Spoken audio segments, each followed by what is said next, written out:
Good morning, everyone. Welcome back. It's the second day of our symposium organized by the Ministry of ICT in Eswatini, a symposium that is titled, Strengthening, Research and Innovation Management, not only in Eswatini, but across the globe. We have partners from, different institutions of higher learning in the country.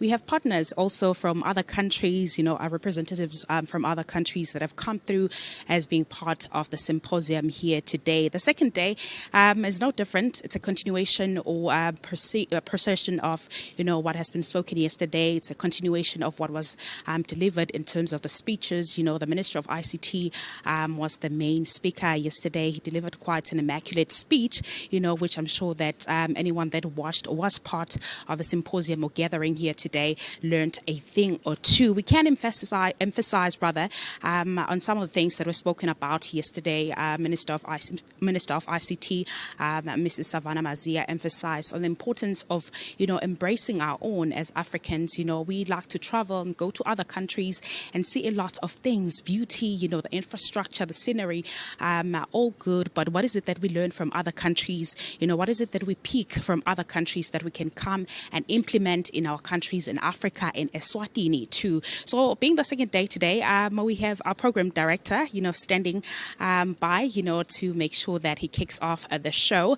As I've said, Eswatini TV that is making sure that you're watching the stream today. Dr. Mlipa is standing by to, introduce, some of, the items that will be carried out or taken or carried out today on the symposium, the second day of the conference today.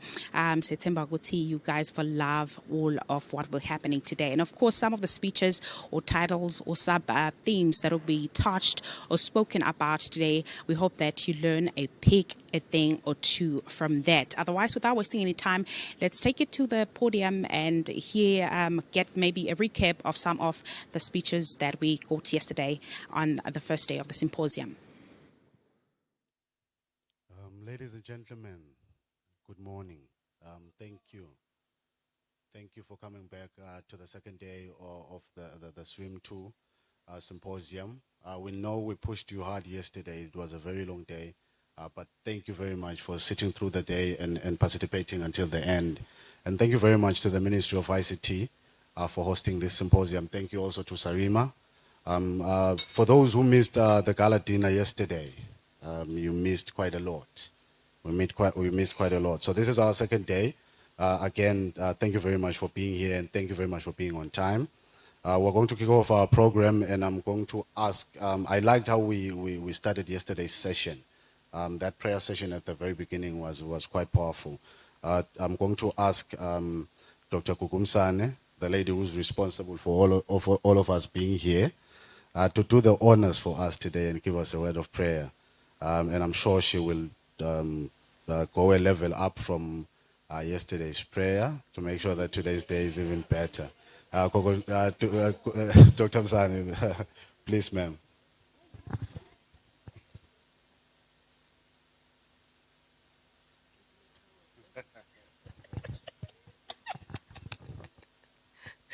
I was asking him, where is my towel?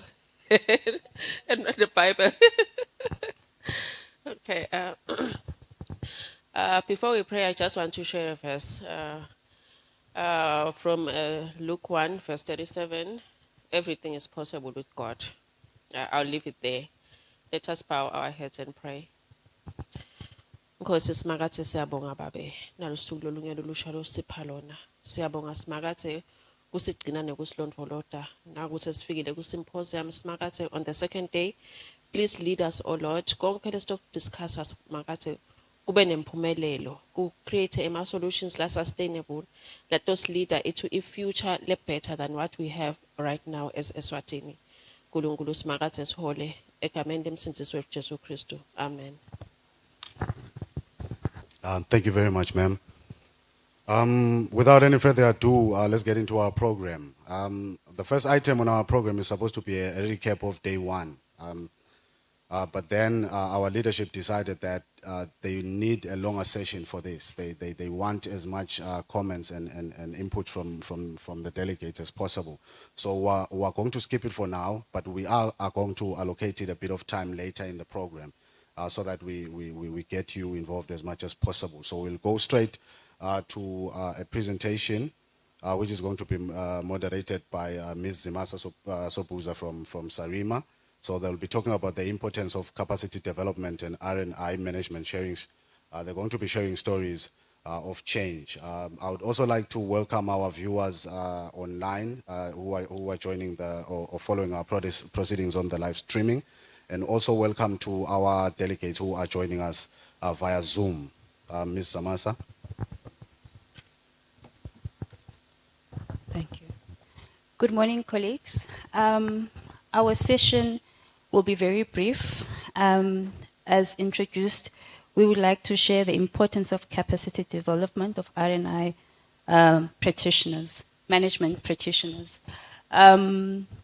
Whilst we would have loved to maybe provide a very detailed presentation, maybe with academic quotations, I think we just thought that because of the limited time, it will be worthwhile hearing from the people that have actually been through the journey.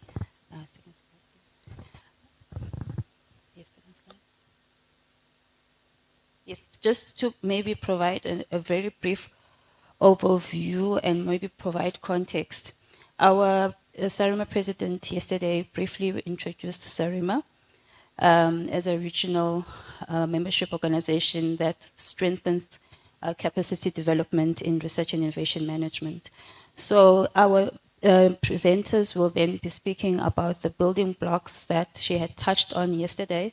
Maybe just a quick overview. So Sarima is usually funded, it operates through funded projects, and the activities usually vary according to the projects, but we aim to build capacities by hosting conferences, forums, training, networks and exchanges, and providing platform for advocacy.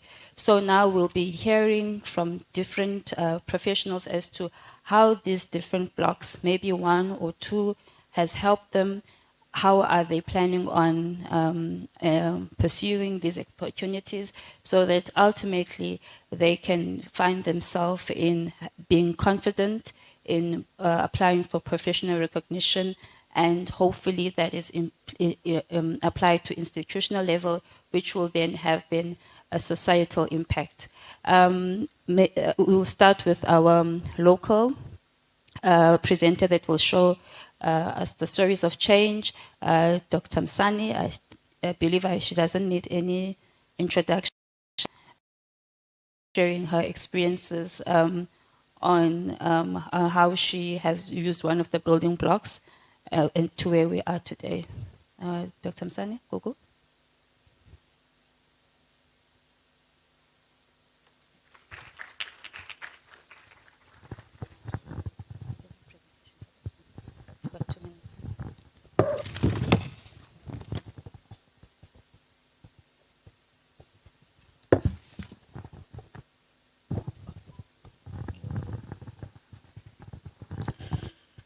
Good morning, everyone.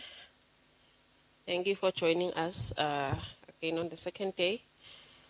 Okay, so I'll just share briefly. I have 2 minutes. I've been told I've got only 2 minutes. So how my story will be how we got to the symposium.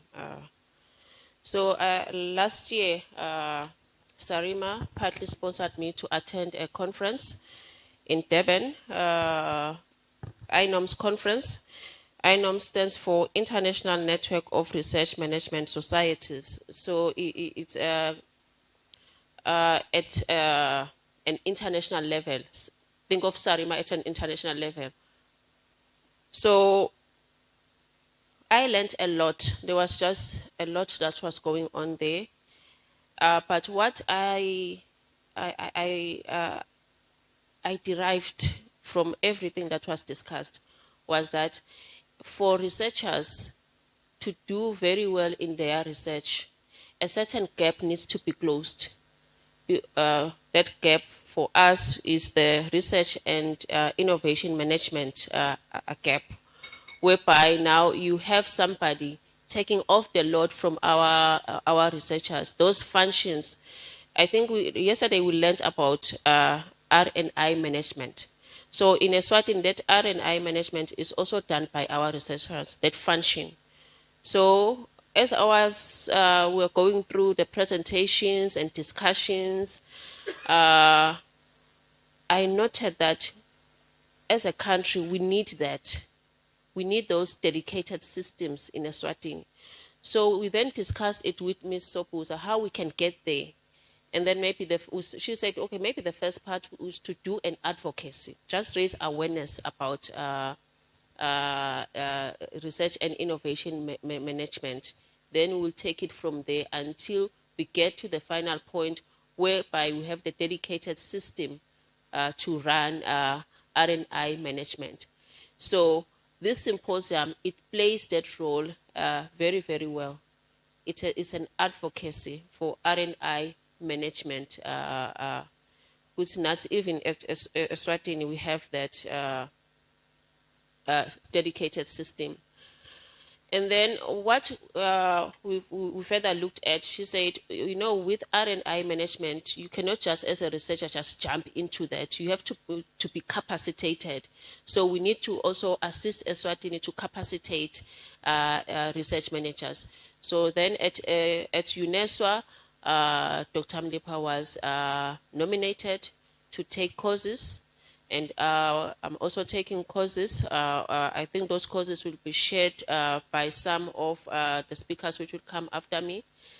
So those courses, which are offered by Wits University, they are capacitating us, and especially Dr. Mlipa at his position, to become an efficient research and innovation manager in the future when they have the dedicated office for research and innovation management. So that is where we are, and we are very, very grateful to Sarima. I think Mina yesterday did mention that there are courses that are offered, and they are very expensive, 15,000. So they've paid for me and Dr. Mlipa. But then I think after sharing the courses and how you can get them, many people in Eswatini, I know that they are interested in these courses. And there are also webinars whereby you also get further training. Thank you very much.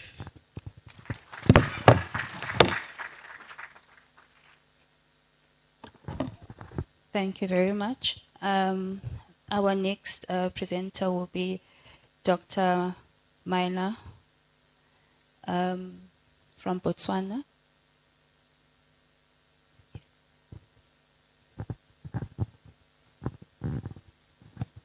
Good morning, ladies and gentlemen. Good morning. Yes, where's the pointer? Thank you. For me, the year when I started heading a department was in 2013. And I realized that there's a gap. As somebody mentioned yesterday, don't take a researcher and think that they can manage without giving them the skills. And therefore, for me to go through the journey of, getting the skills, because sometimes our governments don't have the money to give us the skills.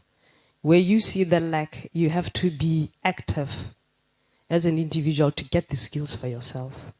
So that's why I started interacting with Sarima. Some of my friends in South Africa introduced me to Sarima. So I investigated to know what is the Sarima.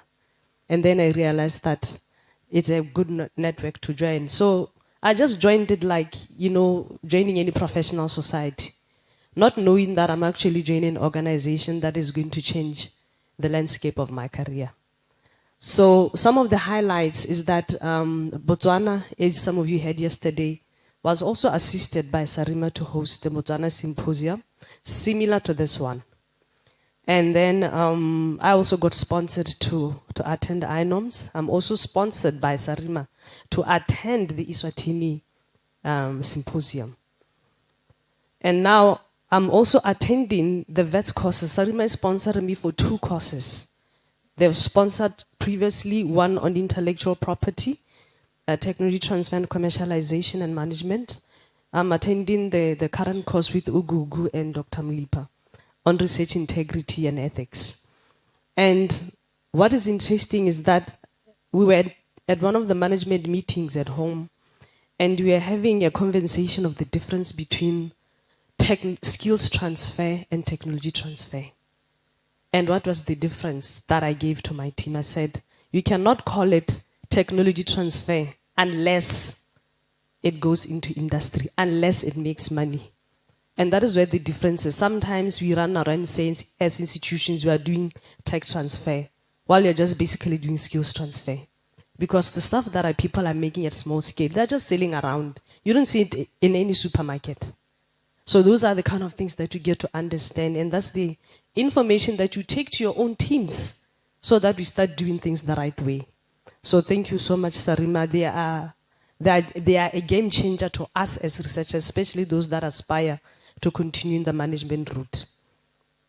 And what did we learn as Botswana? We learned that even after this, I think Eswatini is going to go through it. We need a standing committee or an independent office that will bridge this gap of research and innovation. We cannot lay the responsibility solely on the ministry. We who are here should be part of that committee. And we need to, leverage some of the skill sets that we have in various institutions. We learned along the way that as a country, we need to leverage on that. And because of that leveraging of the skills in the different institutions, this is what we managed to do as a country. Here we have, this is a lady who makes oil seeds, and she makes different products, and these products are now sold in the international market. This one is actually making products from indigenous materials. She has baobab mixed with morula and garlic, and she calls the product Saving Indigenous African Fruits. Since 2017, we put culture in a bottle. A lot of organizations across Botswana are actually part of these. This man here is doing donkey milk products. He mixed donkey milk with herbs. These are capsules for all sorts of, this is diabetes, something about men's health. And this one is actually using morula to make juice, to make jams, to make pickles. So what is important that we learned now that as a country, we need to work as an ecosystem. If we want to see the products of our people just moving from the local supermarket into the international market. My sister there is working on umkaba. We have to make sure that her product is just not for the Swatis. It goes to Botswana and beyond the borders of Africa. Thank you.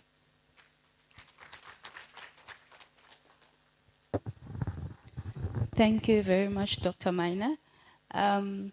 Our last presenter will be sharing experiences from Zimbabwe, Dr. Thokozile Masha.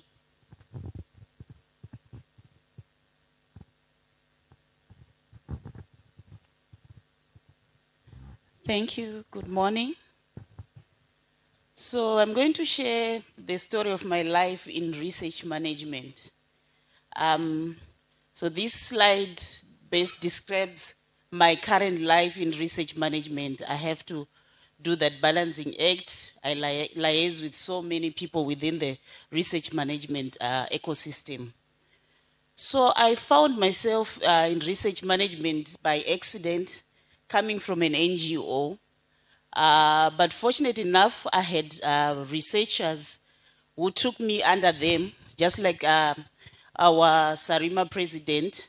They had a passion in terms of research management, but they were purely researchers who had a passion for setting up systems in research management. And they mentored me throughout the process of research management. And what also helped me was the capacity building. They looked out for opportunities for me to go to be trained in research management. I was afforded an opportunity to go to the US to do a residence training for a month at the National Institute of Health. I was attached at Stanford University as well, their research office, to learn research management. And I was supported by Sarima to do 2 courses, the VIS courses in program evaluation and IP.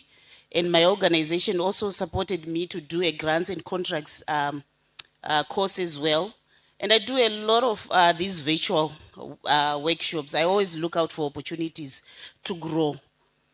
And one thing that I also found useful was engaging in communities of practice. So making sure that I'm involved in attending all the conferences to do with research management, the Sarima conferences. We have the Afri Health Research Support Center Technical Working Group, the Society for Research Administrators International, INOMS. I've always looked out for all those opportunities to grow. And over the years, I've realized that there's need for certification, because with the certificate, it shows that you're competent in your area. So when IPRC came on board through Sarima, I was the second one in Zimbabwe to be certified in research management. So I'm a certified research management professional. And I would encourage each and every one of you to apply for certification as well. You can get more information from the desk over there. And it gives you an opportunity to find out your weaknesses, your gaps within research management. And you can find areas of strengthening if you go through the process of IPRC certification. So these are some of the key achievements over the decade that I've been in research management. I've managed to publish. I've developed also resources in research administration and management. I've been awarded fellowships and grants. And I've sat also in technical committees to do with research management. And through the Science for Africa Foundation, we have developed a good research management practice, standards in terms of research management. But I've also had a number of challenges throughout my journey. And one thing that is critical is, you know, as a research manager, it's critical to develop a good rapport with your researchers. And I know with researchers, at times, once you submit one application and it's not successful, and most of them will just give up. So you need to find a way of encouraging them to really continue with the application for grant proposals.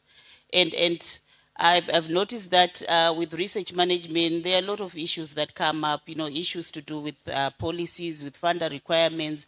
So you need to be versatile in terms of research management. That's why it's critical to progress in terms of your career, to be continuously looking for staff development opportunities. Thank you. So these are some of the funders, the programs, the people who have supported me throughout my journey.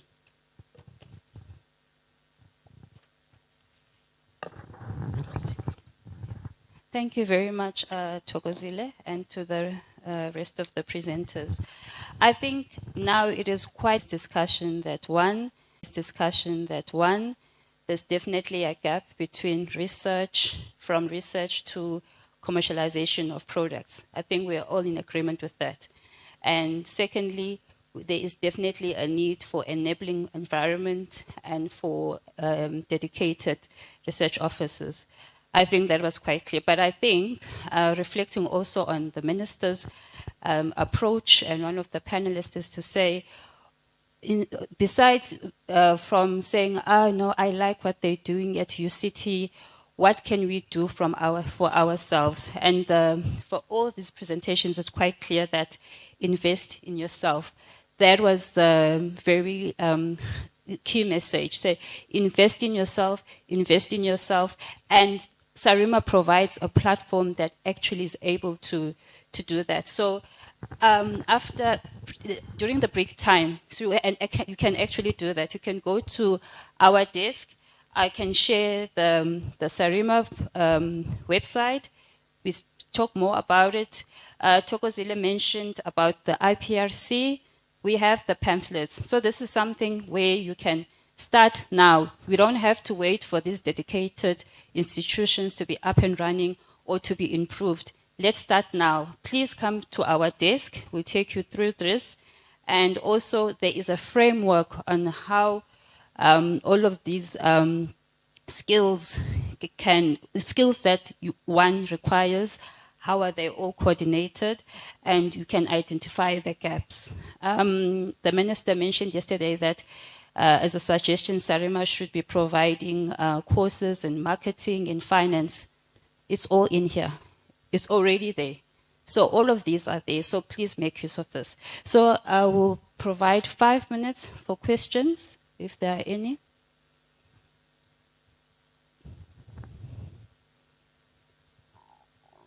Okay, there's one question.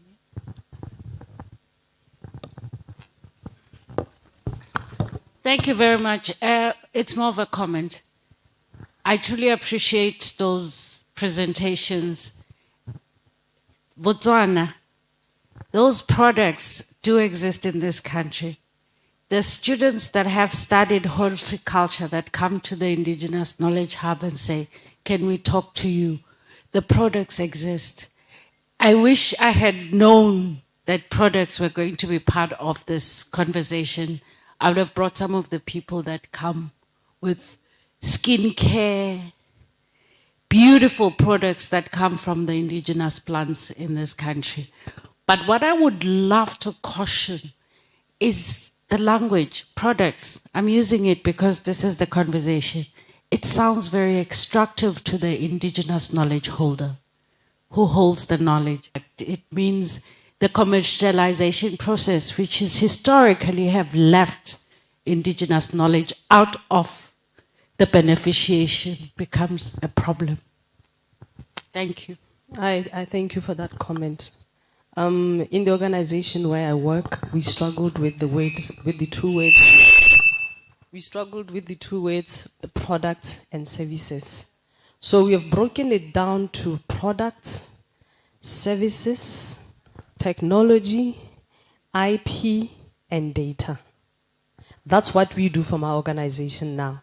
Because we've realized that, sometimes we want to see products. But if you talk to an economist or any social scientist, he doesn't have a product. He has data. That helps you as the decision maker to make a decision about the country or to make a decision even about a product. For example, yesterday, Prof was talking about a bait for rats. Somebody had to do a study to actually find that these rats, a developer can actually say now, if you have so much percentage of damage, then we need this thing. Then the product developer will do it. Thank you. Thank you. Thank you, Sopoza. I just like to say I appreciate the opportunity that you have shared to us, the stories. Well, probably as a civil servant, let me highlight that maybe we really need some motivation on researching, because at times you are there, you just become stagnant. So maybe this is an opportunity for us to expand maybe our knowledge. So please do share. You have already highlighted that we can go for some of these courses to your desk, but we really appreciate that. And I'm interested also into the INOMS. Probably one day one will go there for that conference, and the Sarima in other countries. Thank you. I just really am inspired. Thank you. Thank you very much for the comments. We've got 2 more questions, and we will then take the questions or comments, and we will close. Okay, so just a quick comment to pick up on the area of beneficiation of indigenous knowledge holders. Is, remember we were going on yesterday about the importance of the policy landscape. Isn't it? It needs to be actually ingrained in the policy that there has to be benefit sharing to the indigenous knowledge holders. And Eswatini is going to have to find a way which makes sense for the country as to how do we beneficiate. And there are examples of how this has been done, because there's been a lot of push to say if the IP system, the normal IP system, doesn't effectively support protection and beneficiation of indigenous knowledge, there has to be ways that countries in the region actually puts policies and systems in place to support that. And there are examples, and I think it's important that that policy system is in place, that anybody who works in the indigenous knowledge place, especially when they start talking commercialization, they don't lose the fact that benefit must accrue back to those knowledge holders. Thanks. Thank you, Doug. One more question or comment? Thank you, Program Director. Good morning, everyone. I am sorry I just walked in, but I was intrigued by, I think Sisi's from Botswana. Yeah. I just, out of interest and curiosity, I would like to understand the distinction between the categorization that she has mentioned in terms of dividing the services, the products, the data. I've forgotten the fourth one. Because I come from the Royal Science and Technology Park. We are entrusted with the National Data Center, but we are also responsible for the provision of services and products by way of the function that we are doing. When I speak of a product from a data perspective, I'm speaking of data as a product that will maybe be an input to another, maybe a service, it could be a product again, but ultimately, when it comes out of our entity, it's coming out as a product. So I just want to have much more clarity on the definition of how they have separated data, services, products, and I've forgotten the fourth categorization. Thank you. Okay, thank you. We'll take one question or comment. It's a comment. A comment, okay. It's a comment. Firstly, to thank you, the four ladies who presented this morning. I joined Serima in 2009, and to see the youngest, you know, making these brilliant presentations here, I'm so proud of you. I'm so proud of you. They are the youngest, and they are, you know, doing so well. Thank you. I'm so proud of you. Secondly, Doug almost say everything I wanted to say in terms of IKS. It's about policymakers, and it's also about ethical issues. Yesterday, when we were discussing about ethical issues, I just didn't want to make this comment, but we also have to think about ethical issues with indigenous knowledge system.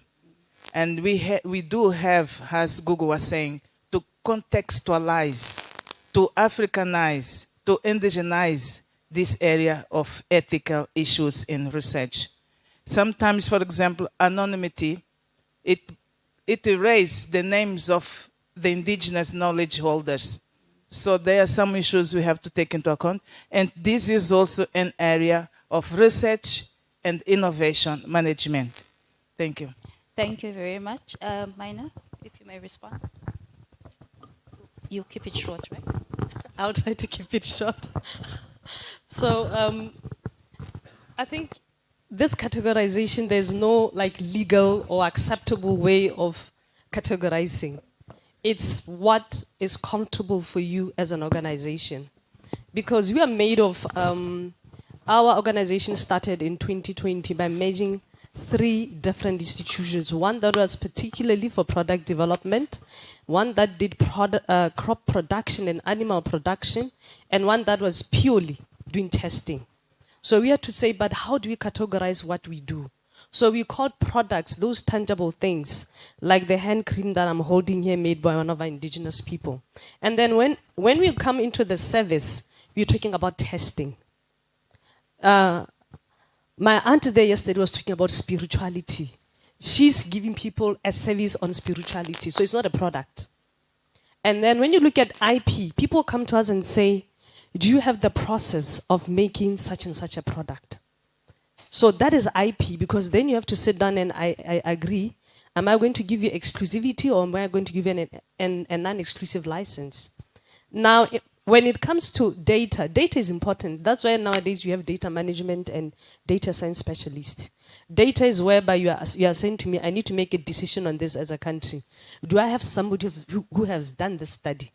they're not going to give it to you for free. It's either you acknowledge them or you pay them for that data. And then lastly, a technology. I'm sitting there with that department over there, I forgot their name. Sorry, my brothers, the ones with the plants.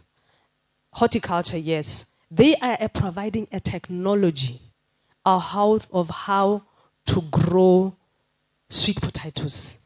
So for them, it is a technology. So those are the distinctions. So each and every organization has to decide on what definition works for them. So we had to decide that and say, we're not going to go with mainstream products and services because it doesn't work for NADI and it doesn't work for NADI researchers. Thank you. Thank you very much, Mina. It's very difficult for me to cut someone short, especially if they're really being relevant to the local context. My chair, there's one hand that's being raised. Okay, let's take the one hand. Thank you. Good morning, everyone. From what Dr. Mina has just explained, I think it's wonderful. But I'm worried about issues of access and beneficiary, because those are dealing with indigenous plants which are mostly found in the wild. So how has Botswana been able to overcome that situation?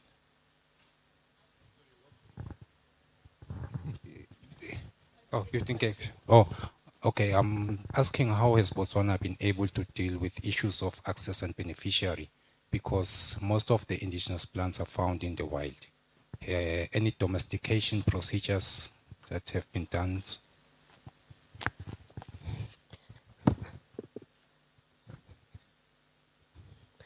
In Botswana, we have the forestry department, and you don't go to any village to gather anything without a permit. And the chiefs have been made aware of that. Botswana is such a small country. So to go around and teach the local chiefs of what to do. I remember a few months ago, I had a case where one of the chairmen of the organizations that deal with these local people called me and said, Mine, I hear that your people are in such a village, 400 kilometers from Botswana. What are they doing there? I had to call them and say, but did you go through the village leadership? So we have the responsibility to make sure that when we gather these traditional plants or naturally occurring plants, we teach the people how to domesticate them. It is upon us to do that. And also, as researchers, we don't have the right to claim anything. Remember, one of the IP systems is to protect these plants through geographical location. Yes. So geographical indication. Because you are saying this plant comes from Ezulwini. So it belongs to the people of Ezulwini. So the only thing that I can claim as a researcher is the trade secret of how to mix this particular plant to make this certain product. So that is why with IP, you have all these different distinctions. And if I make any profit, it means that the national institutions such as forestry or the chiefs or somebody that is doing the monitoring has to make sure that I bring a certain percentage back to develop the village. So it's all about monitoring. If you don't have a monitoring system, things will fall between the cracks. Thank you, Mina. I think I'm pretty sure there are more questions, more comments, but I would like to invite us to continue engaging during our lunch breaks and tea breaks. Thank you very much.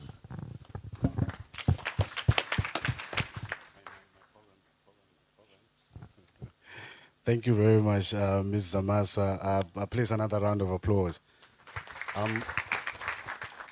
From the discussion, I've gathered that it looks like we still need to engage a little bit more in terms of understanding exactly what your product is as a researcher and whether it is fine and whether it fits into the national system of innovation.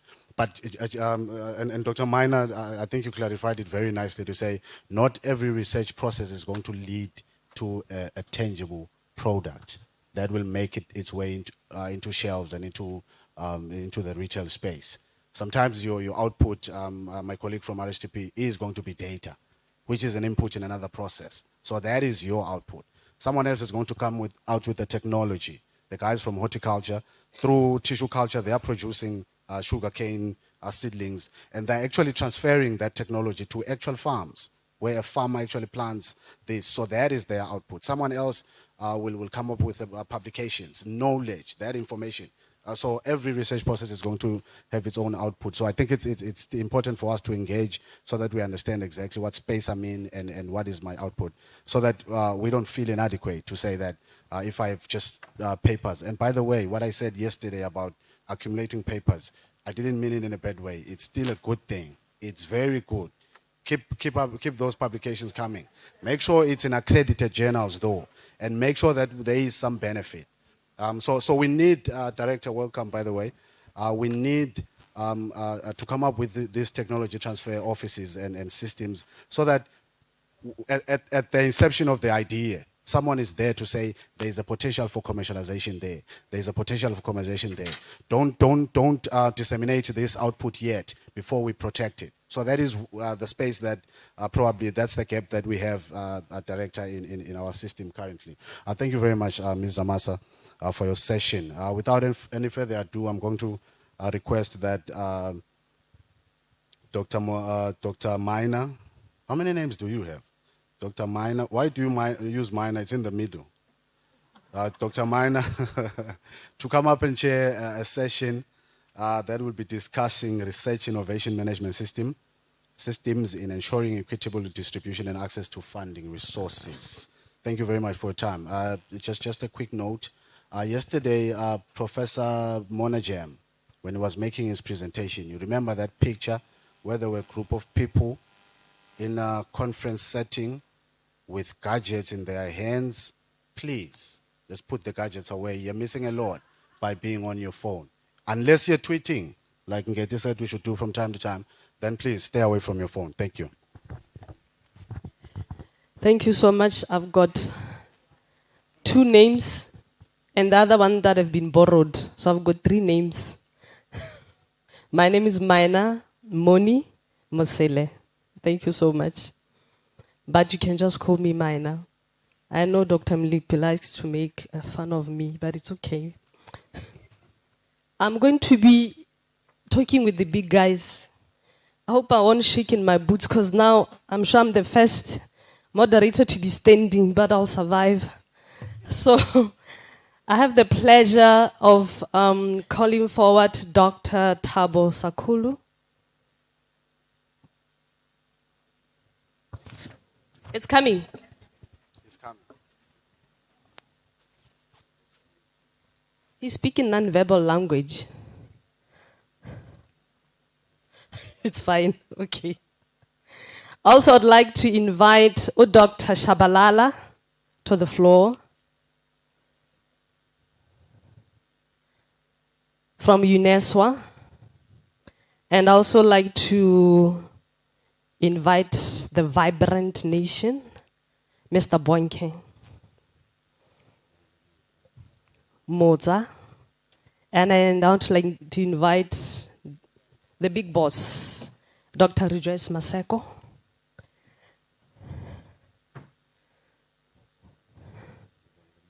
I would like to invite from SEDCO, Mr. Linda Makhanya. He's not there. Okay, and from the Central Bank, Mr. Sukumbuza Dlamini.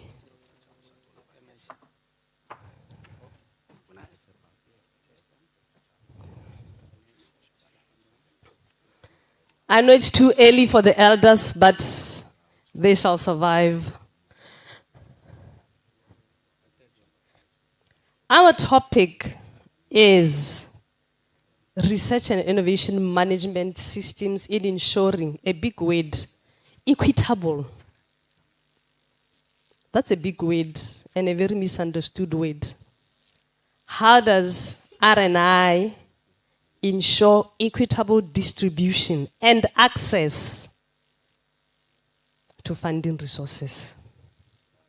Equity and access to funding resources. That's what we are discussing this morning.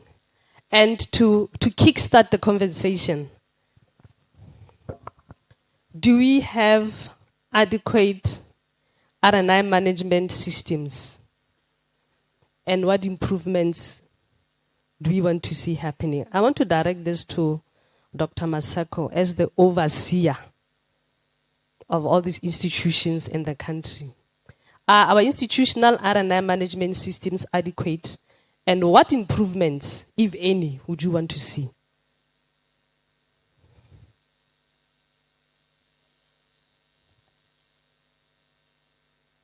Is it working? Yeah, okay. Working. Thank you so much, Mina. Actually, it's this question. It's not only applying to the Kingdom of Eswatini. It's also applying to the directors who are all over the SADC region. So I'm representing them.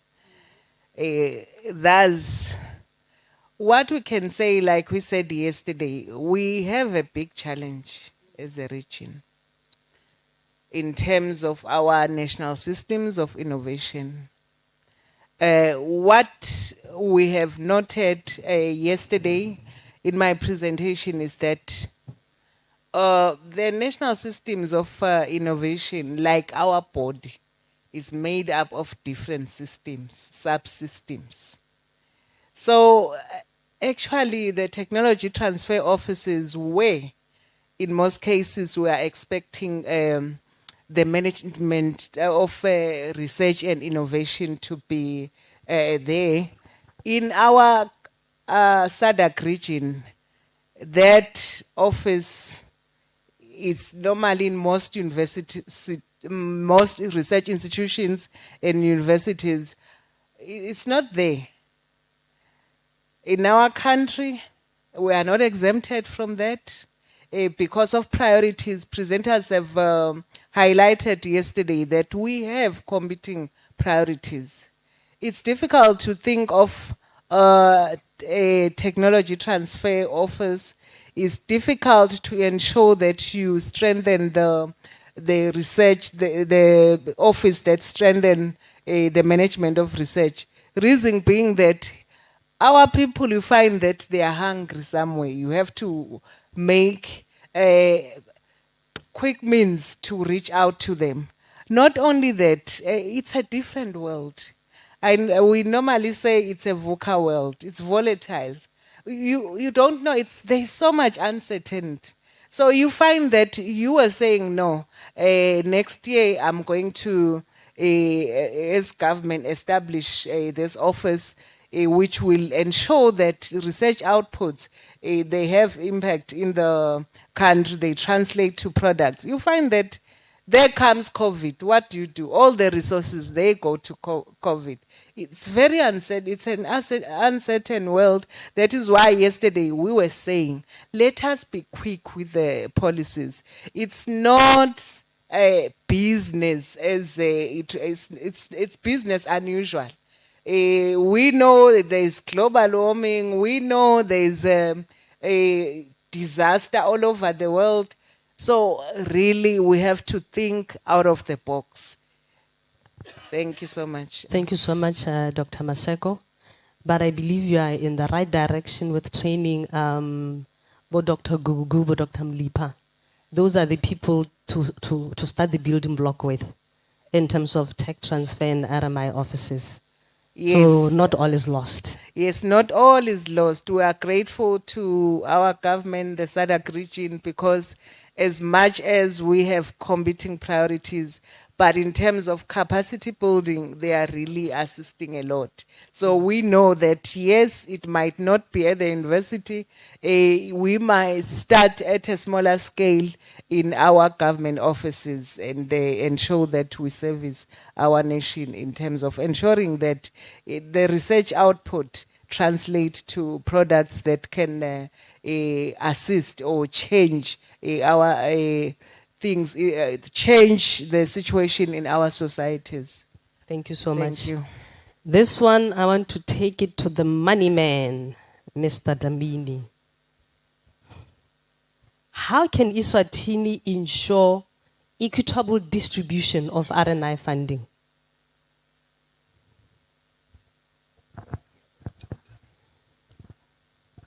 Good morning. Good morning. I'm sure I'm a bit overwhelmed here. I had doctor, and then I feel like I think somehow maybe the panel was there is a mistake in. I should have gotten a doctor from my office to assist.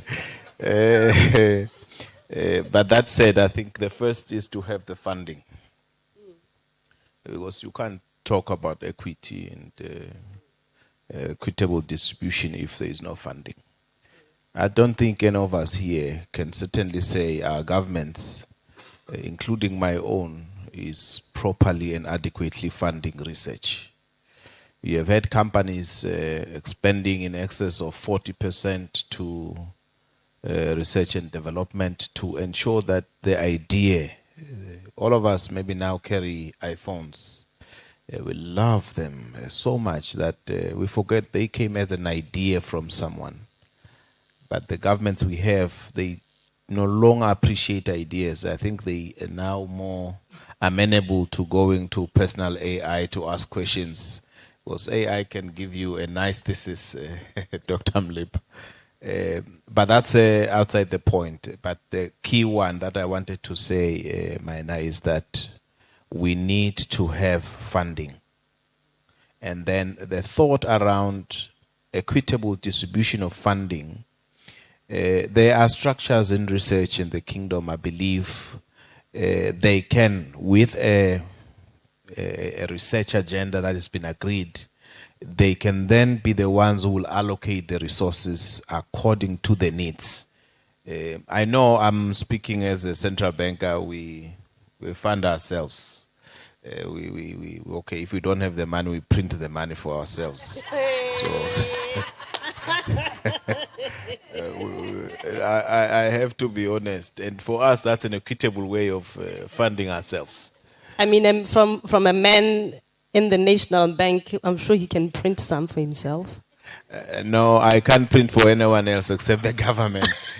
If the government, I think one of the key things, two or three things. First is, let us agree on a research agenda.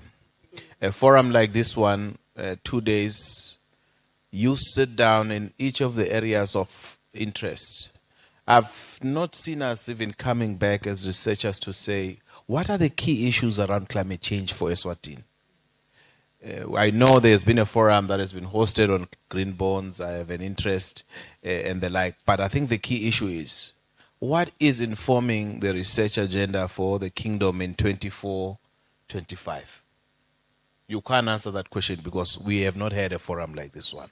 And then the second one, a combined voice and force of this nature can compel the government to expend some resources on research and development. And I don't want us to think we'll be producing marula oil after the research that we will be doing. But the key one will be, there will be a document that will be produced. That's the first thing that I believe, if we want to catalyze resource allocation for research, we need to think more knowledge generation.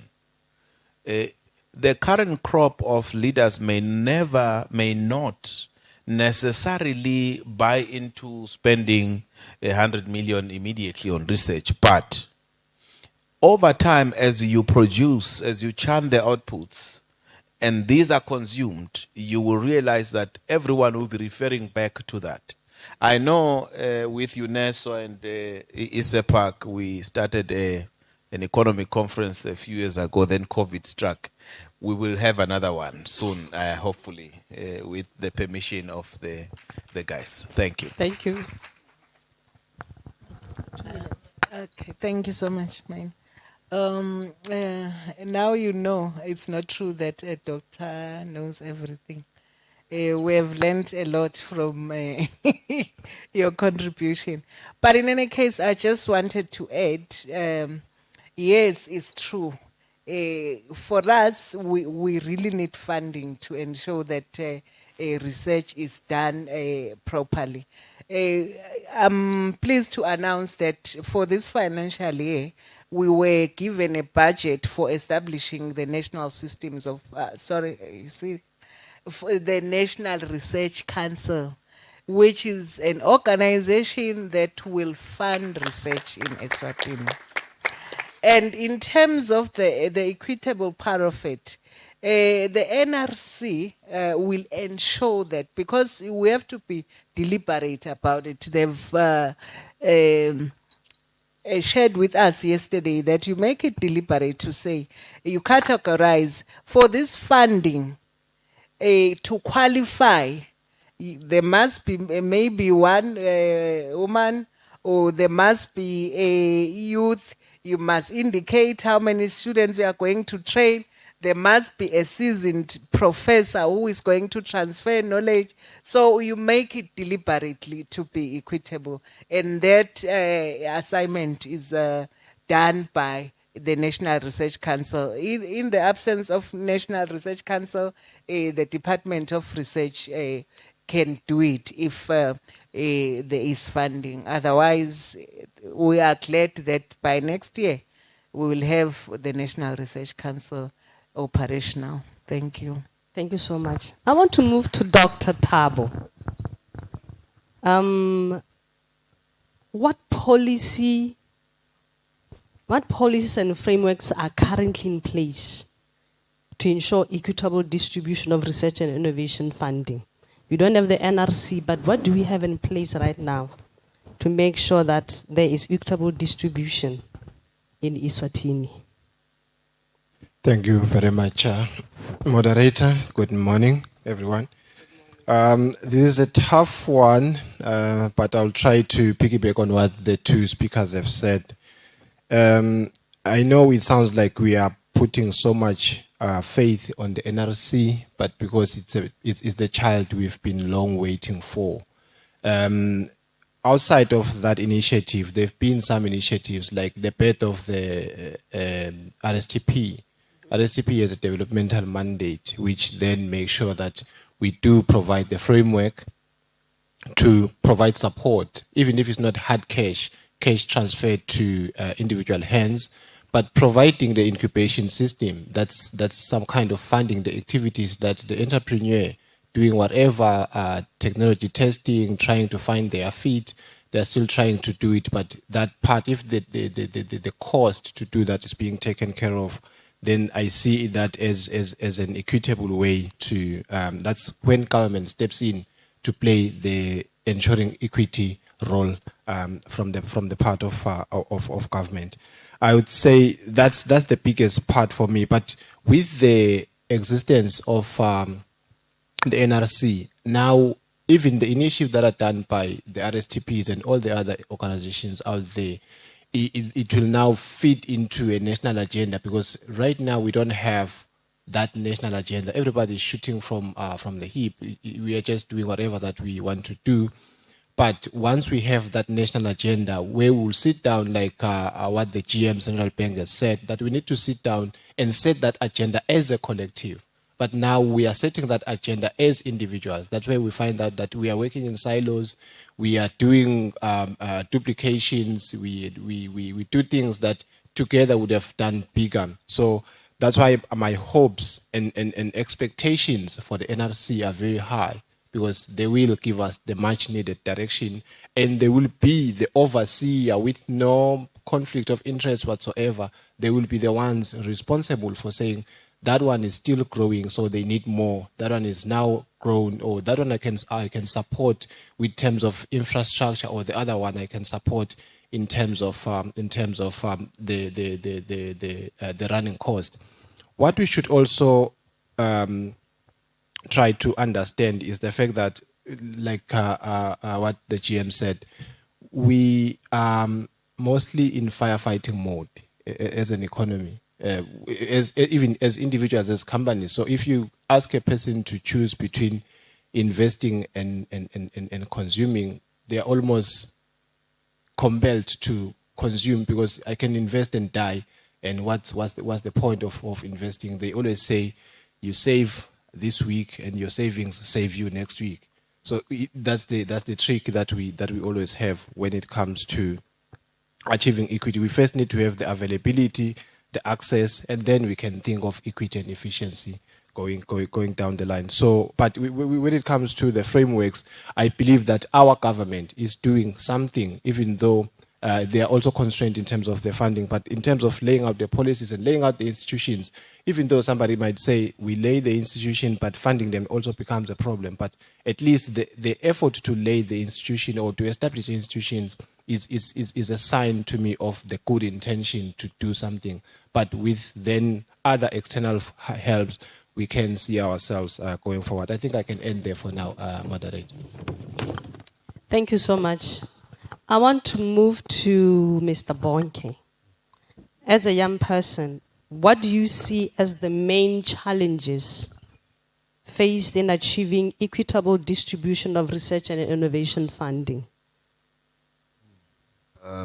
First of all, I think the youth has always been not involved in any policy formulation. Most of the time you find that we are just now called when it's time for dissemination of the information. So usually the things that are put inside these policies usually are not something that we even know or even want to implement as young people. So I think I'll go back to research itself. As young people, for example, we are coming through with the lived experiences. We're now, with our invaluable insight, we want to make sure that at least they can be validated to make sure that we contribute to the actual generation of the knowledge. Because I think it's in that context that when we get involved in the actual formulation of the research papers, especially in the management, because I was reading also just the whole management process where the management, it plays an important role in enhancing the investment research process, which also the funding is here, meaning that when we are able to properly manage our systems, investment becomes possible. So I think to us, as youth chamber, just as youth, want to be involved in the whole holistically, from like just understanding the different processes in the management, from the research process to ensuring that the research from proposal, grant management, and the collaboration, so that our compliance as well, we understand how we can comply with the sort of management system. I think that's all I want to say from you. Thank you. Moving to Dr.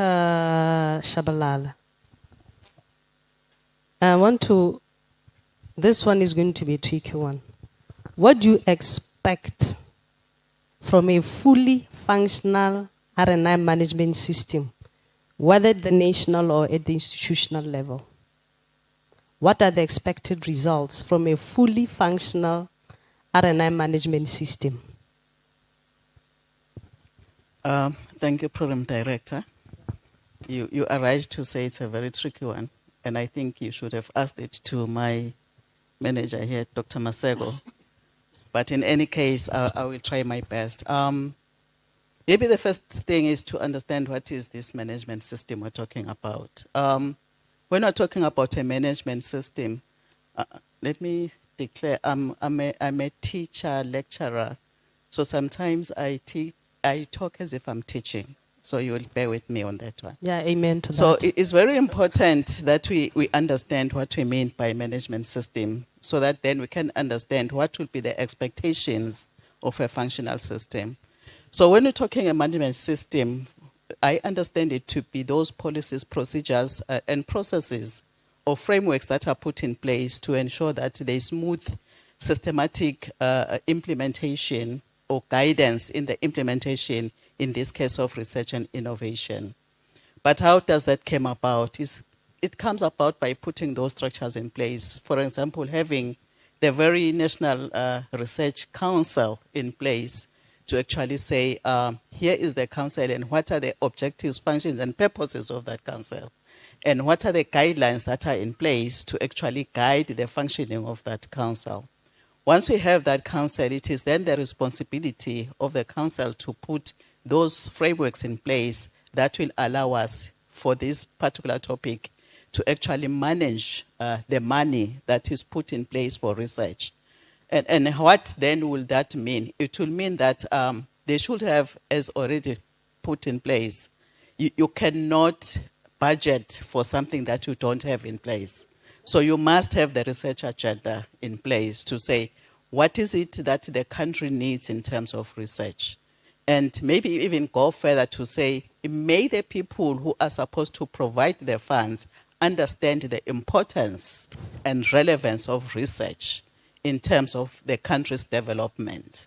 Once you have that, then you will have the budget. Once you have the research agenda, as it has already been said. Why is that is important? It allows you to plan properly. Plan properly in the sense that if this year, according to my research agenda, we are supposed to focus on A, B, C, and how much is going to need to do that, you are able to do that planning to say, maybe if I don't have the 100% resources required to actually implement those areas of the research agenda, I can then say, from what I have, from the 50% that I have, how do I distribute it in such that all the three areas are carried out, or reprioritize to say, if I don't have enough resources, then what is it that I can fund for that kind period in time, because my resources are limited.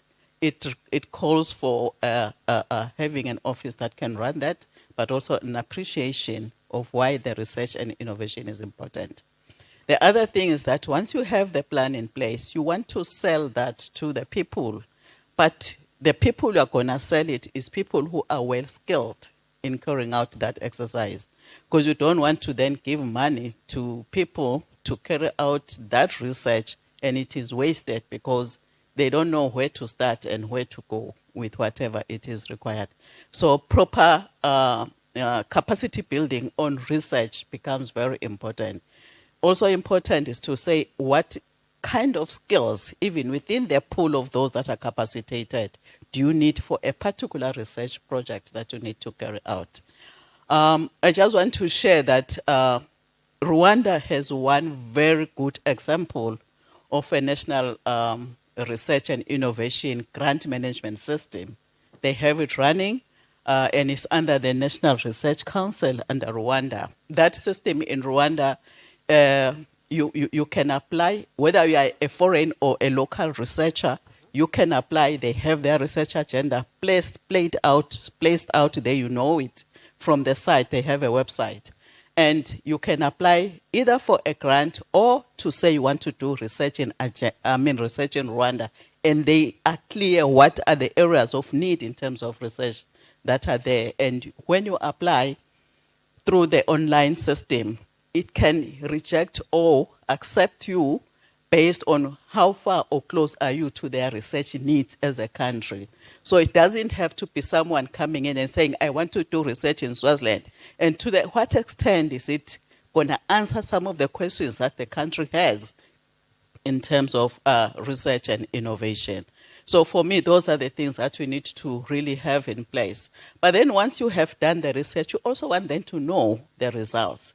So there is a repository in the Rwanda site, the repository of all research that has been carried out in the country, whether by someone who is foreign or someone within the country, so that we know we don't have to repeatedly do research in one area at the expense of other areas that are equally important in the country. So there is always this repeated monitoring of what sort of research has been carried out, what sort of research is ongoing, and what sort of areas that are lacking in terms of research that we need. So I think in a country, that is the kind of system that we need, so that we reduce wastage, we maintain, we increase proficiency, we increase efficiency of the little resources that we have, but also be very transparent about what is needed, what has been done, and where we want to go.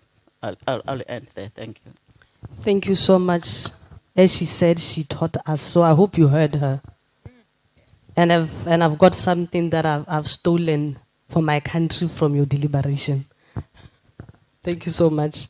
I want to ask a very interesting question, narrowing to your own individual organization, starting with the young man, Mr. Bonke, coming from the youth chamber. Yes. What do you have in-house that you want to ensure equitable distribution of the funding that you have? As I know that you are an institution that's struggling, but you get something from somewhere. So how do you make sure that it is equitably distributed? To, I guess, our members. So, I mean, like, is there a management system? Yes, that you use in your, is there an established management system in your organization that makes sure that you equitably distribute the resources that you get?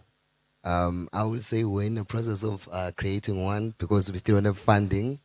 So I think we're preparing ourselves for funding. So I think definitely when we're requesting the funding, these are some of the things that our funders were looking for to make sure that the sustainability, also the money, there's no less against corruption, but also there's accountability. So I think as youth chamber, definitely we'll be engaging different stakeholders to make sure that our systems are actually that manageable. Also, they are friendly with the youth as well, because I think also our members are young people. So I want to make sure that the system our use are actually systems that can be accessible to young people, definitely. And I think that's something that you need to work fast on. Yes. Especially that, you know, funders don't want to come and give funds to people that don't have a system of how they want to, you know, use their resources, because they always want to say, are you going to use the funds for exactly what you've asked the funds for? Yeah. And then I want to come to Madam Director. Are there programs aimed at building capacity of researchers and institutions to apply and manage funding effectively? Thank you once again. I think I made a disclaimer yesterday to say our department is fairly new. Okay. And if it's fairly new, we are trying to ensure that we are catching up with our partners, with our SADC counterparts. We are accelerating the process of establishing the key actors in the national systems of innovation, because as you know, as government, our main role is to ensure that we create an enabling environment for our researchers through the development of policies, is to ensure that we create an enabling environment by ensuring that the key actors in the national systems of innovations are in place, like the technology transfer offices, the National Research Council. I can say we know that should money come, who will ensure that it's distributed in an equitable manner? It is for that reason that we said we are prioritizing the establishment of the National Research Council. Thank you. Thank you. So therefore, Eswatini has agency. Thank you.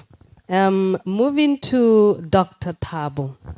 For your organization, what policies and frameworks are currently in place in your institution to apply and manage funding?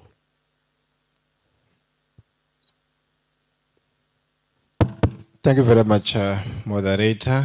When it comes to managing funding, luckily for us, we are not so much of an old organization, but we were established by a very good partner, which was the Africa Capacity Building Foundation, ACPF. So they ensured that from inception, we do have the policies, the finance policies, and all the other things that we can use to manage or to run our organization.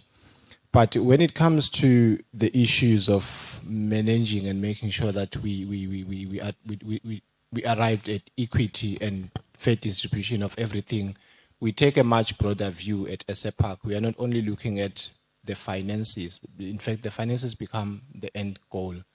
And we want to make sure that each and every one of us in the team has a fair share of the opportunities to shine, which are the problems in the everyday language.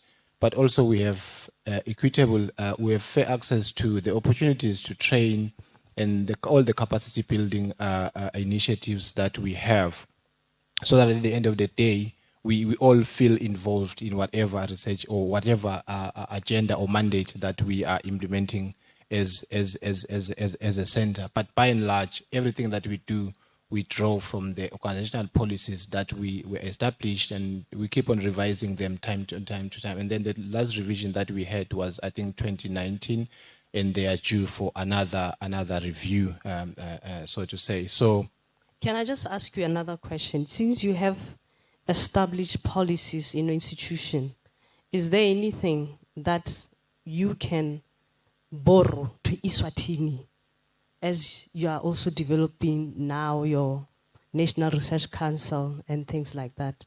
Can the frameworks, is there something that Eswatini can borrow a leaf from, especially since it comes from an African perspective?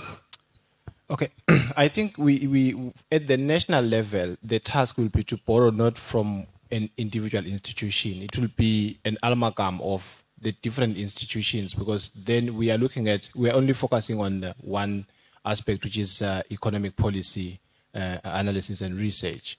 So there will be those focusing on the hard sciences, but maybe the frameworks will be more or less the same. But what I'm trying to say is that, yes, we can, by and large, contribute to that overall framework, but it will not be us maybe providing a template or something to that effect, but to just, this is our piece of the puzzle, which then everybody will bring the piece until we come up with a bigger picture. Dr. Shabalala, continue where Dr. Thabo has left. Does your institution have policy or frameworks around management of innovation management systems in ensuring equitable distribution and access to funding resources? Is there an established system?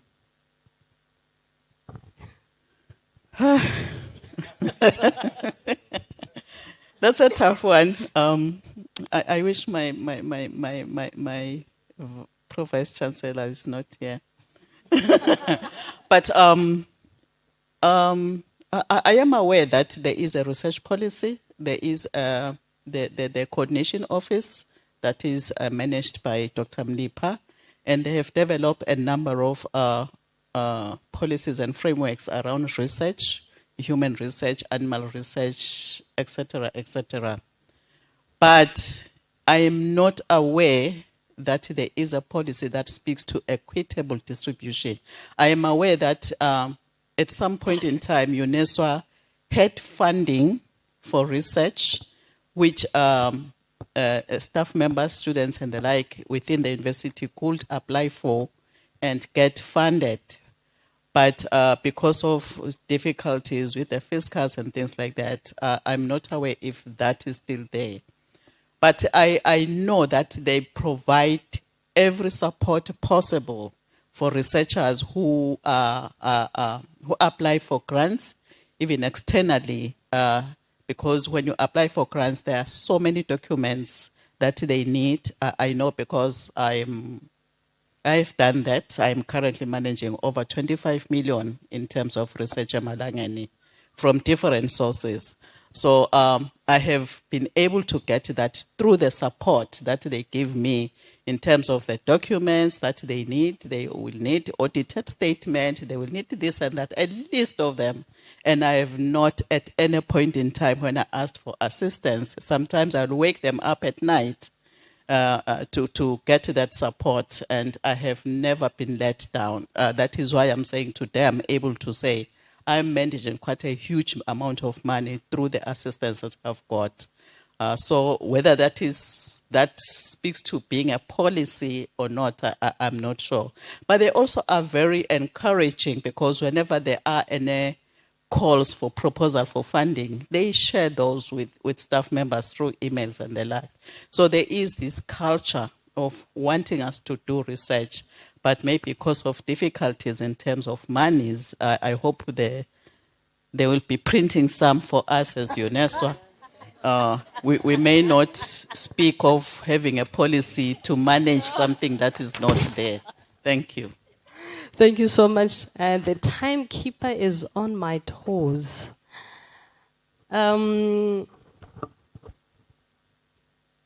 Youth chamber, 1 minute. I'm supposed to give you now 60 seconds in closure. What is your final say around R&I management equity and access to resource funding? Thank you very much. First of all, I think as young people, we really appreciate the platform. I think also we really, we've been doing research as youth chamber. I think also just talking, I know we haven't been paying our head of research. So now I'm in trouble as the vice president. I have to make sure that the actual funding actually comes through to make sure that as he produces these documents for the youth, actually there's incentive. So I think it's on us as the national board to make sure that actually we get this funding, to make sure that actually, because I think one of the things he did is the SME toolkit. I think he's going to be here also presenting, I think after lunch, just to show you the different processes that we go through creating the different documents for our young people using AI. Thank you. Thank you so much. Let me give to Dr. Thabo in closing. R&I management systems. What is your summary or your take-home message to ensure equitable distribution and access? In 1 minute. Thank you, Program Director. For me, there are, I think, 3 or so things. Some have been covered already. The first one is to make sure that we grow the cake, the availability, to make sure that the funds are available. But secondly, we should build a culture of sharing equitably, because we seem to rely more on the adage that charity begins at home. So if you have little resources, then before you finish the charity at home, the resources are gone. But we cannot use that as an excuse, because they say even with the little, you can still find a room to give. And those who give when they have little, they are not actually giving, they demonstrate love. So if we can develop that culture of sharing and sharing equitably, then we should be able to see this space in innovation being implemented in an equitable manner. Thank you. Dr. Shabalala, you're closing on that? Thank you. I think for me, the key issue here is having the structure that is necessary to coordinate all this research, including the funding that is coming into the country or within the country for research. And once we have that in place, we can then be able to say, how much do we have and what do we want to do with what we have? Whether it is research money coming from outside, it must be pulled or it must be declared within the same office, the same structure, so that we know that we have so much in terms of research. We can learn from what has happened with conditions such as HIV. Every money that was coming in and money within the country, it was pulled together so that when we talk of HIV funding, we're not only talking about what is locally provided, but also what is coming externally. So we must do that. The Rwanda example is a good one on that one. Thank you. Doctors Kumbuza, say I receive.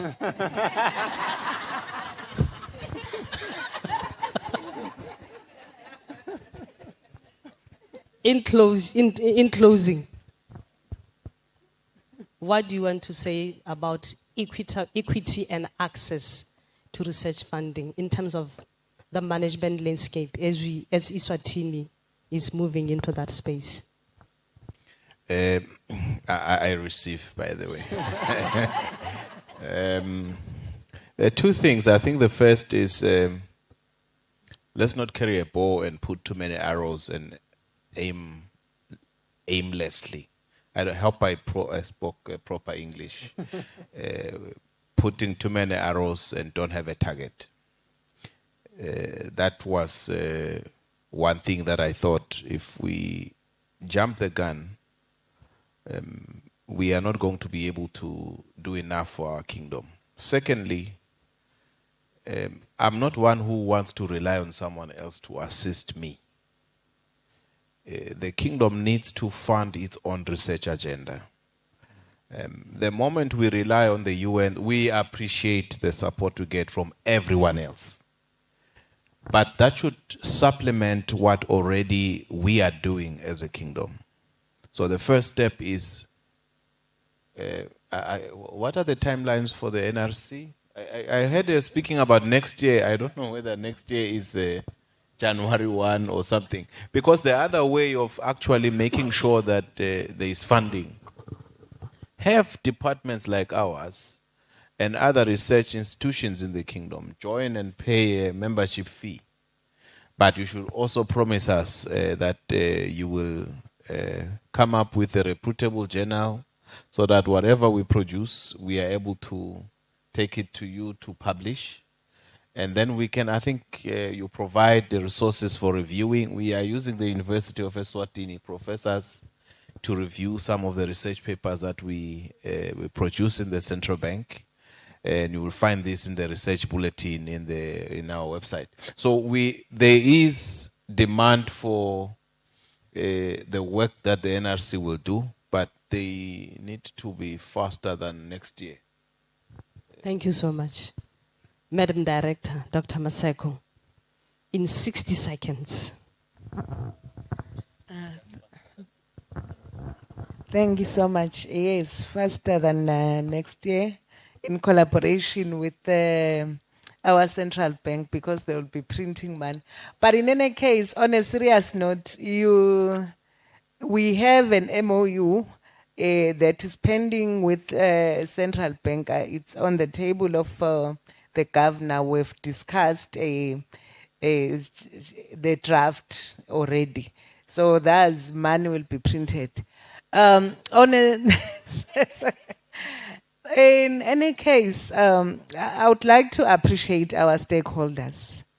You know, those of us who are reading the Bible, David said, I'm going to kill Goliath because I have fought lions. I'm saying to us, we are number one in terms of fighting HIV. We are number one in terms of fighting malaria. And we are going to be number one in terms of strengthening the national systems of innovation. So that's our research management office, our technology transfer offices, our National Research Council.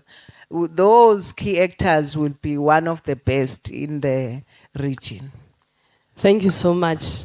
We've come to the end of our panel discussion, and it's very clear. Let us have the direction. And the direction is the National Research Council. Once we have the National Research Council, where is the money? And I like what Dr. Thabo said, the culture. But I believe as an African nation, we know Ubuntu. And with the National Research Council, with the guidelines that are there, for us to practice Ubuntu and share equitably will not be a problem. But let us have the Bible, which is the National Research Council. And let us come together as the institutions and say, where do we want to take Eswatini? Because the National Research Council should make sure that the research agenda is also there, approved by cabinet. Because one of the things that I've learned in my young career as a scientist is that we see a lot of political interference with researchers. When they travel to one country and the other, they see something marvelous, they come running and say, Dr. Maseko, you have to do this one. But if Dr. Maseko can say, this is the blueprint of the research agenda of Eswatini, these are the things that are urgent for Eswatini, then we know where to put our money as a country. Thank you so much. Program Director, before you go, let's take two questions from there. You still have a minute. Let's take two questions from the floor. Please don't ask difficult ones. This was a very heavy topic. So I'll take two questions from the floor. I think you should try and move this side of the room. Yes, there's one over there.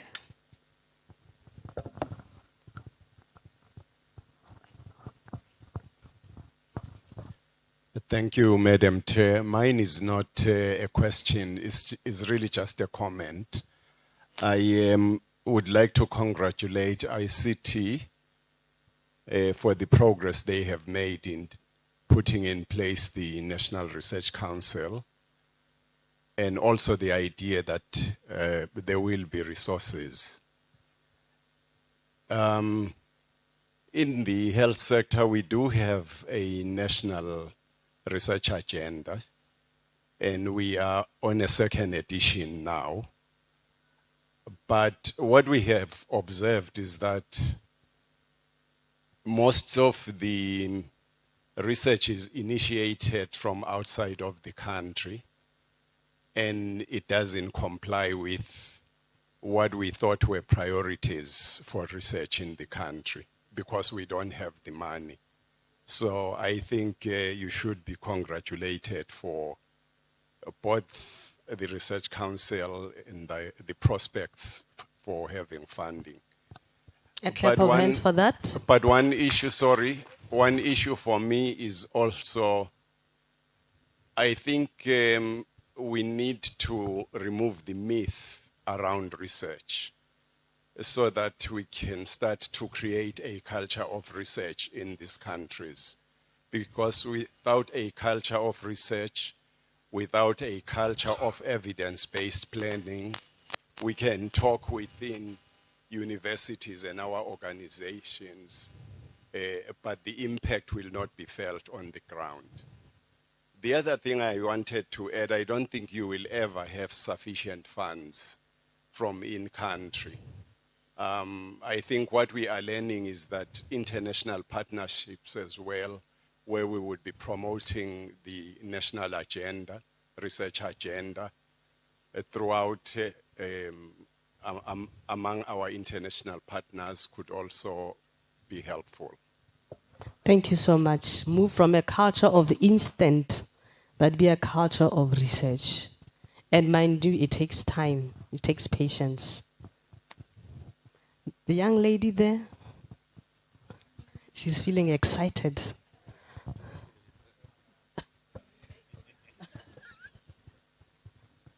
I receive. Thank you, coordinator. I also have a comment, and maybe it's a ingamu or a bad cause for the NRC. We as a country, we focus on multidisciplinary research.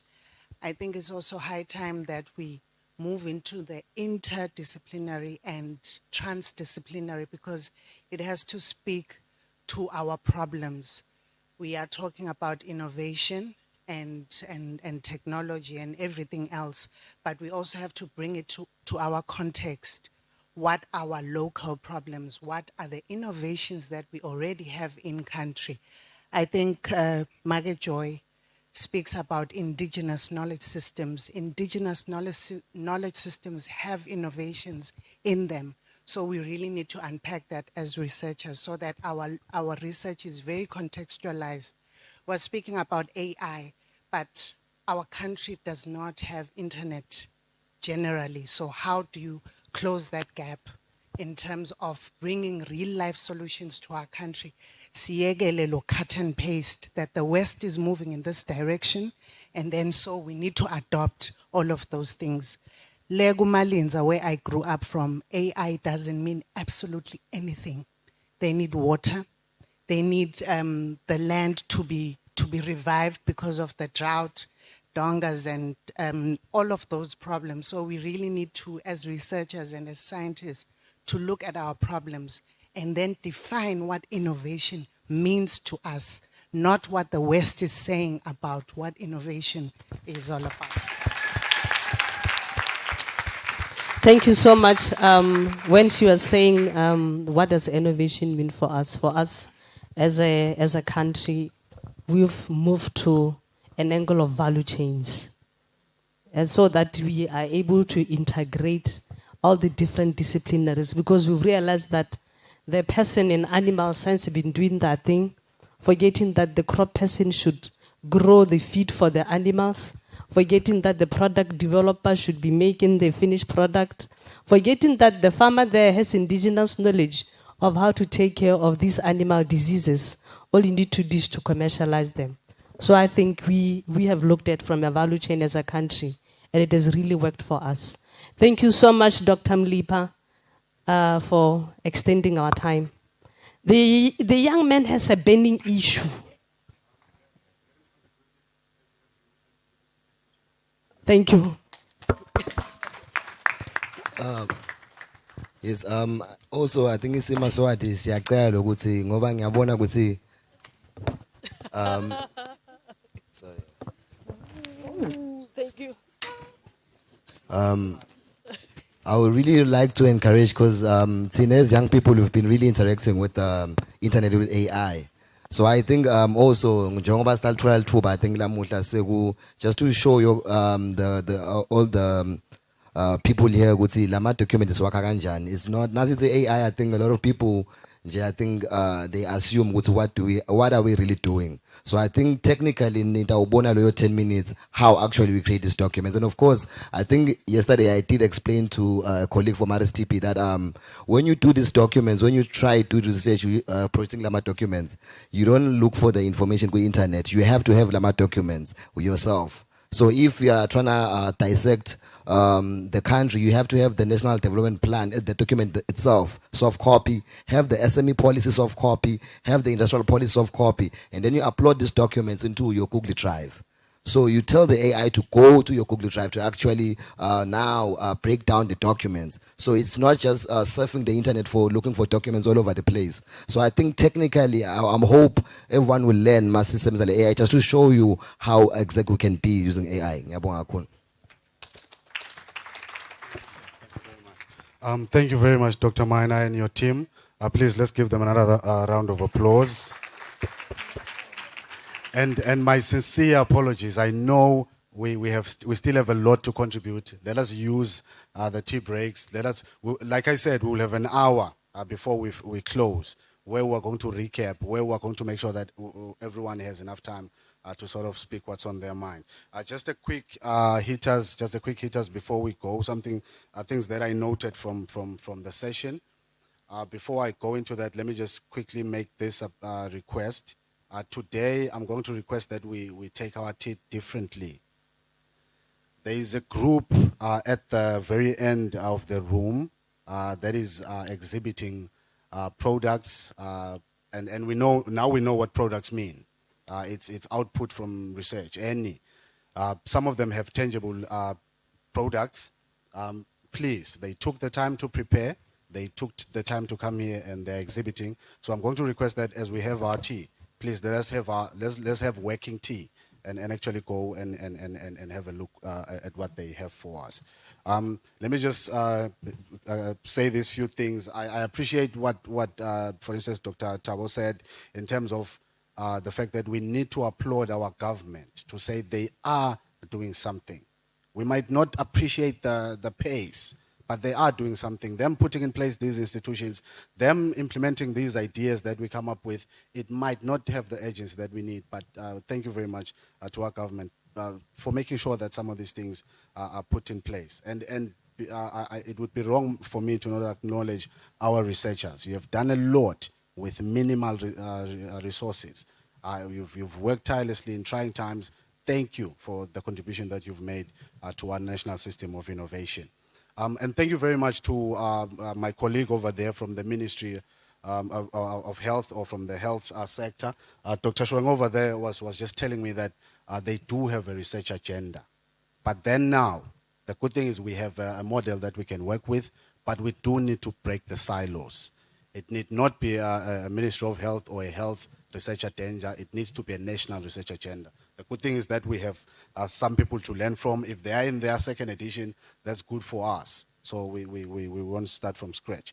Mr. Dlamini from the Director Research from the Central Bank also mentioned that we have to rely on our funds to do research. That is important. That is why, Maga we will be on your case. At least now we have a face to make sure that we have these funds in place to do our research. Thank you very much, ladies and gentlemen, for being here and for participating up to this far. We're going to have our tea break now. So please, like I requested, let's go out, get our tea, and engage the teams that are exhibiting for our benefit. And I know you just need 10 minutes, 15 at most. A quick bathroom break, get your tea, and then we come back and we work. That is going to be working tea. Thank you very much. Well, Well, ladies and gentlemen, that's it for our first session of the second day of our symposium and strengthening research and innovation and research in Eswatini in Southern Africa across the globe. I hope that you guys listened carefully and attentively to some of the presentations that were made by the different stakeholders in research in the country. We had the Central Bank of Eswatini that was part of the speakers, the keynote speakers today. We had the University of Eswatini, which had a doctor as their representative, basically touching on, what is it that we can do as different stakeholders, different, entities, research managers, research specialists in the country to ensure that there's equitable distribution and access to funding resources for research and innovation in our different countries. Because remember, we do have representatives from different other countries here, Botswana and other countries, especially in the SADC region. We hope that you are enjoying the stream so far.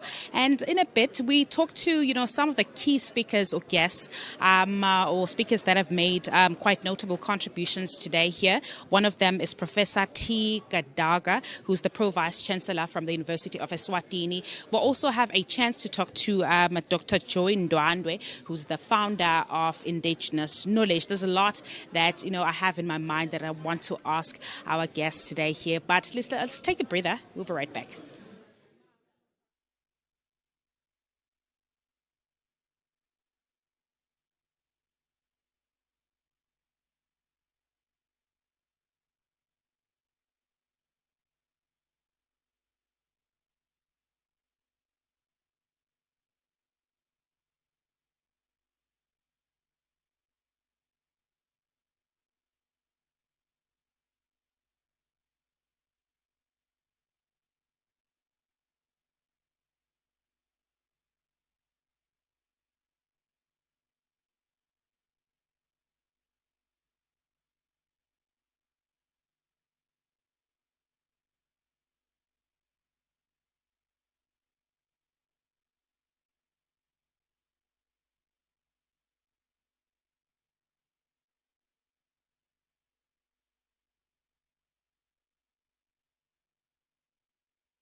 Ladies and gentlemen, with me right now is one of the speakers or keynote speakers at the symposium today.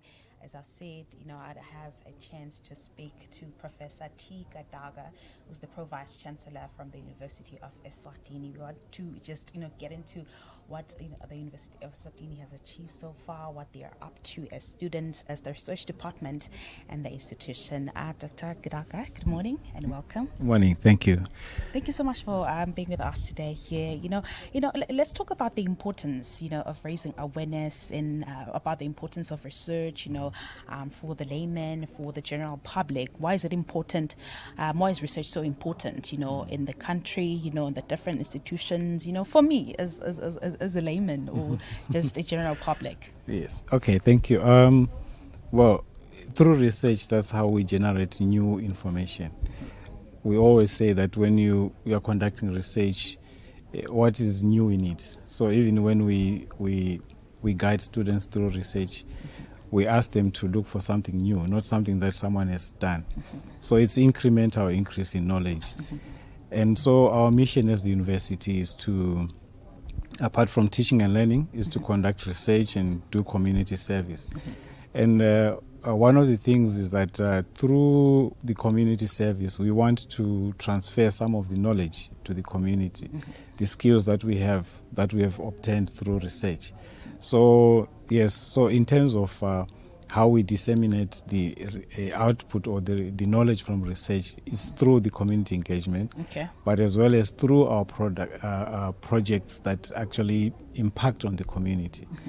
So, for example, we have projects that I can think of a project that was done on sanitation, where you have the dry toilet, for example, which was done by our researchers in Babani, where they were trying to improve the sanitation in the community.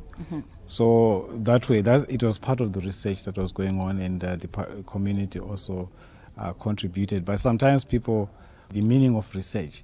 So, of course, it has to be done systematically, but it's there's a way of going about it. Yes, yeah, you have to do it systematically. You have to convince your peers that what you are doing is new. You are not copying what someone else has done already. And so, but otherwise, in the end, we want something new. We want to answer a question, or we want to solve a problem. Yes.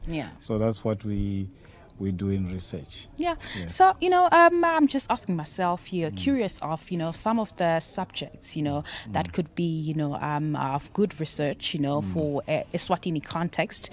What are some of the key topics that we can look at, from pandemic, COVID-19, there's a lot that happens, but what are some of the key subjects that you look at as a research department at UNESCO and say, you know what, these subjects or topics are worth research? Okay, so as a university, actually we have research throughout the whole university, and we have 8 faculties and 2 academic departments, and so there are different disciplines there. So however, we also are guided by the national agenda in terms of what does the nation need in terms of finding solutions.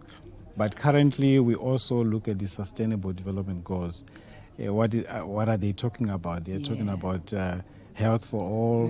They're talking about food security. Zero hunger. Yes, exactly. So you find that a lot of the research that is ongoing is addressing those issues.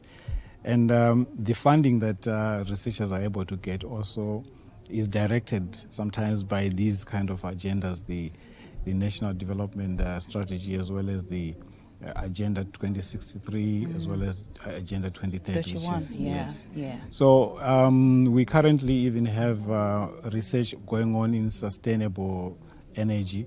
So we have this transition to green energy. So we also have researchers working on climate change, trying to see how we can mitigate for climate change in Eswatini. We have people working on water, clean water. And also smart agriculture in our faculty of agriculture. And of course, in humanities, for example, our journalism students are working on how to improve, generate content for the community. Yes, so we have quite interesting topics. Yes, and in health, concentrating on HIV, on non-communicable diseases, and also community-related kind of research. Yeah, for example, even on gender issues, gender-based violence, the issue of violence against female students at university. Those kind of projects that are impacting on the community. Impacting on the community, indeed. But what are some of the recent achievements in your department of research? You've specified the fact that there's different faculties, but there's research that's being done, in the different faculties. But what are some of your milestones, achievements, as the University of Eswatini in terms of research implementation? Okay, I must say that we are trying to improve the efficiency of how we manage our research. This is an ongoing process, but I wish to inform you that currently we have more than 12 research grants that are being managed by our staff members. Okay. And so we are talking about millions of emalangeni in terms of the money that has come into the university through grants. But of course, most of it goes into the actual implementation of the project. So you may not see infrastructure. But there's a lot of equipment that has come in from international partners. Recently, maybe I could flag one project which has really stood out, which is done in the Institute of Research in Traditional Medicine, indigenous plants or indigenous food plants, where they've been working on a well-known, maybe you could say, remedy for HIV and AIDS. Not really a treatment, but it's a complementary medicine. They've been working with partners in South Africa. And they've gone through the whole process of working with the indigenous knowledge holder.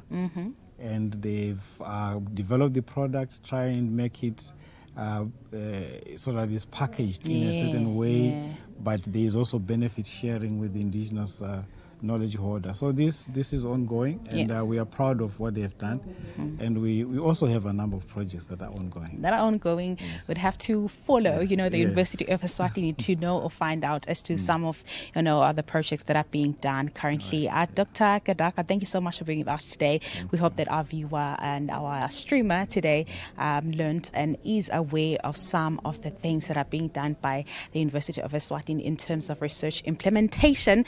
Speaking of indigenous knowledge, indigenous medicine, or traditional medicine, traditional knowledge, with me right now is the one and only Dr. Joy Ndwandwe, the amazing Dr. Joy.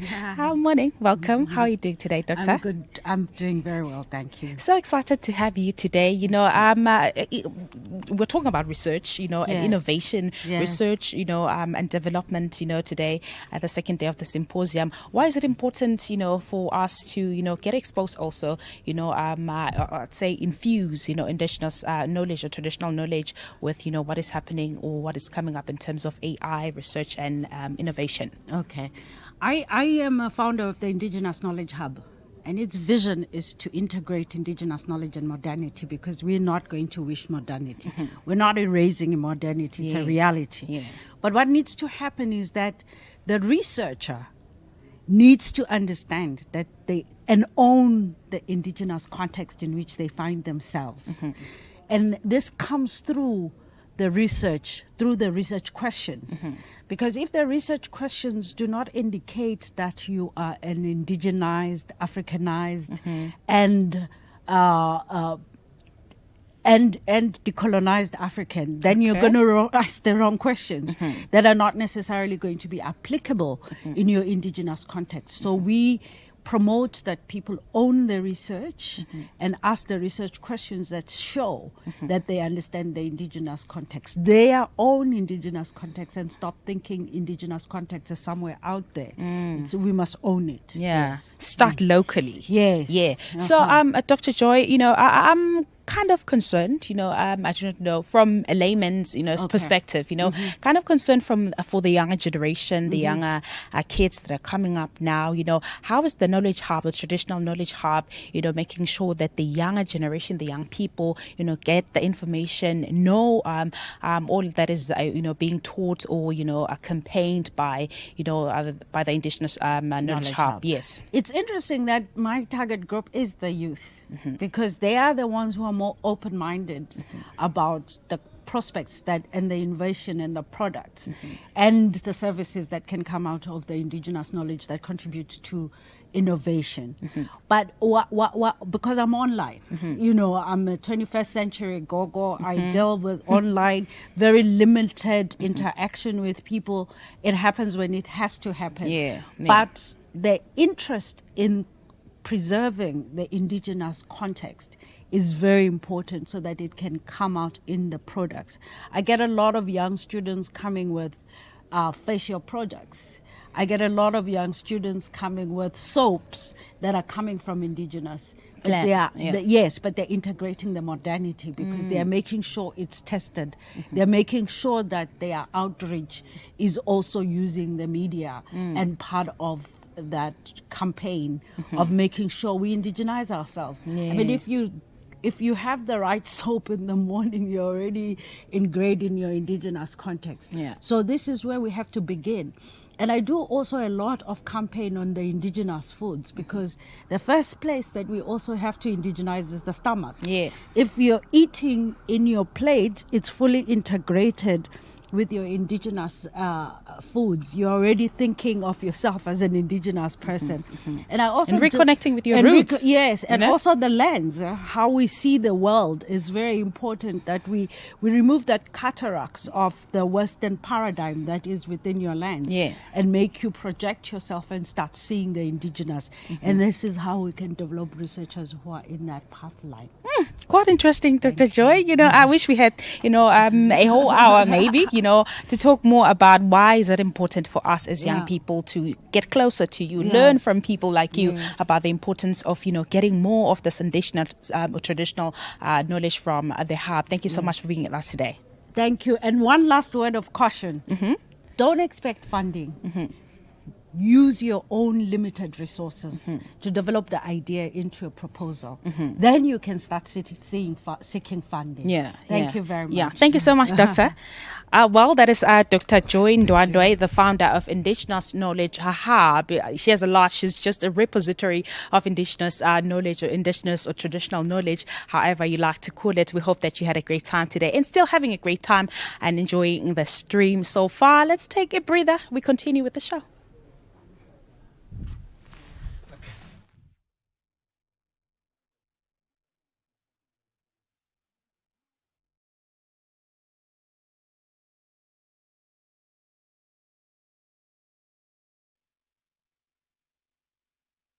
Ladies and gentlemen, we get into the second session of the second day of our symposium and strengthening research and innovation management, not only in Eswatini, as I said, across SADC and also across the globe. Getting into the second session of the program today, the sub-theme is the role of artificial intelligence in research and innovation management. I must say, when I woke up today, you know, I discovered there's a new machine that you no longer now need to go to a manicurist or pedicurist or nail artist and to actually do your nails. You just buy this machine, it paints your nails depending on the color that you chose, you know, so that's how far we have gone in terms of technology. But today at this point, we're looking at, you know, how do we incorporate artificial intelligence in research? How do we get AI to help us, you know, implement our researches and make sure that our researches are accurate and concise? So we have a couple of speakers, but currently on the podium we have Dr. Mlipa that is just currently giving us a guide as to what are some of the things that we can expect in terms of topics that will be discussed during this session of the symposium today. So we are looking at the role of AI in enabling interdisciplinary research and collaboration. So AI is the key word. Let's not waste any time. Let's take it to the podium and hear what's being spoken about at this point. On artificial intelligence. But before we start, I thought I should perhaps just define what we're talking about so that we have a common understanding as we proceed throughout the day, because there are certain, I'd say, misconceptions, you know, that we must deal with before we have a proper discussion on AI. So, what is AI? The first thing that you must understand is that artificial intelligence is not new. It started in the 50s, 1956 to be precise. So over the years, over the decades, various forms of AI have been developed. So mostly those who are using artificial intelligence were academics. It started with computer scientists, then statisticians joined, mathematicians joined, as the AI started involving some statistics, the algorithms required statistical applications, and so forth. But to help you understand artificial intelligence, I'll just maybe give you examples of different forms of artificial intelligence that you or everyone who has a cell phone has been using unknowingly. If you, yeah, all right. If you are on social media, let's say you're in Facebook or X, AI is used to select the news items or the posts from your friends that you see. It is used to select the videos or the reels. In Facebook, they're called reels, or in TikTok, the videos that you see. So how does it decide which videos or posts to show, or even the adverts? It knows everything about you because it keeps track of your interactions, who you interact with, which posts you like, what you say. If you're ill, maybe you post something or on your wall that you are ill, or even communicate with a friend that you are ill, so it knows that you are ill. Then, for some reason, when you open your Facebook, you'll see adverts for cough mixtures or pills, because yesterday you shared information that you were ill. So that is artificial intelligence. It is applied everywhere. If you are typing, let's say you are typing a document in Word, there is autocorrect. It corrects your grammar. If you are typing a WhatsApp message, it predicts the next word that you are going to put. So that is autofill. So those are different forms of artificial intelligence. You've heard of self-driving cars. You see, that's artificial intelligence. And fitness tracking, that's artificial intelligence. Okay. But that artificial intelligence is mostly predictive. It collects the data then to predict. Right?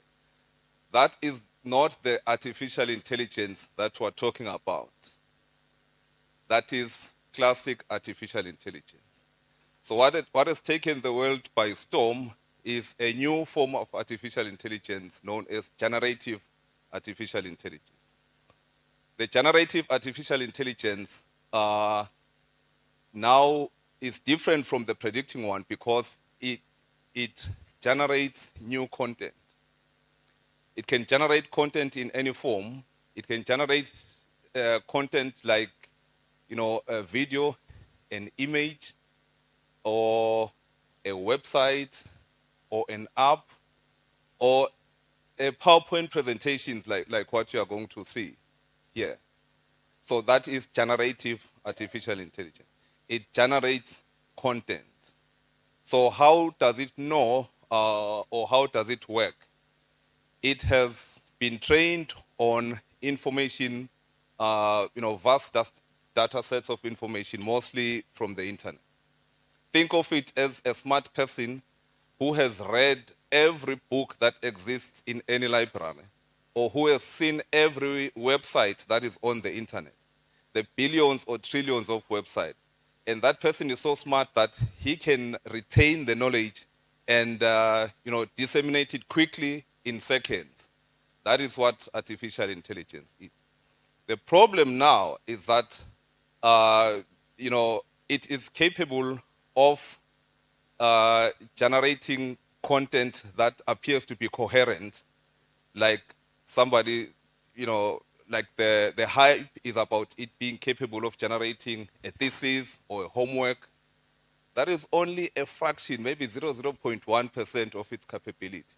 Unfortunately, it is those things that then tend to make headlines and then make people panic that, oh, AI is going to take my job, AI is going to do. AI will not take your job, just like Excel did not take the job of accountants. Just like QuickBooks, does not threaten an accountant. The accountant is the expert. The QuickBooks is just a tool to automate some of the processes. So that is what AI is. AI is a tool. So with that definition, we can then proceed. So I'll be chairing the session this morning. So in order to manage the time, we are going to maybe have the first 3 presentations, then allow questions afterwards. Yeah, then we proceed to the next 2. So I've been asked to talk about the role of artificial intelligence in enabling interdisciplinary research and collaboration. So this is what I'll cover. It's going to be a short presentation because we have to manage the time. So I'll talk about AI as a bridge, AI in collaboration, how we can use it in collaboration and in interdisciplinary research, and also, the models that we can use in our collaboration, and discuss the future. Called it AI integrated future.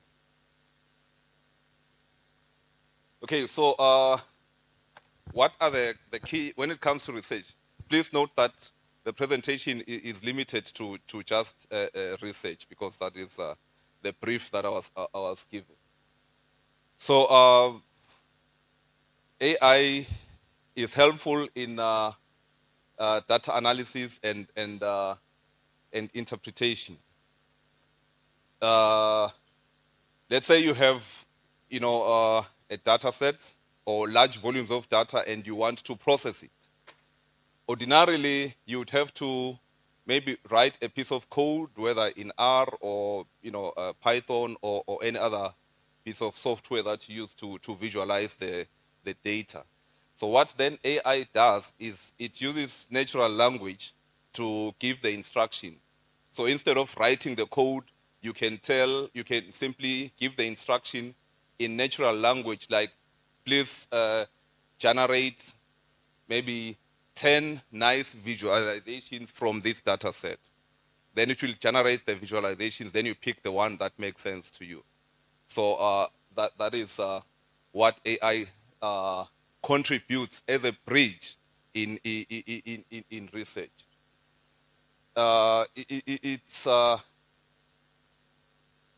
It automates repetitive tasks.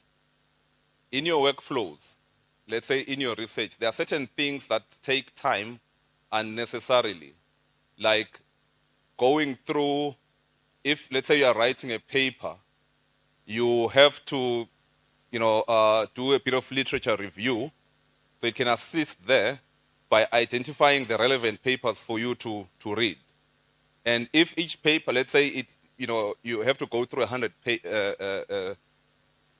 published papers, you don't have to read every page. Let's say you are interested in maybe what is the gap, or that this paper is trying to fill.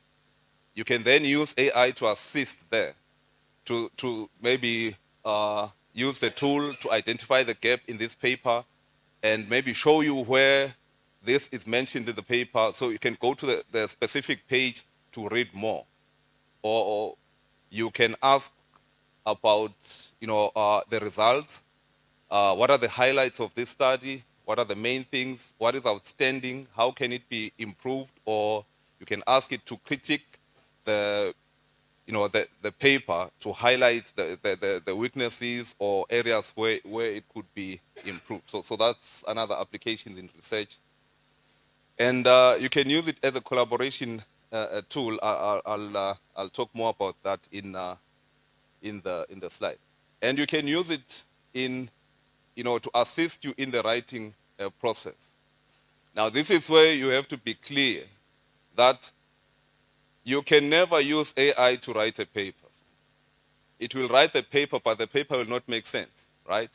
So the way you use AI is to write the paper, then ask AI maybe to clean it up, like check the coherence, check the grammar, spelling errors, and so forth. That way it makes sense. So even for students, you give them an assignment, to write, I don't know, about the history of Swaziland. You go to AI, let's say the history of Swaziland, or what happened at Mbonzela, last week, write a story about that. You go to ChatGPT, you ask it to write an essay of Mbonzela. First of all, ChatGPT will not know what Mbonzela is, but it will not tell you. It will write the story about Mbonzela, which doesn't make sense, right? Because it is just generating, new knowledge. The reason why it will not tell you, it will not give you a coherent story about Mbonzela is because it has no information on Mbonzela, because Mbonzela doesn't exist anywhere on the internet. It has not read about Mbonzela. But if you were to ask it to tell you a story about Paris or New York, it can tell you a coherent story that makes sense, that can be verified. So those are some of the things that you must be aware of. Okay, so how can you use it for collaborations? I will zero in on a feature called custom assistants, or those of you who use ChatGPT, they're known as GPTs. So what these are basically the way you communicate with ChatGPT is through a prompt, right? So a GPT would be a detailed prompt that you can use to sort of guide the output so that the output makes sense. So you can improve that by writing a coherent prompt. Then in addition, about it depends on what it is. I'll give examples. So it's very easy to build because you don't even need to know how to code. You just click a button, then you give the detailed prompt, you provide additional information, and that's it. Then it can do amazing things afterwards. So if you're using ChatGPT, so all you do is there is somewhere it says you must click explore GPTs. You click there, then it take you to this page. Then you click create. You click here, then you give the prompt and additional information, and that's it. No coding involved. So I've given an example of just a few which have been used, which I use to collaborate with my fellow collaborators, the people that I work with. So I've created these ones. Let me just explain here. So when you're publishing, we use mostly things like Python or MATLAB or Mathematica and other scientific software. Now the challenge is when you want now to generate a graph, you must meet certain guidelines. Like for the journals, they'll tell you, okay, the lines must be, use this line type. The fonts must be, this font size and so forth. So you don't have to go through that process and all the time. So what I've done is I've created a GPT where you can just maybe draw the graph, then the formatting will be taken care of by this. So instead of worrying about half a page of code just to ensure that the graph comes out neatly, you just worry about the science. You throw in the data that you have, the result, the mechanical aspect is taken care of. This one is for prompting. The people that I work with are still not up to speed with they find the prompting difficult. So I've created this GPT for them. So they don't have to worry about coming up with a good prompt. They can just click here, and then describe the scenario. Then this thing will generate a good prompt for them, which they can just copy and paste. I used it yesterday to assist somebody who was struggling with coming up with an AI integration policy for his workplace. So I just described the scenario, then a prompt came out, and that's how you can collaborate using these tools. I'm moving quickly because I've been shown that it's 2 minutes. I don't know how this is going to work because I'm the chair. You see, I'm the one who has to be showing. I'm the one who's supposed to be managing the time. Oh, this one, a couple of weeks ago, I was working with Ishek on just discussing AI. Then one of the outcomes, because we were discussing how to prompt, so we came up with a good prompt for generating images, right? So I took that prompt, extended it a bit, and packaged it into this GPT. Oh, by the way, with the GPTs, you can keep them private, or you can share them as a link so that anyone who has the link can access it, or you can make it public so that anyone in the world. This one is not public, right? So I created this GPT so that the Ishek guys, if they want to generate maybe a slide or an image, they can just mention. So this will take care of everything in terms of the graphics. But the restriction was that everything works. Of course, it's not clear.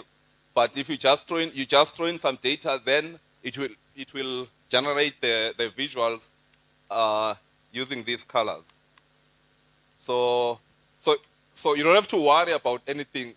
So which means that you'll be more productive because you'll focus on the issues, not worrying about how to get a good graph. You see, so that's what AI does. So you have this tool, so you're able to generate your reports faster. So it's for productivity and efficiency. So where can we use it in interdisciplinary research? It accelerates the research process. I heard Dr. Mlipa yesterday. Sorry. I hope you're hearing me because oh yeah, okay, or online, okay. I heard Dr. Mlipa yesterday saying, if the research is done in less than 3 months, then it's not credible research. So even the publication. So now here is the thing. First of all, it depends on the specific area. Some areas like health take time because you have to do surveys, you have to wait for approvals. Other areas like computer science, it's all a program that performs a certain task in mathematics or wherever. What takes time in research?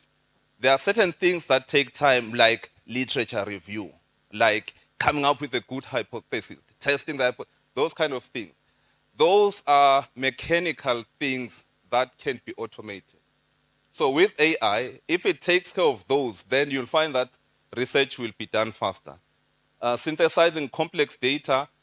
Now, one of the difficulties in research is getting access to data, right? I am the area of mathematical modeling.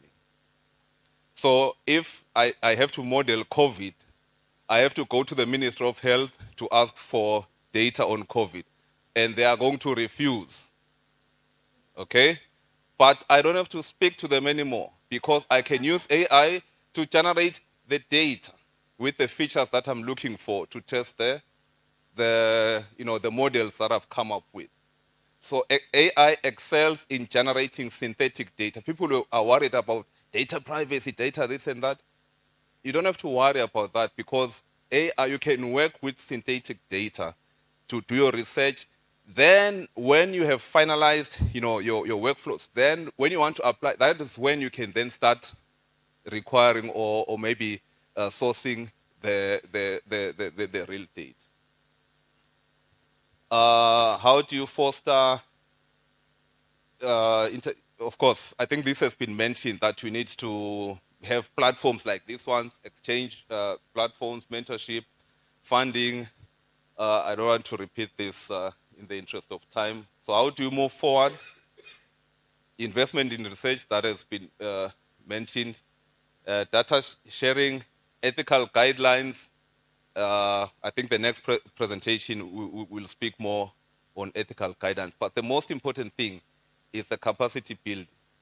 Firstly, to demystify what this AI is, and also to help maybe identify the use cases where AI has demonstrable value.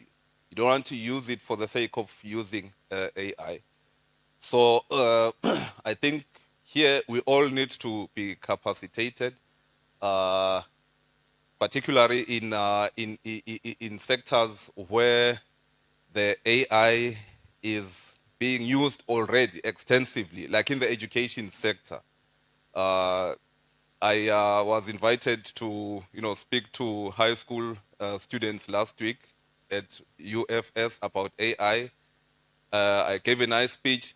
Then after the speech, they interacted with me afterwards. You were asking questions. I was shocked that these people know more about AI than me. You see, for my knowledge, when you start with AI, you start by asking it, prompts. Then you say, okay, no, it's not giving good result. Then you start a bit of prompt engineering. Then your results make sense. Then you go to the custom assistant. Then they even make more sense. Then you graduate to AI agents. Then it's that's super. Then you go to fine tuning, the models and so forth. That is where those young people are. I'm not, and they are high school students. Now imagine you are a teacher teaching them. You see the problem. So thank you very much. I have to stop myself, not because it's time. Okay, thank you. Oh, yeah. So as I said,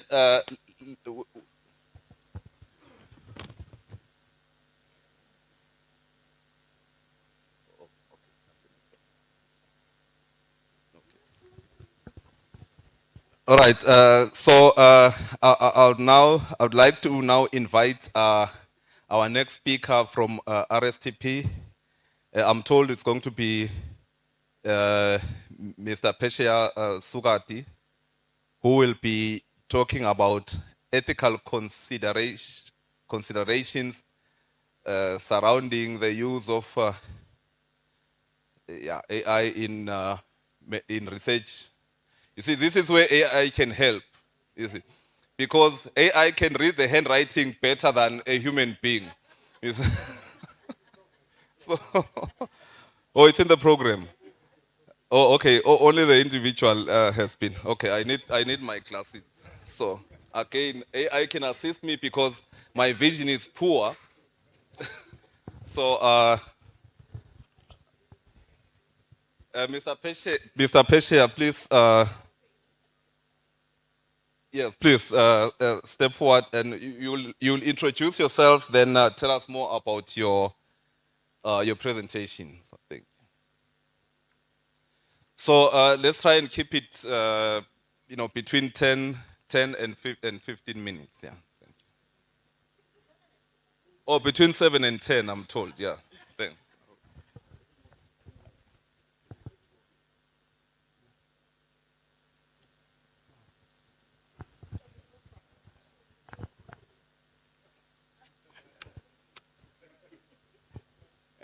Good day, ladies and gentlemen. My name is Pesha Sugati, and I'm currently the Innovation and Technology Specialist at RSTP. I'll be presenting on ethical considerations surrounding the use of AI in research and innovation management. Most of my presentation probably contradicts what Prof was saying.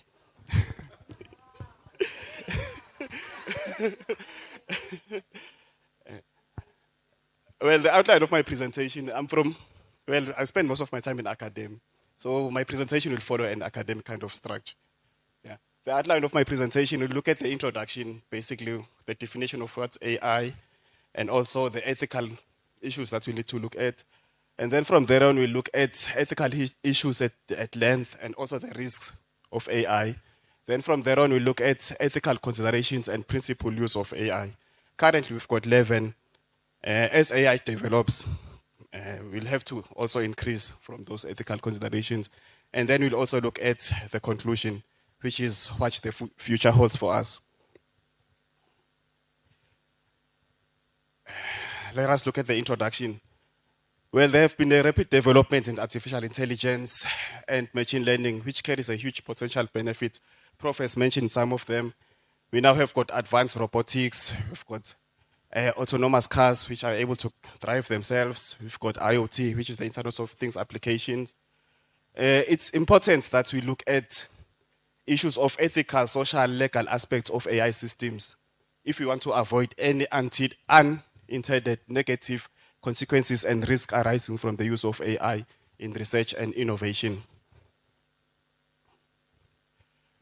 So that we are on the same page, probably let us look at some of the definitions that we'll use. I try to probably pick the simplest definition of artificial intelligence for the benefit of everyone, which refers to a system that displays intelligence in behavior by analyzing the environment and taking some form of actions. Basically, it has to follow some degree or level of autonomy, and it has to achieve a specific goal. Well, AI system can be purely software, and they can also be embedded in hardware devices. For instance, your ChatGPT, it's purely software. You can type some few information, then it's going to give you some information, or it can even write your thesis. And then also on embedded system, we talk of your advanced robotics. Then by definition, ethical or ethics, these are moral principles that govern the conduct of any activity. Basically, it governs our behavior. AI ethics is concerned with the important questions on how developers, manufacturers, users should behave in order to minimize any ethical harm that can arise from AI in our society. This ethical harm could be from the poor design, which is the poor design of the AI system. It could be in an inappropriate use of that particular system, assuming your ChatGPT was used to solve probably societal problems. Some of our students are using it to write their thesis. And also there are other good programs which uses AI, but they end up being misused or they're used inappropriately. The scope of AI, it spans from data privacy and all the way to super intelligence. We know that for you to train an AI system, it requires a huge amount of data. One question we'll ask ourselves is, where does that data come from? You might find that some of the AI developers, they steal some of our private data. You might. That's it. And also, when it comes to, in the future, not some of us, because I'm a technocrat, some people also fear that you might find that we end up developing computers which are much, much smarter than us. And then it happens just like in most of the movies, robots take over the world. Yeah. Well, let us look at the ethical issues and risks of artificial intelligence. Basically, ethical issues, it refers to the problematic outcome relevant to AI that need to be addressed. They could be classified broadly into three classes, which is at individual level, environmental level, and also at societal level. At environmental level, we can start from safety to all the way to human dignity. Basically, when it comes to safety, for instance, a safe driving car, are you 100% sure that if you are using one, you are going to reach your destination safe? So whosoever is designing an AI system, they had to ensure that happens. When it comes to, I've mentioned the issue of data privacy and protection. When it comes to for human dignity, that particular AI system, whenever you are looking at probably different ethics of nationalities, you might find that at times an AI system becomes biased. You show an AI system probably two pictures, one of a different ethnicity, and then you ask which one is a thief. In some cases, they'll just choose probably certain ethnicities. Those are the kind of issues we need to look at. When it comes to a social level, you'll have to look at fairness, responsibility and accountability. For instance, I'm using AI. What happens if in that particular AI end up producing unintended results and they are harm to human beings? Who is responsible for that particular harm? All the way to job replacement, also in my human relationships. In the interest of time, I won't be able to go through all of them. Yes, I think this is probably the part where I'm supposed to spend a lot of time on. The guidelines and principles, there are 11 in all. Basically, they provide guidance on planning, development, producing, and also using AI. We'll have transparency. Transparency involves the interpretability of a given AI system. And also, given certain results, whosoever is using the AI should be able to trace on how it ended up on this particular decision. It cannot just be autonomous, or it can't be interpreted on how I ended up reaching a certain decision. Fairness and justice, the principle of justice and fairness state that development, deployment, and the use of AI must be just and fair, so that AI systems should not result in discrimination, biasness against individual communities and groups. We look at responsibility and accountability. Every AI system should be auditable. This is the developer, designer, owners, and operators of AI. Of AI should be accountable for an AI system behavior, and therefore should consider the responsibility harm it might cause. I think we should be using AI probably to lower the temperatures.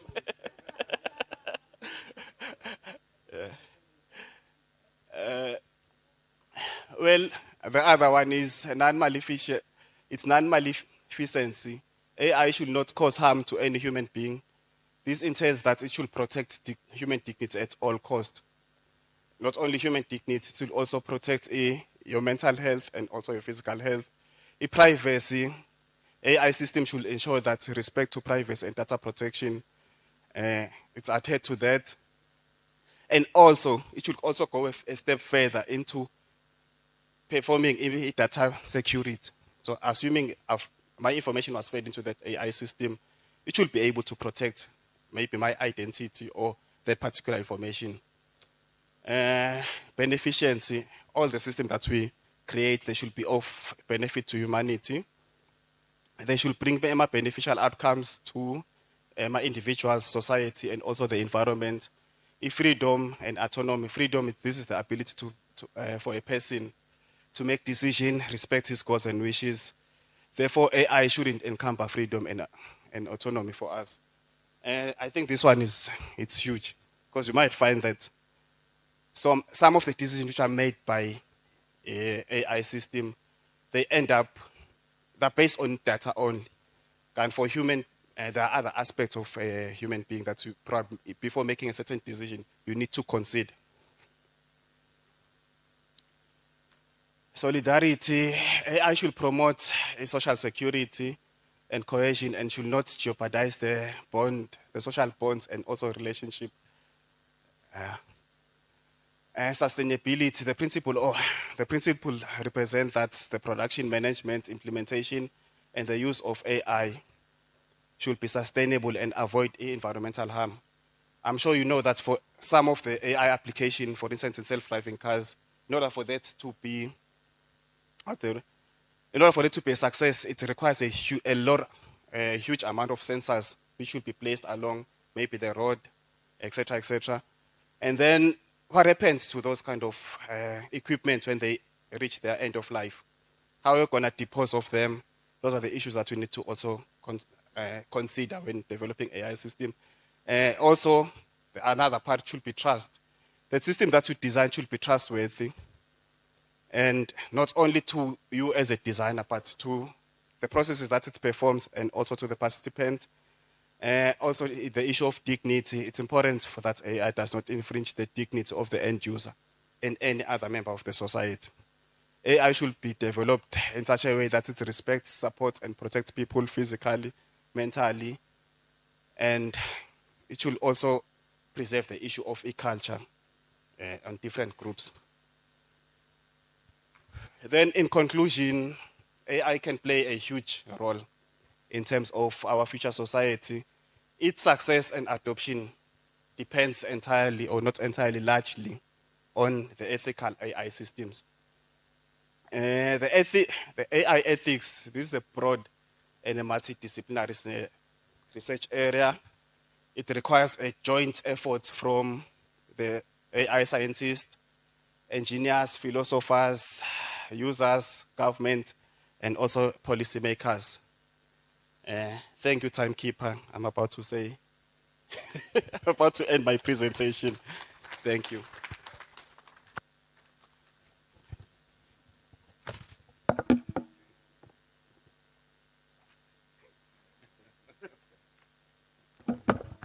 Yeah.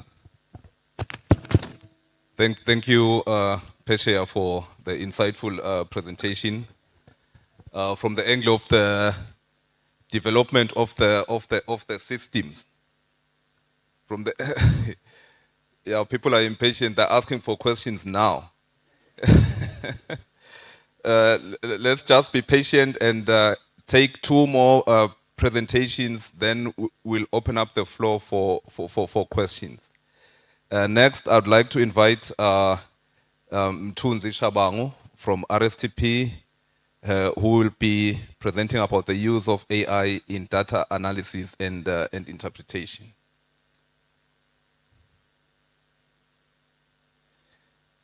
Yeah, let's welcome him with a round of applause while he makes his way to the floor. Thank you. Yeah. Looks like he has his own.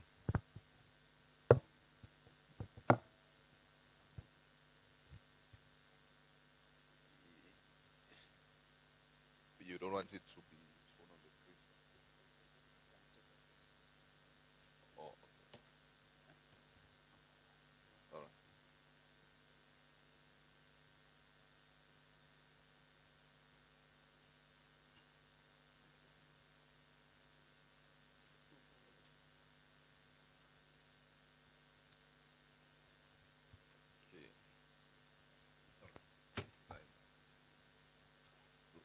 Okay. Good morning. My name is Mthunzi Shabangu from RSTP under the National Data Center. I thought I would start this presentation with asking a question, saying, can you raise a hand if you know the answer? That you have been asked by someone, Lemakaya, your relatives, that he wants to do computer. If he can just know how to write this thing, WordPad, his life can be sorted. If you know the answer, can you raise your hand?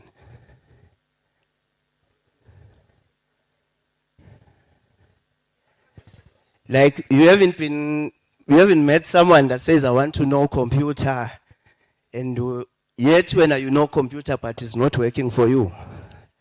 I'm saying if you know the answer, you can raise the hand. Okay. In fact, no one raised the hand. So, yeah, because there was no question. That was the whole idea.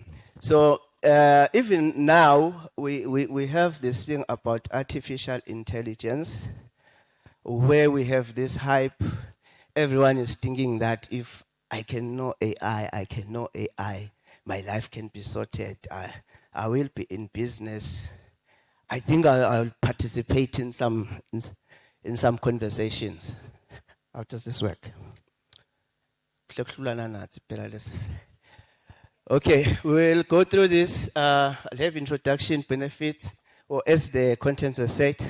I must say, Dr. Mlipa, for us that are really in the field of data science or AI, the topic we were given is very complex or is very vague. Like, it would have been even easier for you to say, how can we use AI to see if the pig's leg are short or long? Then how can we use AI for data analysis? So it's just a very vague topic is brought, but we will try. But after meeting some few individuals yesterday, I could tell whosoever was sitting what they wanted. Because I met a few colleagues say, can't wait for your presentation. I want to know how I can start using AI. So now I had to change overnight the approach. So that's why now you have there somewhere a practical approach to using AI for data analysis and interpretation. So it will be a bit more 3 to 5 minutes scholastic, but it will introduce everyone.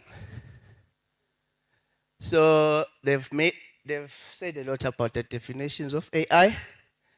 I'm sure we can pass that one. Now this is the scary parts that maybe make people scared. Now artificial intelligence mimics our brain. That is a neuron, which means it's something that exists in our brain. Those that do biology, they know better. So that is what AI mimics. But it has not reached the point. In fact, it has not even defeated a child. Because AI needs some target to work. Yet a child, within a few days without a target, can tell that this is a shoe, this I can't eat, this I can eat. But with AI, you'll need to train it over and over again, over maybe that same target or different targets, but that mean the same thing. Then here, I just want to maybe give the idea what is AI, because everyone is just talking about AI as if it exists in isolation. So AI is what Dr. Motsa said started a long time ago, around the 50s. So that's why it is in the bigger circle. Then we have machine learning. That's where I'm more concerned, or that's my domain is. So I will not talk about GPT. That's not my domain. So my domain is machine learning. So even this approach will be machine learning. Then we have neural networks. Neural networks is the same as this thing that just mimics this. Then inside machine learning, then we also have deep learning. That is a story for another day, if we had time. Now, as I was sitting down there, I tried to train a certain model. It took some time, but I'll explain why. Now, these are the benefits of AI. Now, this explains why should you go to AI. Not because everyone is going to AI, then you can go to AI. You have a few data sets. Let's say you want to decide salaries of an employee. It's only 5 employees in the company. Then you want to use AI. It doesn't make sense, okay? So even the type of data you're talking about, it has to be reasonable that the mind is starting to find it difficult to analyze the data. So now you need a certain perspective. So, well, it's changing the way we analyze data. But now, what makes the need for AI? There is now the proliferation of data. So from phones, from all the gadgets that we're using every day, from the intersections which we have with the services that we receive daily, whether with government or with the shops. So now there is large amounts of data. So data is increasing at a high velocity. In fact, don't mind the terms I'm using, that's how we talk. When we talk big data, we have 5 V's. We have volume, we have velocity, we have veracity, that is it believable or not? I'll remember the other ones as we go on. Now, and then I think the other ones, again, to process this data, like I was telling you, I was sitting down there just trying to run a data set of 256 samples. It took about 5 minutes. So you need these speeds. AI speeds up processes and reveals valuable insight. Now, what does this mean? I'll make a simple example. Say, like government, you have 1,000, or you have a company that has 1,000 employees. You already have, I'll make that example because we all relate with money, with salary. So we already have an employee which we are employing. You don't know how much to offer that employee. Now, you train a model, And that when you train that model, it must be consistent, because when you train it, of course, it must reflect the real thing that's on the ground. So when the new employee comes, it's easy just to put the few features for the employee, and then you know how much to pay that employee. But let me be quick. I think these were the objectives. Or the objective I have for you is that when I leave here, you know whether you can invest in AI or not. If you are a company, that is, if you have not started, at least you have that idea if you can. And also to stimulate that desire that to join the AI chain. Now, this is what you have to check, your readiness. It's hard you can't do AI with the minimal of this. Computing hardware, and then Java machine. When I say Java machine, if you have a computer now and you type Java C, if that computer says it is not recognized, then your machine is not ready to run machine learning. So you'll have to have a Java machine within your computer. Then you have to know these programming languages. We have Python, we have Scala, we have Java, and R, like the doctor has said. And then we have these IDEs I've said, Google Colab can help.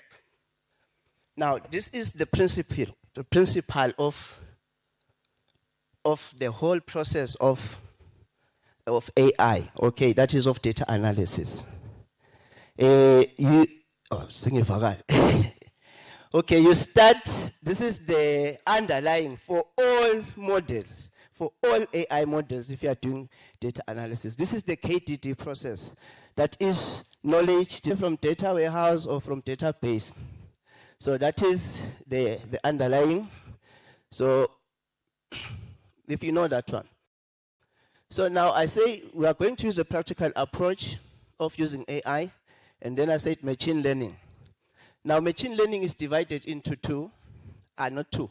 We have those learnings, but for the scope of this discussion, I'll use two, that is supervised and unsupervised learning. Now with supervised learning, which means, okay, we have those algorithms that are mentioned there. With supervised learning, you have a target, which means you know the target variable, you know the class. Let me make an example with the credit for the bank. We have all the features of a person applying. Either the person has a high risk or a low risk. So that is a target. So now when you train your system, you'll use supervised learning. And then we have unsupervised learning, which I think is more critical to the people that want to do data analysis. Now with unsupervised learning, you just throw in the data there, or you fit in the data into the model, and then let the data learn for itself. Now after doing that, then you will come back and then you will notice a certain pattern. That is when you can then give classes or targets what that cluster means, So this is mostly used in marketing. Let me be quick. I think I've mentioned this. Now, let me also mention this. The machine learning models are different, but the process is the same. So you don't have to stress that you don't know what. If you know one, you can fit the other to test your model. So we have this side, that is the regression models. Here we're talking of continuous target, like the salary is continuous, I finance salary yet. So you can use this regression. That side we're talking of 0 and 1 target. And then I brought this one. This one is interesting, that's why I brought it. This is association rule mining. Now I'm sure what I've seen that one. Now, you have, this is an example where a shop discovered that every day, kuthengwa beer. And bababuka lo beer uthengwa ngesikhathi lesifana now at the same time. So every time beer is bought, what is happening? Now they discovered that each time diapers are bought, then beer is bought. Okay. Now this zeroes in with who buys the diaper? who buys the diapers or who buys the beer? So it happened now they start thinking maybe when the husbands get home, the wives send them to the shop. Now when they buy the diapers, then they go and buy the beer. But for this, okay, this is what happens when you say, it's more like a recommender thing. People who bought this also bought this. That's what happens. So again, we use what is called the a priori association rule mining. Now, for you to use that one, you must have the sum. How many beers were bought out of the total transaction? Then the confidence will mean how many beers were bought together with the diapers. So now you can use that one to tell. Fast. Okay, this is the simple process for anyone that wants to use AI for data processing or for data analysis. The process is the same for all the models. You have data processing, which means you have to clean your data. After cleaning your data, there's what is called imputing. Imputing is when you fill in missing values. If you do not handle the missing values, the model will find it difficult to work. So for a machine learning model to work, no data set must have missing values. Then you split the data into train and set. You have to do that. Then you scale the features. Now when I say feature scaling, this one you have to do after you have split the data. To understand the Laban. If you do it with the total data set, then this thing will take the average, and then your model is wrong already. Okay.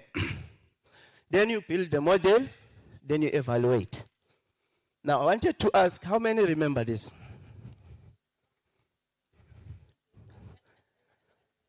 You remember this? This is what you are doing now is what you learned. Now, unfortunately now, it's not a 3 by 3. It is not a 2 by 2. Okay. Now it is something like this, even 1,000, but it is still a matrix. Okay.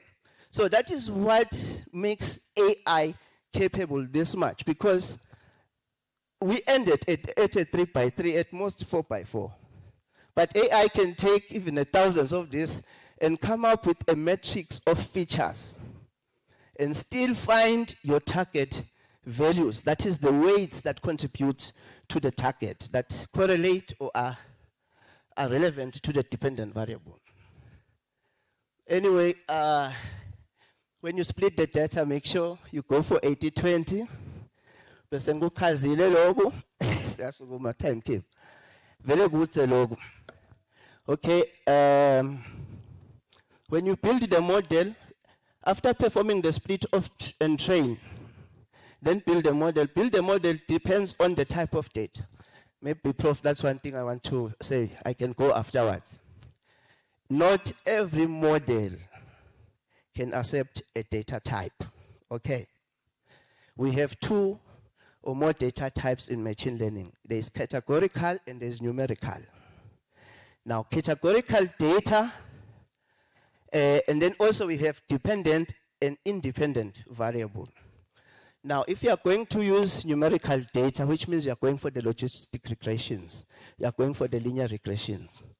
But then if maybe you are using the categorical data, you can use the classification models. But also after then you have trained your model, then you can calculate the performance metrics. Now, this is where it is important. One model is not enough. Like I said, you must know your data. If it is numerical or categorical, again, if it is categorical, you can change it to numerical. So you can test all these models that I've shown you or that are there. Then get the best performance metric. After that, it is your decision. One challenge, which I can say, Prof, most of our machine learning models they don't reach production. but they do give the results. So I think that is where generative AI took over, because he saw, if it is a he, that we are ending here, and then said, I can do something with this results. Okay, thank you.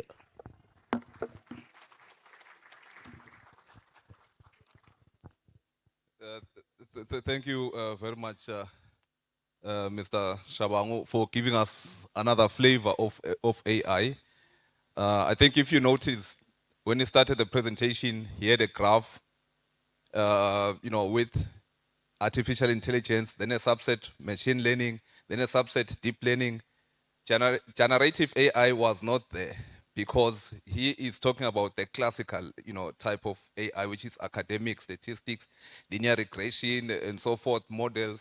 Generative AI comes in as a subset of the last circle in his graph, which is deep learning. So the difference is that this generative AI is artificial intelligence for everyone, for the masses, which you can use without having to understand regression and so forth. So that is what we are talking about. But of course, when it comes to practical applications, those classical, AI fields like machine learning are still relevant, particularly if you want to work with, sensitive data. You want to create your own AI models so that you can be sure that nothing leaks, to the public. So thank you very much for shedding light on that. Colleagues, we are running behind time, but by just 5 minutes. So to save time, we will take 2 more presentations, and I will request the speakers to, ensure that they limit them to the 10 minutes, so we can have a bit of time for questions. So next, I would like to invite Dr. Douglas Sanyahumbi, who will be talking about the transformational potential of AI in revolutionizing research and innovation management. After his presentation, I will invite Dr. Lulu and Mr. Villane to speak about the IP rights in safeguarding innovation, because that is also AI related, I'm told. Then we'll have the question and answer session before we move on to the presentation from the UNESCO Research Center, URC. Then we'll break for lunch. So over to you, Dr. Douglas. Thank you. Hi again.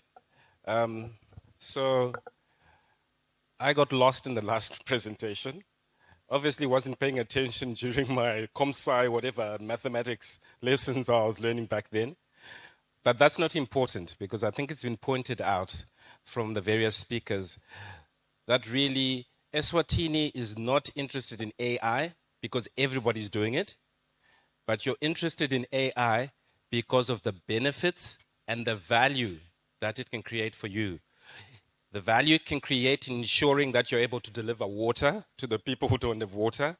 The value it creates to be able to deliver power where there's no power. That's the space you should be coming from. And it's the same with all of these controversial type of fields that we enter. Ask, what's in it for me as a country? Where do we set our rules? Where do we set our regulations to get the benefits and the value and protect our people, if that's where you want to go? Okay. So it's important that we do get a good understanding of where this takes us. I'm obviously focusing very much on how AI can support research management and innovation management in this country.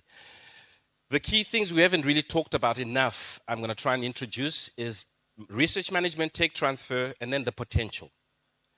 And definitions have been done, so I won't take time there. The thing to understand is AI is really about this ability substant, like we would. Okay. In universities. This is what we're doing in universities. We have, okay, so this is changed my slide, but that's fine. We're doing research. We're generating a whole lot of information, hopefully new knowledge. The value of that new knowledge can be academic. Okay, so it's the publications we've been talking about. That is a value that's created from research. It has impact in the academic sphere. There is more impact that we can get from our research. Okay, so we need to maximize the value of research. We're not saying stop publication. Okay, Dr. Mpila said it perfectly. We're not saying stop publication. Publish by all means, but consider the rest of the impact you can make. So there's research outputs, takes various forms. There are key channels, key users, and various forms of impact that we can have. That process is complicated, and you need this gap that we were talking about research managers who help you move from this research idea that you have to the impact. What I would love to see is every researcher who starts a research project maps out what their impact is. Whether it's academic, whether it gets to beyond academic, but they've got a good sense of where they're going. Okay? So the point being, develop proposals, do the contracting, do the project management. Your funders don't give you money and then forget about it. They want reports, they want good financial management. And at the end of the day, you need to close out the report. And surprisingly enough, the universities that do this well are the universities that funders are happy to work with. Okay, that's the way you need to understand it. On the tech transfer side, remember I said the impact is beyond just academic publication. You need the guys now in the innovation or innovation management space understanding that innovation management starts from research all the way through to whatever the impact you want is. Okay? So the tech transfer folk are now playing in a different space. They are saying, you've been doing all this research. Is there potential for social or economic value based on the research outputs, outcomes that you're generating? Then they go through a whole process of assessing it, seeing what the commercial potential is. Remember, when I talk commercial, when I talk about markets, those markets can be social. Every business, whether it's a social business or not, has to cover its own expenses. Okay, so there's no such thing as, oh, I'm just doing a social project. I want to give this all away for free. You will never be able to do it because there is no case to be had. Okay, so it's important that you have these tech transfer people who look at your research output from a perspective of what is the commercial potential. But not only that, they also look at it from a perspective of what form of protection does it need. It's not all about patents. Okay, that's only one form of IP protection. There are various forms of other IP protection. The process is complicated. Okay, that's really what it looks like. Activities, research, outputs. There's this tech transfer office that decides how we're going to commercialize. Where's the value? Is it strongly social? Is it strongly commercial? How do we get it into this innovation value chain where we end up with either a business or the university, when it's very lucky, starts getting paid license fees for its IP? That's how complex this process is. If you don't do the research management part well, by the way, don't expect anything out of the innovation space. So the reason the country should be investing in research is because we want to get to the innovation part. We want the impact. I think various speakers have said it. It's important that Eswatini invests in research, but it was also said that you can't ignore the economics of the country. You do need to still look at international funding. Yes, there's sometimes conflict between what your priorities are, and hopefully the National Research Commission is going to help reset those priorities. You need a level where national priorities are set at a national level, not just at a ministerial level.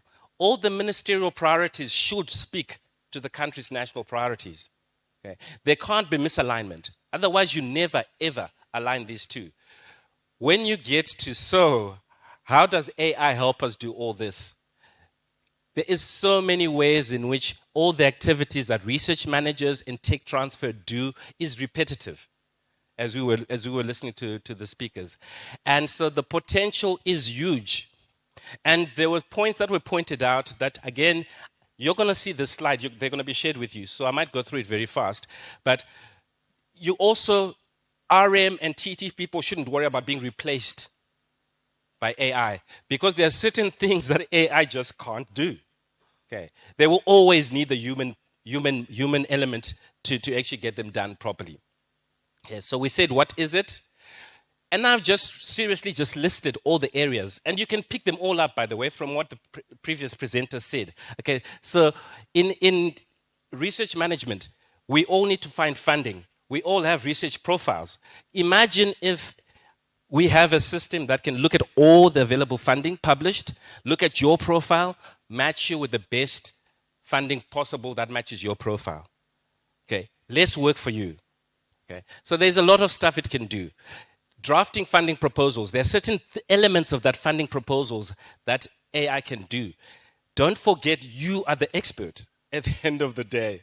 Okay? You don't chuck in stuff and say, oh, AI, write me a proposal, and then submit that. Because trust me, there will be issues. Okay? You are still the expert. Okay? So there are certain elements of drafting.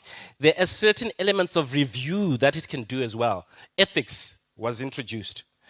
If you can tell your program what the ethics parameters are, it can tell you where your project conflicts with those parameters. Okay, so it's not doing anything different that you wouldn't need to do anyway, but it's doing it faster. Okay, it can manage the supporting research grants process all the way from pre-award to post-award at various stages. Okay, the budget management that we've been talking about. When you need to draft a report, again, it's a repetitive thing. Okay, you can use that system to do that. The contractual part. For me, there's always one important thing in contracts, by the way. And I mean, I know it's different for all the researchers, but it's all about how are we managing the intellectual property. Okay? And this isn't, again, rocket science. The country will need a policy that says this is how we want our country's IP to be treated. Each institution needs to have a policy that says this is how we align to the national policy. If somebody wants to fund you from overseas, guess what? You've got a policy that says how it's done. It's not a debate anymore. You can negotiate. Okay? And I mean, we can have a whole lot of discussion around IP. Okay?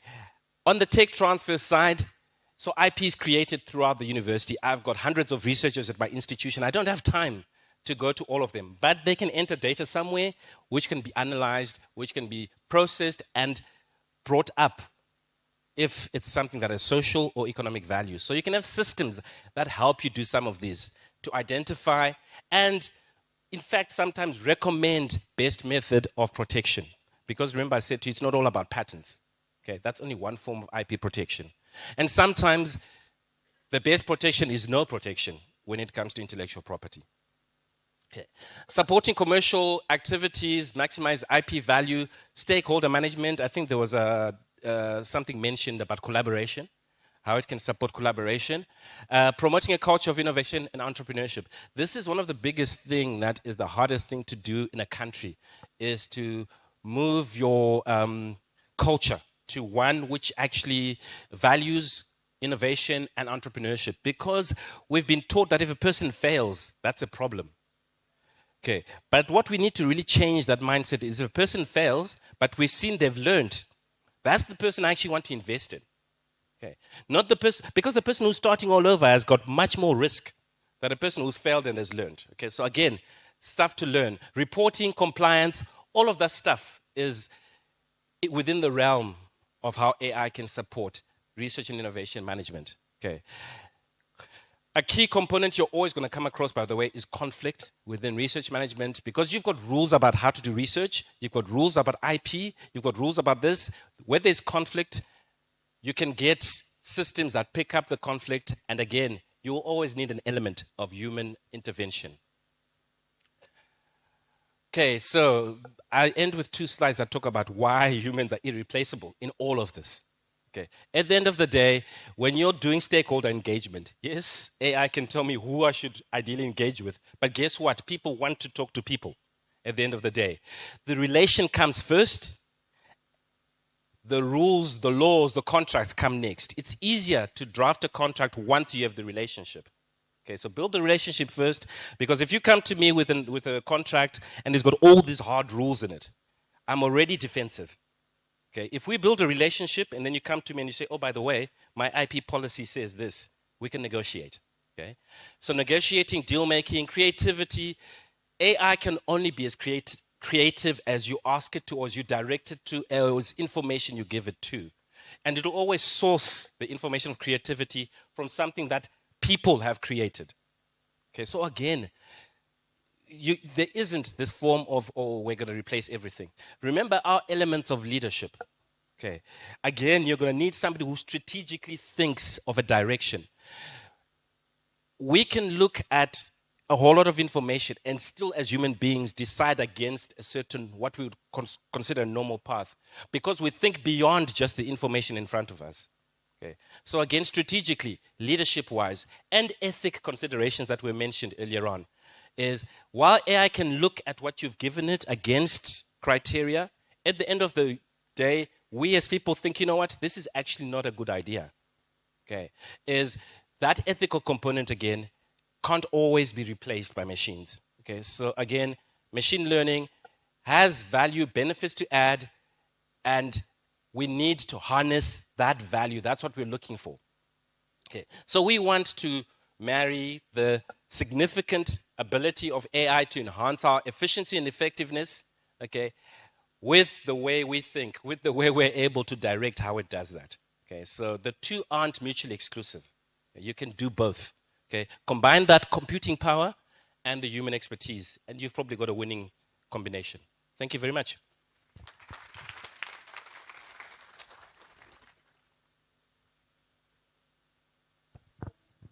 Thank you very much, Dr. Douglas, for your presentation. And I like the way he summed it up towards the end to sort of highlight the importance of having the human, and also highlighting the, the things that AI at this point can never be able to do, like human traits that AI can mimic. It can mimic your intelligence, but it cannot mimic your emotional intelligence or the way you relate to people. So those are the things that are uniquely human. I think we are doing well on time. Then I propose that at this point we take the questions. Yeah, so if anyone has a question or on the first three talks, please indicate by raising your hand. While we wait for the first hand, maybe I can just highlight two questions that were shared on the chat by our online participants. The first question was, my colleagues will help me in answering the question. How do we ensure that the LLMs standing for large language models, are widened to cover cultural imperatives for their utilization to provide some accurate sources? That's the first question.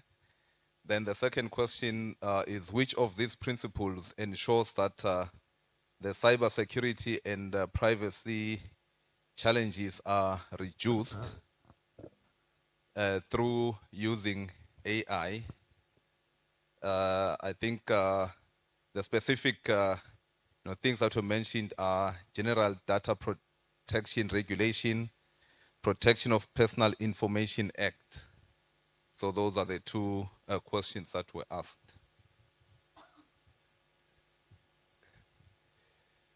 Maybe let's dispose of these two before we take questions from the floor. I can attempt to answer the first one, which is how to ensure that the LLMs are widened to cover cultural imperatives, to provide some accurate sources.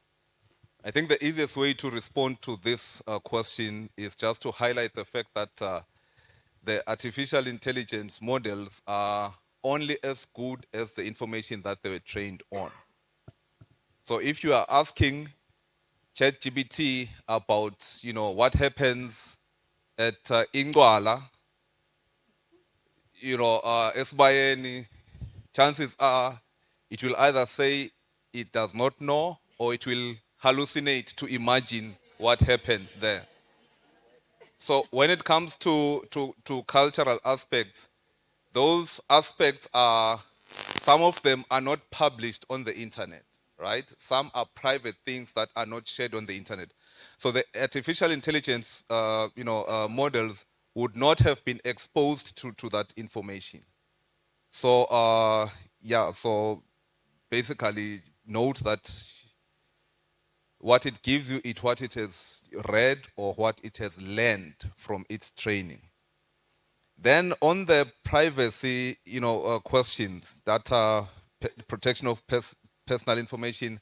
So that is where now the guidelines, have got to be discussed, like in the workplace. What sort of information, is acceptable, to, let's say, in the university, I'm a lecturer there. Can I just, upload a spreadsheet with students' results there showing their ID numbers and names? Is that acceptable? So that is for the university to decide. What sort of information are we as employees of the university allowed to share? Then the university is supposed to be providing us with guidelines on how we should interact with these models. So this depends on the the users or the organizations whose employees will be using this technology. But let me just say, it may be possible that the existing laws on data privacy and cybersecurity still apply. So, you need to check those if they are sufficient to cover the AI technology. Okay, I hope I've answered. Would you like to add? Thank you. So just on the, I guess, the security side, is it also has to start at national level? Is there should be the Protection of Personal Information Act with regulations that talk to that. And they can be revisited, like you say, to say, do they adequately cover any issues we've seen coming up with regards to AI? And there's always going to be people who are trying to abuse the system. There needs to be the rest of the people who are obviously countering any of those potentials. So it's another growing field, is where there's opportunities, it's opportunities both sides. And we need to develop capacity on both protection and obviously detecting those issues. Yeah, thanks for the addition. I think here in Swaziland we do have, maybe Fagutse there will concur that there are some data privacy, laws that have been developed. So we just need to check if those speak to the specific technology of AI, or they were developed for the general, internet usage or sharing of data. Right? Can you have? I saw a hand. So we'll take a hand there, then Dr. Sbanze, then another hand. Any other? Then number 4. So let's take those 4 first. Perhaps you can go first, and then you'll go first because you're already carrying the microphone. Then we'll hand the microphone to Dr. Sbanze, or maybe to you because you are closer to the microphone. Then Dr. Sbanze will be number 4. So please go ahead with the question. Thank you, Chairperson. I'm Dr. Monica Gwanyana Sitole from Eswatini Higher Education Council. Mine is not a question per se, but it's just an emphasis on the presentation by the first presenter. In his introduction, he said his presentation contradicts with that of the professor. So throughout his presentation, I was interested in the part that was contradicting. And as I was following, I could tell that there's no distinction per se. All he did was to glorify AI, making it glossy, like it can do everything. Yet the professor emphasized the importance of AI as a supporting tool.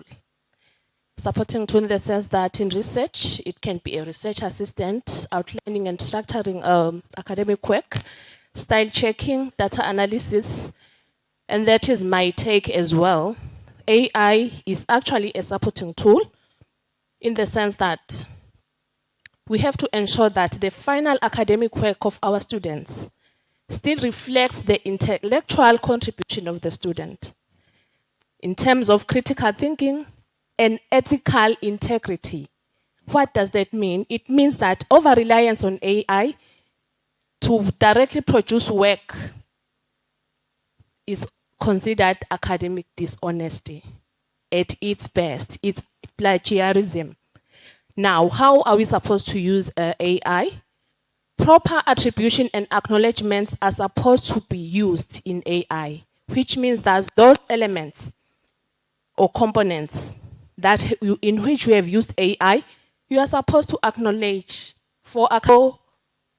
As academics, we are responsible to use AI responsibly, considering giving our students clear guidelines and commitment to upholding core academic principles in our approach. Teach our students how to prompt AI to give us what we want. That is your intelligence, the way we prompt. So AI can... Thank you very much. I suppose that was just a comment. And can we have the second question? Oh, okay. You yield for somebody else. That's fine. Fagutse. No, thanks, Prof, and good afternoon, everyone. It's not a question per se. I wanted to take an opportunity of the fact that she was my neighbor, and I saw that she had raised her hand, just to react to the issue that you had raised earlier on with regards to AI and privacy. And I think an issue that has been well covered by the doctor, but at national level, probably there's also need to look at that issue holistically by probably looking at some of the existing legislative and policy frameworks to make sure that they do cover elements that relate to how privacy and personal information is treated from an AI point of view. We can actually learn from a lot of developments that have taken place around the globe. If you look at the question, it mentions specifically the issue of what has happened with the GDPR, and you would note that with the EU, where the GDPR originates from, they have actually come up with a specific legislative framework for the EU, which is called the AI Act, that covers holistically how personal data and information has to be treated from an AI point of view. You will note that as a country, we do have the Personal Data Protection Act that looks into that, and the specific elements that are provided for in that to say there's sensitive, as an example, there's sensitive personal information, and that kind of information needs to be treated carefully in as far as how it is shared. And even in the AI space, I think those principles still need to apply if they are not adequately catered for in terms of the technology, but the principles they will need to apply. Thank you. Okay, thank you very much. I think so far we've had comments from regulators. Mr. Fagutse is from the communications regulator. Then Monica there is from ESHEC, regulating the education sector. So they are basically telling us what needs to be done in the education sector and at national level. That is what Mr. Fagutse was highlighting there. Now, can we have quick and sharp questions on the presentations that we... Thank you, Prof. Yes, I have a question. question. Yeah. And I think I'll direct it to you, Professor Motsa and Dr. Doug. What is the current geopolitical agenda for AI? Okay, thanks. That's a nice question, nice and sharp. Dr. Sibanze, can you make it sharper than that?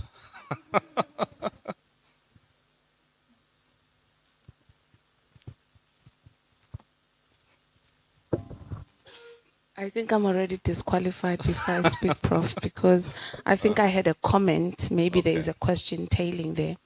I think I wanted to appreciate and thank you very much for the presentation. I think you have helped us sort of be aligned in thought when it comes to AI. And I wanted to appreciate particularly the second speaker, that was Peshe, I can't remember the surname. When he spoke about the ethical issues, the guidances on AI, and I think as a comment now, perhaps we need to look at those. And while we are working on national policies and regulations, perhaps we can then now institutionalize them where we are already working in the space in our individual institutions. I think that is really key, because that it's ethical guidelines that are international, and while working on whatever policy guidance and documents, maybe we should now start looking at those at institutional level, so that we are aligned ethically while we are doing or working in the AI space and using the technologies. Now, the other question that I want to talk to, it's a question, yes, but maybe it's got also a story. Now, when you look at all these disruptive technologies that are coming in, they do shape society. We can't run away from that. They change how we do our normal daily business. And I think I'm a bit concerned about us somewhere thinking that it's not going to do this much. I would like us to be more proactive rather than reactive when it actually does do the disruption that it actually will eventually do. And I'm thinking that if you look at the human brain, the size of the human brain, if you look at literature, it has shrunk over time, but also it's shrinking because certain elements of your brain now have been delegated to an automated system somewhere.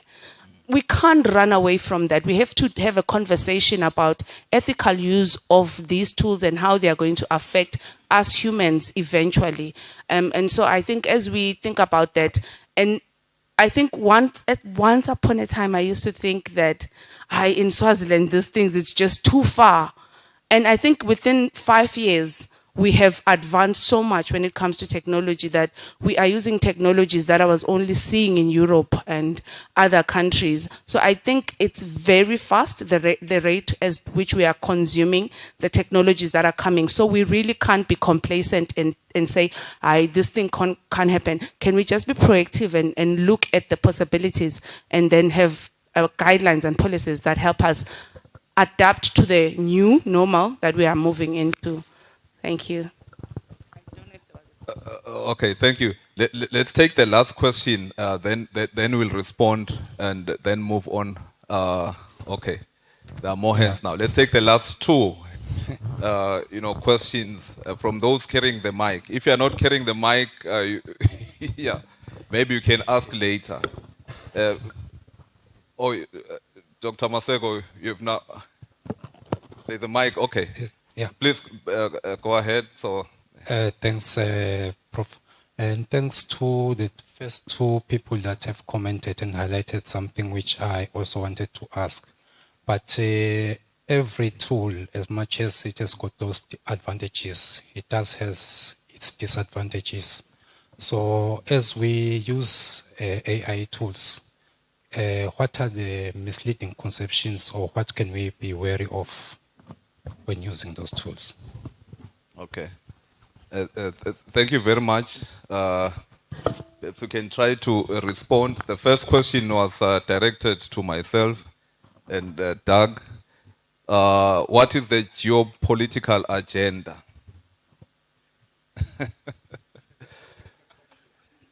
Well, whenever a new technology comes, this question is always asked. When the internet came, what is the agenda? The way the internet came is exactly the same way that artificial intelligence has emerged. The internet was primarily used in the army for research and a few academics. Then it was democratized, to be accessible to everyone who has access to a device and data connectivity. So there are a lot of bad things about the internet, but they are a small fraction. They've transformed the way we learn, they've transformed the way we communicate, they've transformed the way we do research. It is the internet that we use on WhatsApp to communicate and so forth. On email, that's the internet. So there's really no agenda in my view. The agenda is simple. It's driven by those who want to make money. It's capitalism. So that is what has happened. So previously it was used by academics for research purposes and to do a lot of good things like in the health sector and so forth. What has happened now is that you suddenly have these companies with lots of money like Google in particular, like Facebook, like Amazon, and some governments pumping in billions into this, investing in developing this technology. And as a result, it's coming in fast and it can do a lot of, good things. So whenever a technology comes, we should focus on how it is helping society. One of the things that is not spoken enough about is how this technology has helped in inclusivity, assisting those who are blind, assisting those who can't hear, to communicate with you, assisting you when you travel, you want to communicate with people, you can use this technology. There are a lot of good things beyond just writing an assignment and so forth. So it is clear that we need maybe another session dedicated to AI, where we have a session for ethical, usage, and so that we can address all these concerns and look at the possibilities. I hope, Dr. Rejoice, that you are taking note of what the concerns from the floor are, and then you will assist in facilitating and organizing another event. Then, yes, please, Ed. Yeah. So I think all the countries now have definitely, if we're talking regionally or Africa, they definitely have picked up on the potential of AI. And Malawi has had numerous now national level engagements, both at, to get input from not just government ministries, but business as well, as to how do we craft a policy that's relevant for the country. And I think every nation is probably looking at it from their concerns that obviously everybody's voiced, but how do we as a country or as a nation then address those concerns, but at the same time leverage the benefits and the potential value of AI, but while being aware of the potential downsides as well. Then I think we've addressed the comment from Dr. Sibanze about being proactive and ensuring that we focus on the ethical guidance. Then the last question was, what are the challenges and limitations of this technology? I think Pesha highlighted some of them in his presentation, so I'll give him an opportunity to repeat some of the things that he mentioned. Oh, by the way, he did not say, he meant to say his presentation concurs with what I said, not contradict, because what he talked about was agreeing with what I talked about. So, he probably used ChatGPT to write the thing. He wanted to say concur. Of a Silkunskis. Well, I talked of the misuse of technology, of AI technology as one of the challenge. So you might find that a certain software was meant to do something good.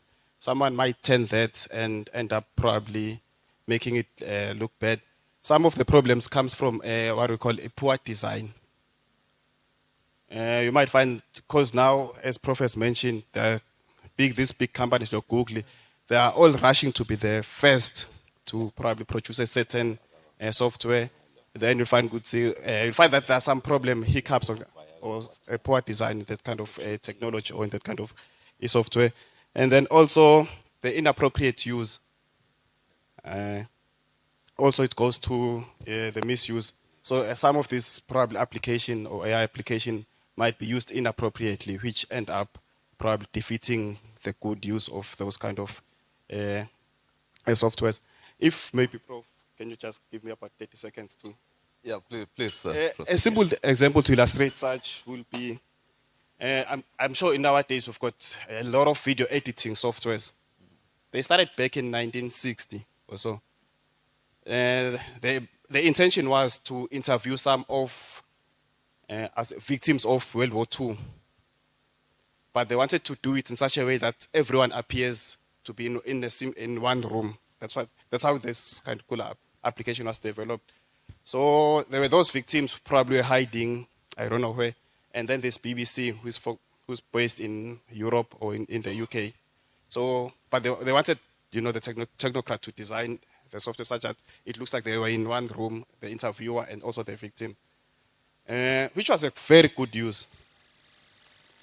Those who were working on that kind of software, they managed to do a very good job. They did that interview. It was one of the best with BBC. I'm sure you can go and check it on YouTube. And then fast forward 7 years later, we have got TikTok, where we see our grandmothers dancing. Abachaif, got TikTok. So that's the kind of challenges we have. And then also, that's where we start seeing an unethical use of the software, of that particular application. And then if you can imagine a situation, probably last weekend you were burying your grandma, then now we are opening TikTok, you're seeing her dancing, how will you feel? That's bad. So I think some of the ethical issues emanate from that. I like what Dr. mentioned earlier on. I've forgotten her name. She also forgot my surname, so we are now even. Okay. So basically, we need to look at this thing from its national level, maybe company level, and also move to community and probably home. It's probably in a home kind of setup, and also at individual level. Thank you, Prof. Okay. Thank you. There are many limitations, but in the interest of time, maybe let's stop at this point and invite. But the conversation doesn't stop here. We can interact maybe over lunch, at tea, or after the presentation, in case you have more questions. I'd like now to invite Dr. Lulu and Vilane to give us their presentation. So thank you very much, colleagues. Let's give them a round of applause for their contribution. Thank you. Yeah, let's try and squeeze it within 20. Thanks, Professor. It's quite a riveting discussion that we had on AI. I'm tempted to also make my own comments on that one, but since I have the mic, I'll just make one comment. I think it addresses part of what you said about the governance and the agenda of what AI is. It also addresses the issue of education and reliance on AI. I'll just talk about 15 years ago, I was involved in a project, in a well-funded project that developed an AI system. So AI is not new. 15 years ago, it was there. We developed a project which was able to predict how judges will be able to make a decision. The program can tell you if you file your application on this particular day of the week, it was at 98% accuracy. So because it is funded by the GeoNode, you know, that's the power now they have. You get legal advice from them. They can tell you with accuracy as to how your case will go. So some of the colleagues that I worked with have developed, have started NGO. I think it is looking to governance, international governance, because we can have our national policies, but it will not be as effective if there is an overriding international one, which I think I would suggest that we kind of align ourselves with that, because the results are very much significant for the issues that we talk about. Maybe that's when I'll end with AI. My presentation is on intellectual property, the landscape in the nation. Did I introduce myself? I am the Registrar of Intellectual Property in the Kingdom. It's an office. Yes, it does exist. The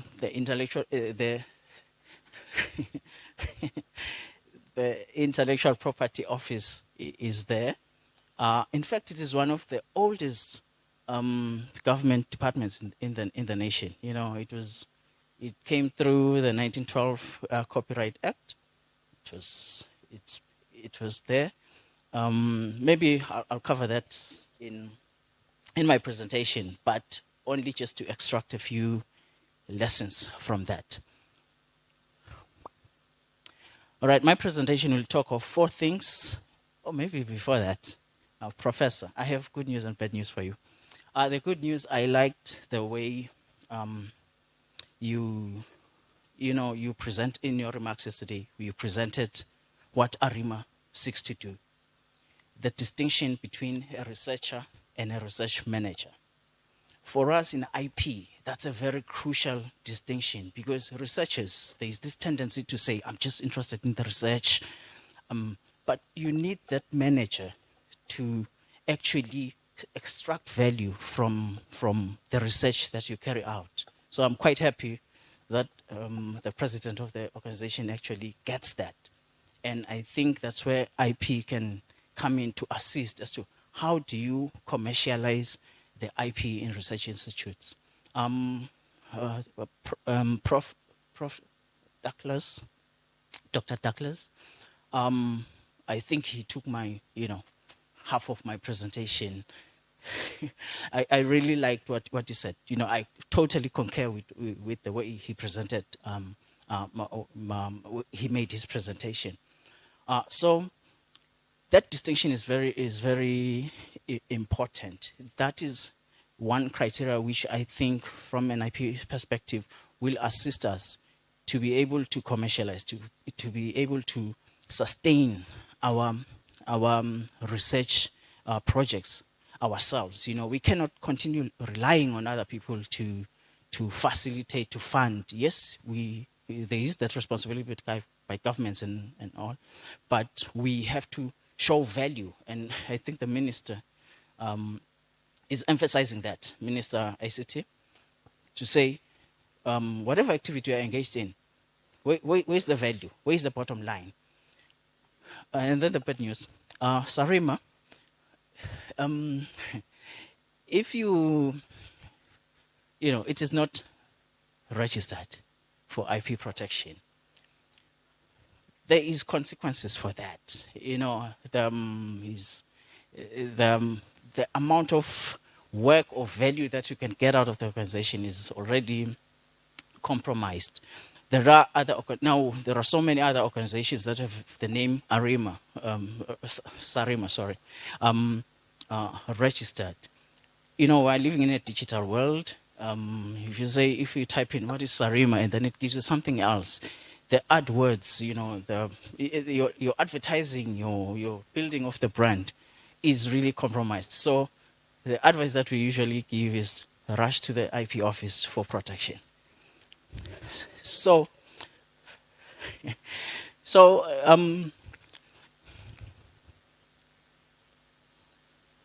okay. All right, so I'll start with contextualizing IP, and then we'll look at the IP landscape, the legislative framework we have in the nation, and then just to emphasize and highlight the importance of IP in research, and then we look at the emerging trends in this nation. It's important maybe to look at the development, the genesis of intellectual property through three different periods. Pre-independence, during, and then the period we call trade-related, and then beyond that. Pre-independence, the two things that we can get from that is that, like I said, we have one of the oldest acts. It was not really for the benefit of the inhabitants, the indigenous people here. It was directed to the interests of the colonizers. So the protection, IP protection, has that bad tag from what was happening there. And then also the other thing that we have to be mindful of, but this one is crucial because it informs the rationale of, and also the policy positions that we take as the IP position, as the IP office now, to say, then innovation was defined differently to how we define it today. I don't know how I think even in this room, I'm sensing that we define innovation differently. But the way it was defined there, it's totally different. IP protection was given generally and to those who were able to leave one country, to go to another country, to get those technologies from those other countries and introduce them into their countries. That was legalized stealing of ideas, and that was celebrated. That was considered to be innovation. Of course, the definition was bigger than that. But we then come to the trade-related era. We thought that cannot be the case where you say, oh, there is not, in this nation maybe, there is no technology, there is no this particular technology. But someone who goes to another country, takes the technology, brings it here, and they say it's new, it's their innovation. That cannot work. It resulted in 1994 with the conclusion of the TRIPS agreement. There are good things and bad things, of course, from the TRIPS agreement, but that is the international instrument also at work now that says IP protection must be extended to anyone for all types of technologies, for you to participate in the international trading regime. Of course, in that agreement, there are exceptions, limitations, but people did not understand those. There was so much emphasis on, let's protect IP, let us protect, let's have patents for this, let's have patents for that. Nobody looked at what happens when COVID comes. What can you do? Somebody owns a patent. Does that mean there won't be any supply of medicines? No. You use you use exceptions and limitations. That's a tool within the IP system that governments are to use to address the failures in the market. So that introduces the era which I say it's beyond trade, where we are saying you cannot have an IP system that excludes other people. You cannot have an IP system that does not recognize or fully recognize those who are in cultural settings or at the peripheries of sorts. So we are now saying, we have now realized that IP is not the it-all. You have to have those societal considerations with IP. So in a nutshell, IP, intellectual property, is a legal framework. It is law. It is a policy lever. There are exceptions in there to say you have had some breakthrough research, but you are charging too high prices. The government can intervene and issue compulsory licenses. And by the way, Eswatini is one of the countries in Africa that has the most progressive IP system. We, amongst other things, we have a very strong exceptions, agenda to say we can respond quickly to any emergencies in terms of health or environment. We can override the IP rights. So it is a policy lever, and then it's a system. I think yesterday Toby had a question to say, why are you not applying for a patent now? You get it today. The system, yes, that's what you said, in essence. The system says when you apply for a trademark, for instance, I'm duty bound to go and to go and see if somebody else's right would be infringed by yours. So that takes time. There is the compulsory opposition period. So we cannot do it that quick. So it's a system. We have moved, it used to be 9 months. We went to 6 months. Now we're at 3 months. So IP is like that. Okay. Oh, yeah. All right. So my colleague will follow me afterwards to cover the different areas, the different types of IP. I think it is important. It is important that we go into them. He will show, for instance, that just because many people find themselves in an academic institution, they think there is no IP there. It's a lot. You'll be amazed. Whatever you're doing, I always say nobody goes to work and not develop, rather engage with IP of any sort. I don't think you would be considered productive if you did not engage with IP in one way or the other. You're sitting in the lab, you're creating manuals. Those manuals can later become books, etc., etc. But Villani will cover that. So, just to move on to the legislative framework in Eswatini, we cover most. These are and the different types of IP that I talked about. Those are the main ones. There are the other ones. So in Eswatini, we do have the Trademark Act. It covers brands. Includes a bit of geographical indications, because as Eswatini, you have to remember, it's only unique to Eswatini. We have so many things that are unique to us. That is covered, under our Trademark Act of 1981. The Copyright Act replaces that old act that we talked about. And then we have the Patents Act.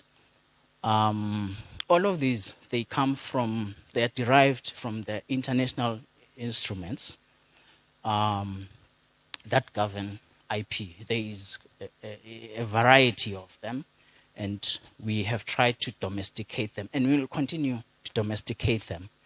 And also, the last one is the IP Tribunal Act. There we are engaged particularly with mediation.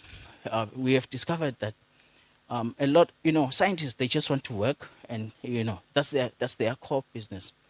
The issue of going to courts to assert your rights, it does not work. South Africa, they are complaining about it. In the US, they are complaining about it. You want to concentrate on your work, let the IP practitioners handle the disputes in IP.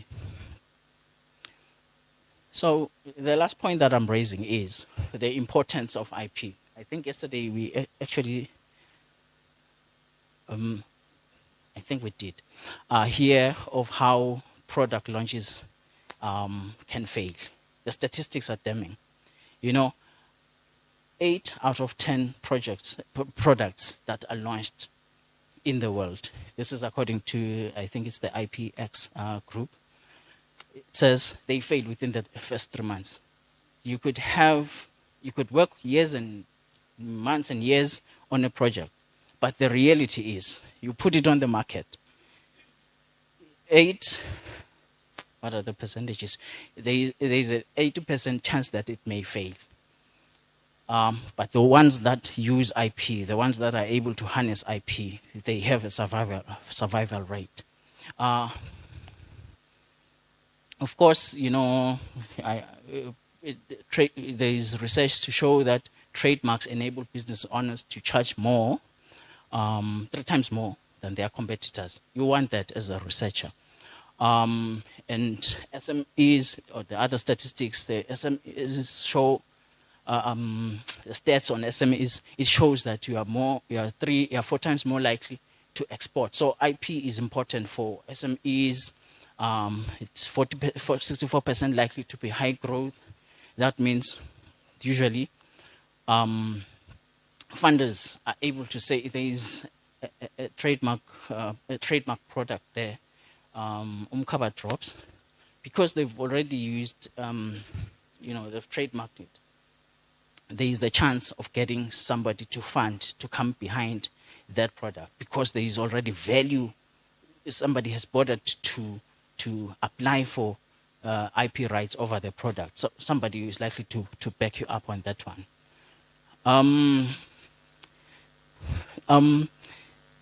IP is really important. It is important from the beginning of the life cycle of the production. I think, as Dr. Douglas has been saying, from the beginning, all the way around your innovation cycle, IP is important one way or the other. I don't know. I don't have any time to go over it now. IP, as the Ministry of Commerce, we are conducting research. We have conducted it, and it shows that IP contributes, for instance, 4.5% to the GDP of the nation. That's about 4 to 5 billion rands, billion emalangeni to the economy. The contribution of IP. It's an ongoing project, and it is a project which we are seeking to use to continue showing the value of IP. That IP is not just a thing, a subset there on the site. It actually has economic value. I don't have the time to go through the rest. Thank you. Yeah, thank you very much, Dr. Lulu. As you said, this is a 2-part presentation. Savilane will take the second part.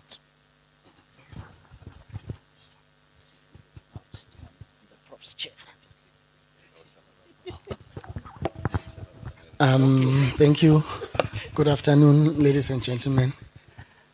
Time. I think I'll try to do it in between 10-15 minutes. Well, it's a very, very important presentation in the sense that while I was seated here, I've heard a lot of things pertaining to intellectual property. Some of them very true, some of them not necessarily. So, okay. All right. But I think the ground is already laid by Dr. Lulu here.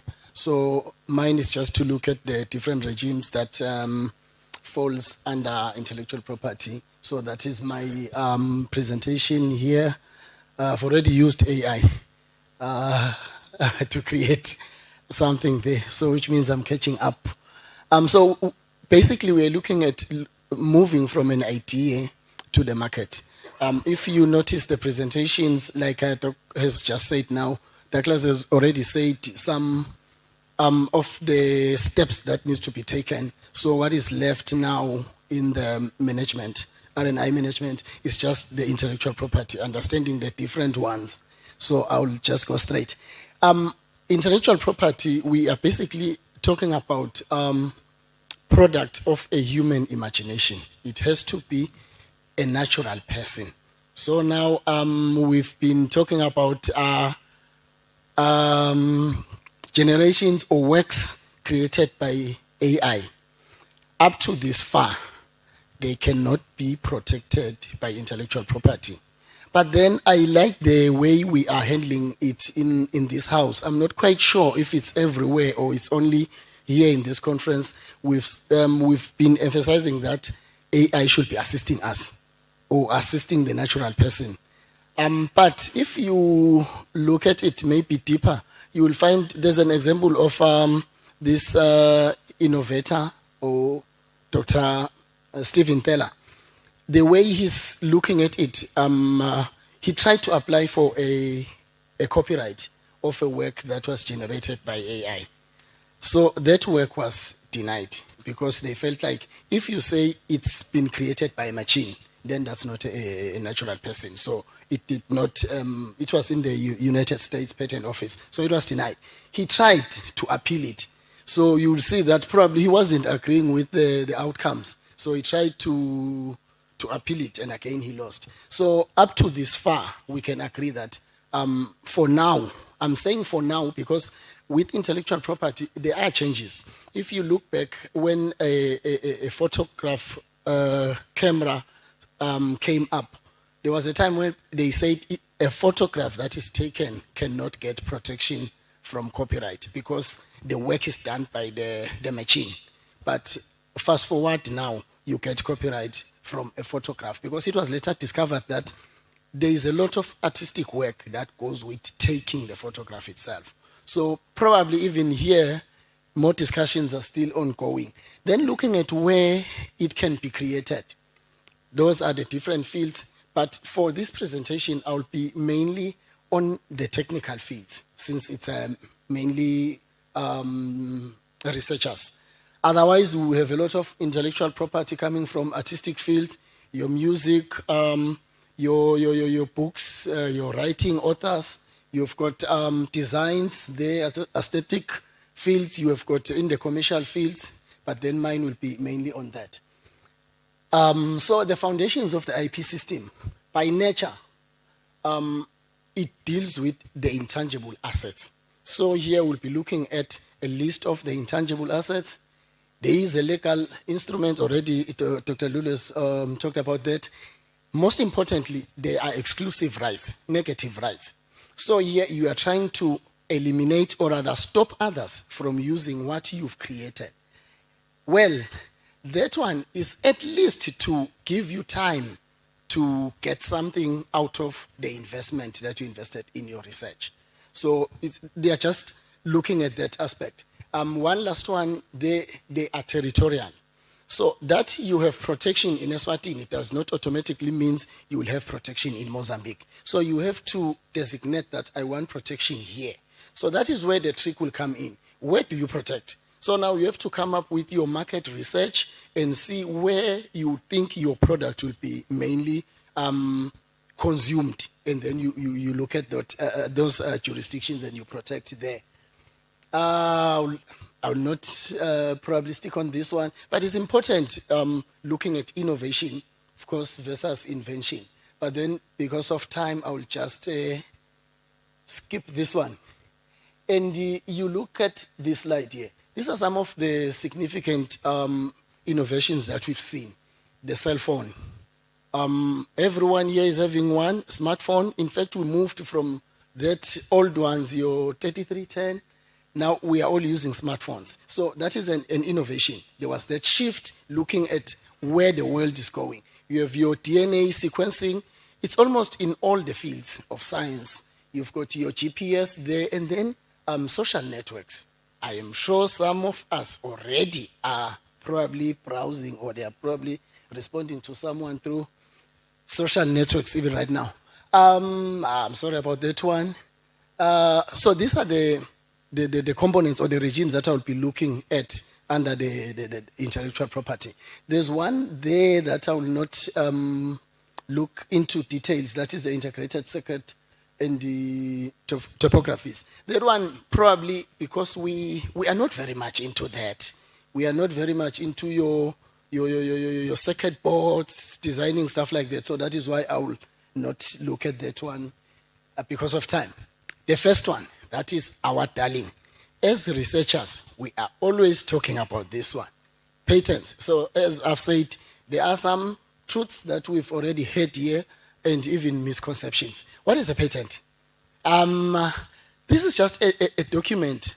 It's a contract between the owner or the creator of that work and the state.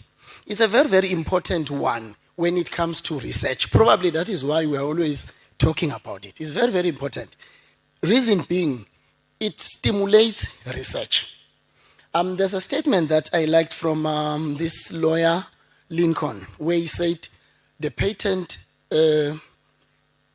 adds fuel into a burning fire of genius. It's a very, very important one because indeed it adds fuel. Like if you look at what the patent system can do for you. So I've come up with that patent there. Look at it. There's something I want us to pay attention on this one. Usually researchers, when they are thinking of a patent, they want something like huge innovation, something that is even outside outside of the research that we are doing here. Look at this one. I'm sure it has stood the test of time. It's a very, very old one, but it's still working even today. It's already in the public domain, which means it expired. So we'll talk about that. That is the system of opening a can. Someone just came up with that and they patented it. They are licensing it to a number of other products producers. They are using it just for opening. Someone came up with that patent. So a patent is granted on a technical invention. It must be, we used to say, there was someone talked about this, science fairs. We used to call it working models. So it is for that, only that. So you cannot talk about a book and then say you patent a book. No, it is looking at that kind of works. So then if we look at the provisions for one to get a patent, the work that you've done must be new and there must be an inventive step, like a person who is skilled in the same field must see how much work that you've done and then say, yeah, there is an inventive step. And the last point, very important, it must have an industrial applicability. It must be able to be used in industry. Okay, that is the duration of protection. Patents are generally, they last for a period of 20 years, subject to renewals. That's another very, very important aspect of it. Together with them, I also used utility models. Some jurisdictions do consider or recognize utility models. These are just baby patents. Baby patents in the sense that the conditions are not so very strict, like in the case of a patent. Then I want to come to this one. It's a very, very interesting one. Look at that patent. It's a process for producing kahle kahle emahewu. Imagine, most of us, we already knew how to produce emahewu. See our pizza, but we don't get into details. Like I'll say, Labatala, they used to make emahewu, but they were not getting into the science of it, whereby they would be looking at the bacteria, the kind of strains that they were using. So they will just make emahewu, ferment them. So imagine someone coming from, they are protecting this thing from the US. Someone now comes and see that, oh, okay, they don't have any protection on this one, and then they take it and use it. Then when it comes to the patent system, what can you use from that? There's a lot of information for researchers in the patent system. There's a database, the free database. Where I come from the University of Eswatini. We are struggling a lot with subscriptions. You find that journals we haven't subscribed, so you cannot access journals. Imagine this is a free access. You can get state-of-the-art publications that has been reviewed with an intention of looking at who copied who. So it's a very, very important one. Then followed by this one, which I don't like very much for fueling research. That is a trade secret. This one, if you look at the examples I've used, you have your KFC recipe. Nobody knows how the spice is made. We've heard there's 11 herbs combined, but the compositions of that is not known. So this one decides to be like, okay, I don't want people to know. Unlike the patent, they don't want to have a contract with the public. Because remember, the patent, you contract with the public. You fully disclose the invention in exchange for that 20 years monopoly. So here now with this one, you hide. Doc here said sometimes not protecting is good. Yes, it is. Usually they say you have to look at your invention. If you feel like it cannot be reverse engineered, then trade secret can work for you. Our traditional knowledge, TK, they like this one. Usually when you want to talk to them, they don't want to tell you how they make anything. But then the problem with this one is that it does not promote research. Because remember, you will be working on something that someone somewhere has already worked on it. You don't know because they didn't publish. So then a patent is better. Here's another one which is used for breeders. That is plant breeders' rights or plant variety rights. It's more like a patent. So for you to get this one, your variety that you've created must be new, of course, distinctiveness, uniformity, stability. So it has to be stable. Like whenever you take that variety, you propagate it. If it's stacking red apples, you must still produce stacking red apples. So you get protection. That one is good for people who are into breeding. You really need to consider using plant varieties. Then marks. Here I'll talk about two things, geographic indications and the trademarks themselves. If you look down there in my slide, you will see the first one. I'm sure all of us, we relate quite well with that one because someone did a lot of work in promoting their mark. That is your apple. You have your Audi. You can look at the list. I like the last one. The reason I put the last one, that one is from the department that I'm working for, University of Eswatini. So right now, we are already starting to see that we really need to do something, protect and try to come up with products and send them to the market. So that is what we are having there. I'll try. There is that one, champagne. That is a GI. There's something important that we need to know when to get a geographic indication. Let me make an example.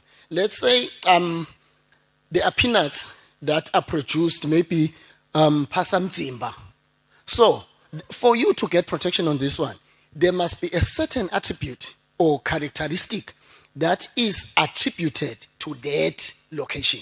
So meaning if you grow lamandongomane akho outside Mzimba or Pasamzimba, there will be that characteristic attribute that you will miss. So then you will say, oh, now we call them Mzimba peanuts or whatever you can call them. An example is the champagne. This one, industrial design, I used to see Prof. I like this one. I think he's doing quite a lot where he's using, I used to see him posting very beautiful designs that are not protected by IP.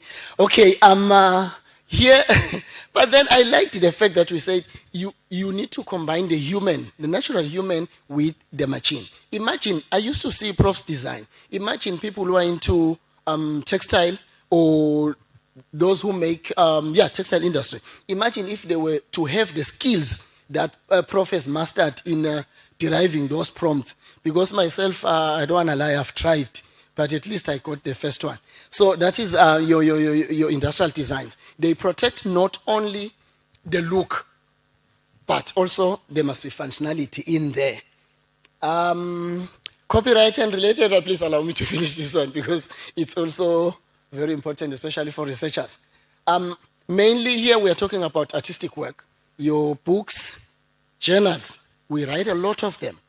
And there's something I've realized. Who owns the copyright of the journals when you publish them into, maybe let's say there's that journal that is hosting them? Who owns the intellectual property?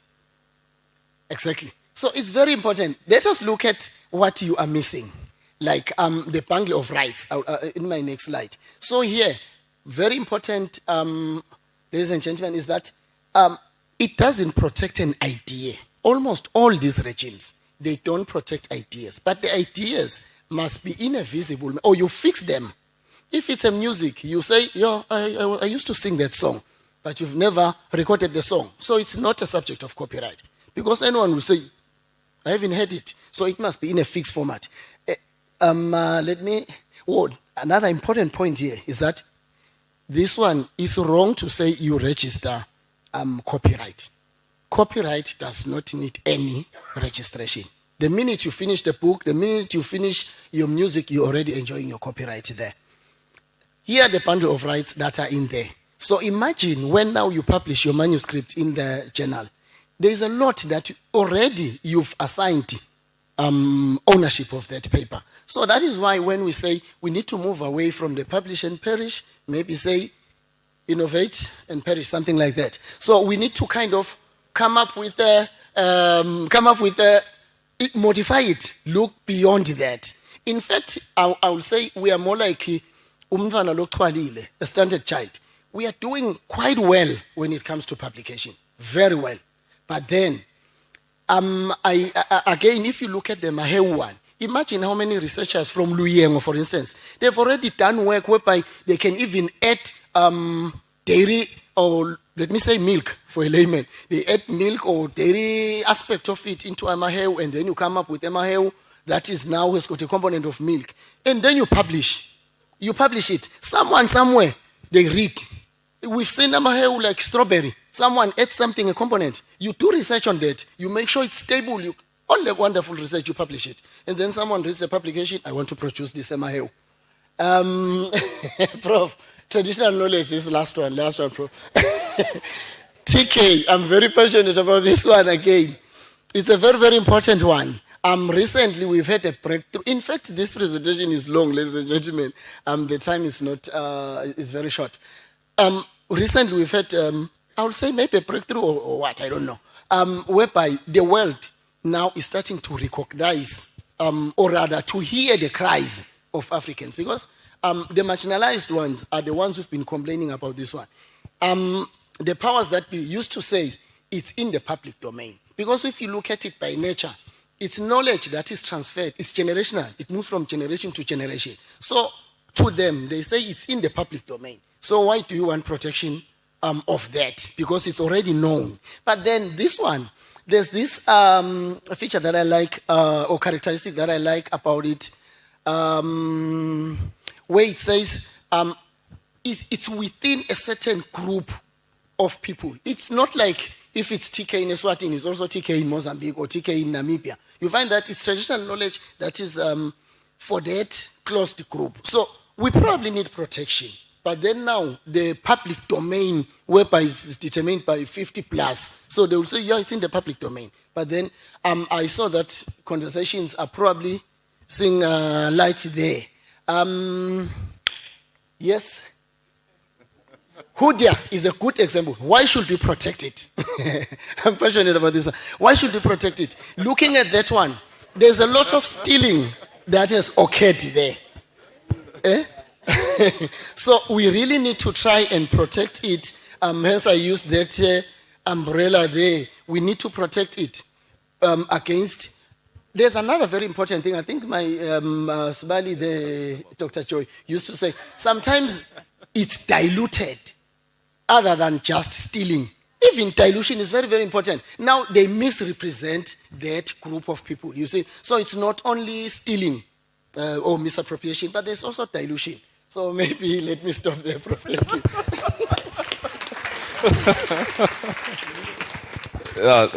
you. Let's give him another round of applause.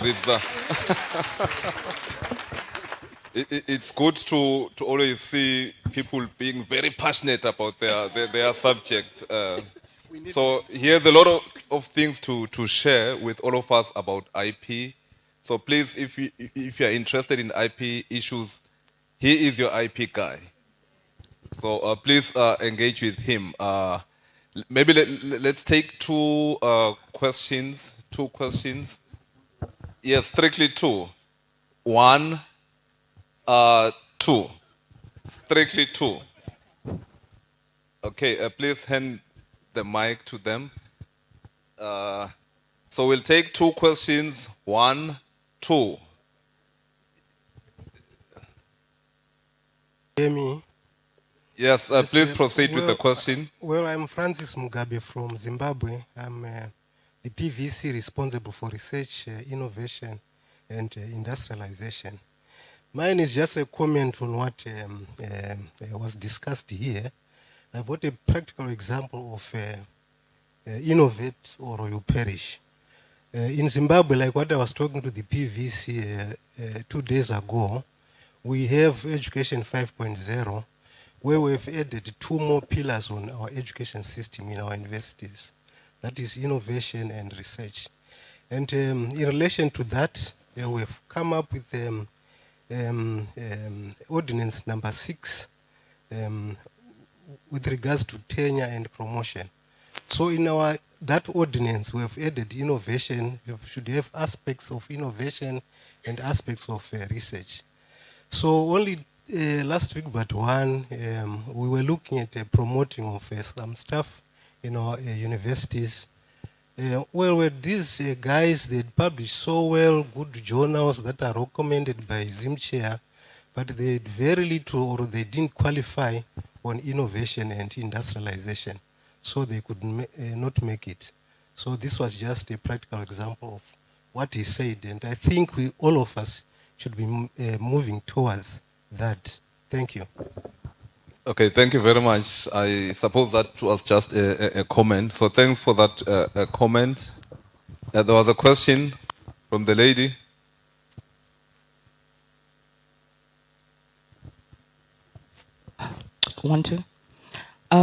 Good morning, good afternoon, everyone. My name is Sakila Nsabande, and I am part of the Youth Chamber of Commerce and Industries. So my question is, how are we using blockchain technology to complement our Tribunal Act? So blockchain is a series of computers or storage units that immortalize your data. So I'm interested because our IP, we have a lot of repositories in this country. And we need to understand that as a country, there's a lot of people that are actually looking to train AI models using our intellectual property. So my question is, how are we protecting, because in blockchain technology using non-fungible tokens, that's where we get to engrave that Sakila Nsabande did this particular thing. So even if you use my property to train your AI model, it will be traceable. So how are we using it to contribute to the IP Tribunal Act? Thank you. Okay, thank you. I thought there was an answer to the question. So she asked the question, then shed light on, so we have the answer there. I don't know if you would like to add, to respond to the question. Yeah. Thanks, Prof. She answered her question. Maybe just for me, it's just to add the fact that we, as the IP office, we are really engaged with the IP, with the AI issue. We're engaged with all types of technologies, because we are aware that some of the functions that we do, for instance, the examination that we do, AI can assist us to come to certain decisions, and then the human takes over from there. And what you're talking about is not only just for the office. We have the Copyright Society, which is responsible for registering copyright works in the nation. So part of what we are pushing there is to say it is an optional thing to register with the society. Artists can have their own works, use blockchains for distribution of their works. You no longer need the model whereby you need this centralized society to do the distribution for you is no longer is not sustainable in the long run. So we are embracing the technologies now, so that those who are able to engage in it can engage in it moving forward. I hope that kind of pushes somehow. Okay, thank you. I think if she has a follow-up question, then she can ask during the lunch break. Ladies and gentlemen, in the interest of time, I'm going to... Oh, there is one more. No, I have a mic here. Okay, because it's fine. Because he's already holding the mic. Yeah. I can't shout him down because... at least. Yeah, we're going to fight. Okay. Please go ahead and also ask the question. Thank you. Considering my age, I'm very, very anxious about this IP in relation to erosion of local knowledge. I really don't know where to start, because even most of the land, even in Africa, is owned elsewhere or evaluated elsewhere. But how has this AI been able to give us answers to who and how were the pyramids created or constructed? If it comes from imagination, is it a spiritual product? So really, I don't know, because I know I get anxious because when I teach and I give students questions, they come with these AIs, I just take the paper and put it in the dustbin. I don't like these AI-generated answers myself. I think I'm going to convert everything to oral examination. But who can give me an answer? Who created, who constructed the pyramids? Not the pyramids of Giza, the ones which are older than the pyramids of Giza, which are in Sudan. And then the people with the high technology today were not even able to duplicate that. Even the Japanese. People have gone to God somewhere. They've spoken with God. Who created the pyramids and how? Okay. Yeah, Thank you. thank you for that question. It's a spiritual question. Then it ended up being religious, and but the questions looked like it was going to be an IP question. Then it ended up being an AI question. Then a philosophical, religious, spiritual. It's difficult to answer. So in the interest of time, let us proceed to Dr. Mlipa. Can we have a conversation about it over lunch? I have the answer, but I don't want the back and forth. Yeah. So thank you. Let's invite Dr. Mlipa. We are going to ask him in the interest of time. Please, Dr. Mlipa. I know you are the program director, but I'll be holding that 5 minutes, 2 minutes clock. So thank you. Yeah. Thank you very much, Prof. I'll try to do just 3 slides. Where's the point? In the interest of time, I'll just do 3 slides. I'll skip all of this. Maybe just talk about the part at the end. So basically, what it says is, what we know as individuals is not what we can do. So it says the innovative capacity of an economy does not only depend on the strength of the actors, but it depends also on the extent of the interactions between them. So someone was talking about not just multidisciplinary research, but interdisciplinary research. So this is my first slide. I'll talk about this one. So basically what I'm here to do is I'm here to sort of point a direction, so to speak, to our institutions to say what needs to be in place for us moving forward with everything that we're here to advocate for.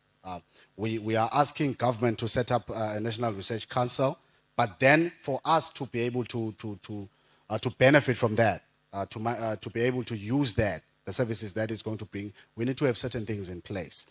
So that is what we're talking about. First and foremost, it is important for every institution that is involved in research to have a research policy. How are you doing your research? Why are you doing your research that way? What resources do you have? It outlines your rules of engagement.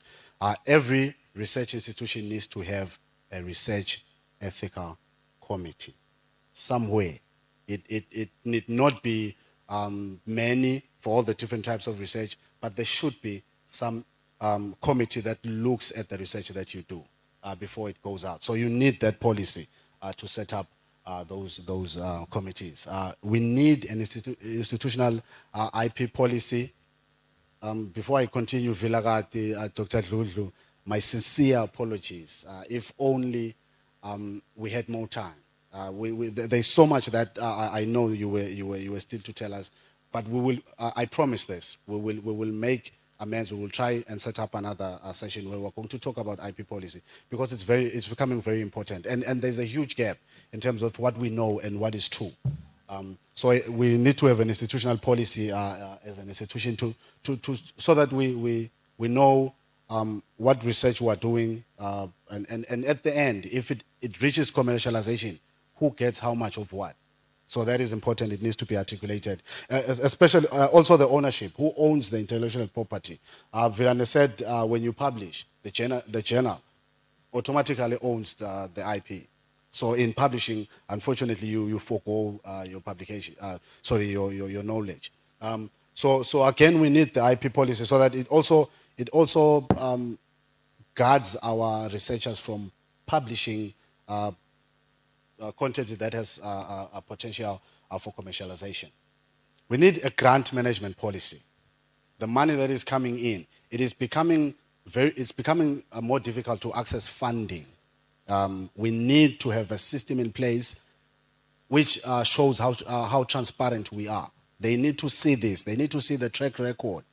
We had a conversation with the PVC and the research board at some point where we're saying the reason some of our people are not getting funding is because we don't have a track record.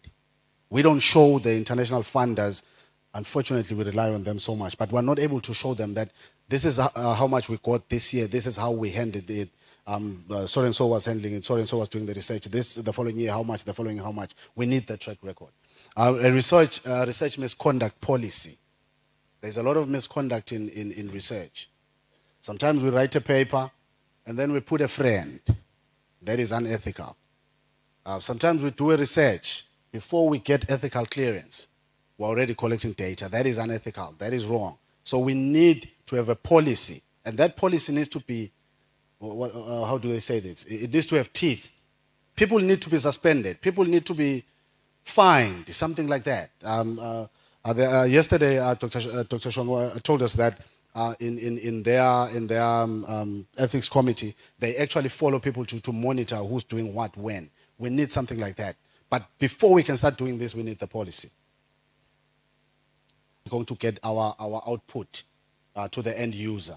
For instance, there's very good work horticulture is doing. They are using tissue culture to produce sweet potatoes, and their dissemination is instant. It's in real time. The moment they have the seeds, they take them to the farm. But then the question is that guided by, do we have a policy that manages that? Is the university getting anything out of that? It's a very good technology and a very good dissemination because it benefits the farmer directly. But then how are the benefits accruing there? Who are they accruing to? If the farmer goes on to make a killing, does the university the kind of things that will be handled by your tech transfer policy? We need a data management policy. Thank you very much for informing us that we do. Dr. Sbanze, I didn't know we have a data management policy, a national one. Yes, a Protection Act. Thank you very much for that. Again, my request to government, please do not hide the documents. They are for our benefit. We need to know what's where. I did not know, Dr. Zulu, we have a national IP policy. Vilane, in the same vein, I haven't seen our institutional IP policy. So let us share these things. Let's make them visible so that we can access them. But most importantly, we need someone to be responsible for these policies. So for instance,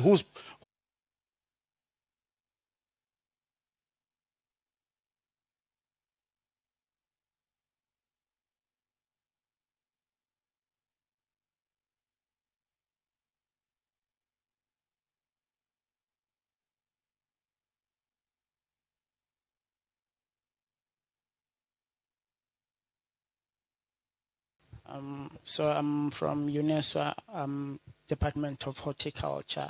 I'm from the Plant Biotechnology Laboratory. So what we do is employ the tools of plant biotechnology, particularly or specifically tissue culture, to produce seedlings. So this is just a way of coming up with protocols to produce plants for marginalized agripreneurs in Eswatini for their access. So what we do is come up with protocols that are workable in Eswatini and applicable in Eswatini for our products. Thank you. Thank you, Mr. Zagalala. Next is Ms. Menzi Ngwenya, who is a researcher at Eswatini Institute for Research in Traditional Medicine, Medicinal and Indigenous Food Plants. Good afternoon, everyone. I'm from the EMIP, which is Eswatini Institute for Research in Traditional Medicine, Medicinal and Indigenous Food Plants. It is a research institute within the University of Eswatini, which focuses on research on indigenous plants that are used as medicine and as food. So we are working within 4 research areas, which are documentation of indigenous knowledge and indigenous genetic resources. We also do conservation of those genetic resources that we are working with. We also do chemical and nutritional analysis that also encompasses pharmacological studies that we do with the plants. Then on top of that, we do value addition to the plants and to the medicines that we are working with. Maybe to also add is that we are working with communities and traditional healers. So our research is also informed by traditional knowledge, so which now we then use to do value-added products, the ones that you can see on our table. Our main aim is to make impact in the health and nutrition of Eswatini in the country. Thank you. Okay, and then the guys from RSTP will start with a company called Webpark. Mr. Vugani will tell us about what they do. Sanbonani. My name is Vugani Dlamini, co-founder and CEO of Webpark. We are a digital solutions agency that is bridging the gap between global innovations and Eswatini business needs. So what we do is we leverage already existing technologies to come up with better ways of working things out for businesses. Just a quick example, instead of coming up with an app for delivering food, WhatsApp already has 80% of the resources you would need for that app. So we create a chatbot in WhatsApp that will help you deliver food to people. So that's basically what we do. We go to an extent of working with companies to leverage the technologies they have to do it better. So with those things such as AI and all these other things, we come up with better solutions for those things. We have a few things to show you guys this side if you come through. This is Lindu Musa, CEO of Ndali. We are a tech team, we work together, so he'll tell you more. Sorry, just 2 quick examples. So because of where we are, how much data costs and like the accessibility of technology, that's why we use like WhatsApp to make solutions. And to give them to people that need these services the most, for companies or governments, but can afford them the least. People that where the cost of data and the cost of transport are very comparable, and the choice of whether you have bread tonight or not. We also use generative AI to complete tasks that would usually be impossible in Eswatini. For example, automated payments aren't possible because of a lack of a gateway. We use generative AI and a fine-tuned large language model to read our emails, find our proof of payment, and complete orders for us. So it doesn't really matter if the infrastructure doesn't exist. We can build the tools to get around it. Thank you. Yes, next, moving on, we have Sibongile Beverages. Mr. Sandile Mavuso will tell us about what juices they have. Sanbonan. My name is Sandile Mavuso. I'm from Sibongile Beverages. We are a local company incubated, as I said, under Royal Science and Technology Park, where, as the name suggests, we make beverages at our workshop in Sedco. So we currently manufacture 2 types of beverages. Is a kombucha. So kombucha, it's a fermented tea that is flavored with fruit. It's a probiotic drink. It's also anti-inflammatory. It contains antioxidants. It's available in the brand name called Golden Horn. It's available in 4 flavors. We also produce iced teas, which contains a unique blend of teas. We went around the country to try and find any teas that we could find, also flavored with fruit. They are available in 3 flavors. I would like you to encourage for you two guys to come and check our stuff out. Thank you. Healing Hands, Miss Bianca will tell us about Umkaba drops. They are popularly known for Umkaba drops. Sanibonani. My name is Bianca Litchfield, founder of Healing Hands, a company that aims to be the brand of choice for chronic condition, your hypertension, your diabetic, in terms of natural remedies or maintenance of your health in that space. We have supplementing product that we manufacture in that space, but for now, our award-winning product and available product is Umkaba Drops, which is a belly fat burner. And the innovation about it is that it's a topical solution that you don't drink. You just put it in your belly button and it does wonders for you. You don't have to change your diet. You don't have to exercise. It does it for you while you sleep. Thank you.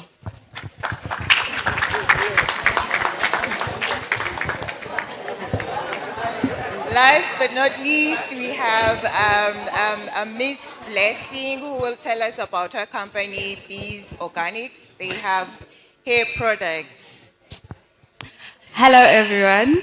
My name is Blessing Kata, and I'm the founder of Bees Organics. I'm also incubated under RSTP, and we produce organic products for hair growth. We mainly specify in hair growth. There's a saying that says you are what you eat. And I believe that that's the same with your hair. The more you feed your hair the right things, the more your hair is going to grow. So we have oils, we have butters, we have sprays, we have everything, shampoo, conditioner, but our aim is to protect your hair as it grows, as you can see with my hair. So yeah, thank you very much.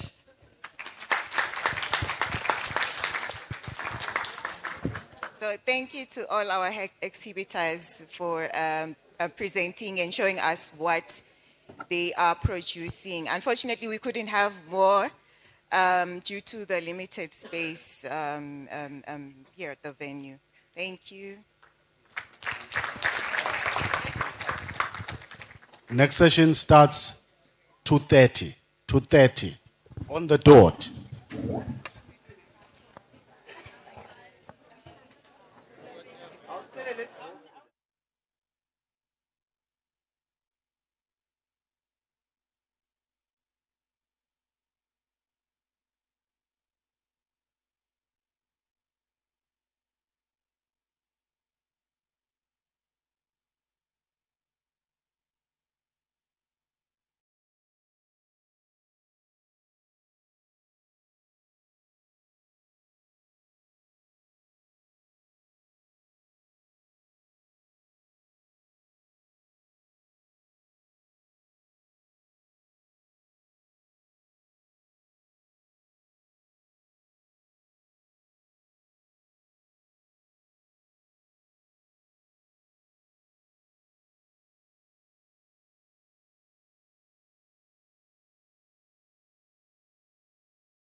The value of ICT.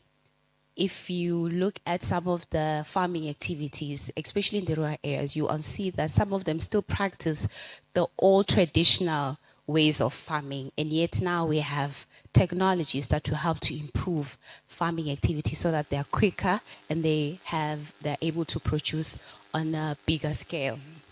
And of course, there is an issue in terms of the ICT skills, the skills that these farmers have. A lot of them don't have the ICT required skills to help them to adopt to these new technologies. How do we then address those challenges? It will take a whole village. It is not a one-man show, but some of the ways we can address these challenges is definitely government. We need government support to empower small-scale farmers in proper value chains to help them and even give them access to international markets as well. Training and support is very, very crucial. And there's a need because of some of these technologies are very complex and high tech. So there's a need to somehow simplify them so that even the basic farmer in the most rural areas can be able to actually know how to utilize it for their own farming activities. And of course, because some of these rural areas, they don't even have these ICT infrastructure. So there's a need to develop these ICT innovations in the rural areas. And then I then looked at what are some of the core factors that have been considered as the major constraints resulting to poor adoption as well as access to ICT. My research looked at government policies. What are the gaps in the government policies and how can we improve them? And then I also looked at the existing ICT tools. What are the gaps even with the existing ICT tools? Can we improve them, or how can we actually ensure that they are accessible and can be used by rural small-scale farmers? Of course, research and training was one of the core factors that I also looked at. And last but not least, the community issues that these small-scale farmers have. What are those issues? How can we actually address them?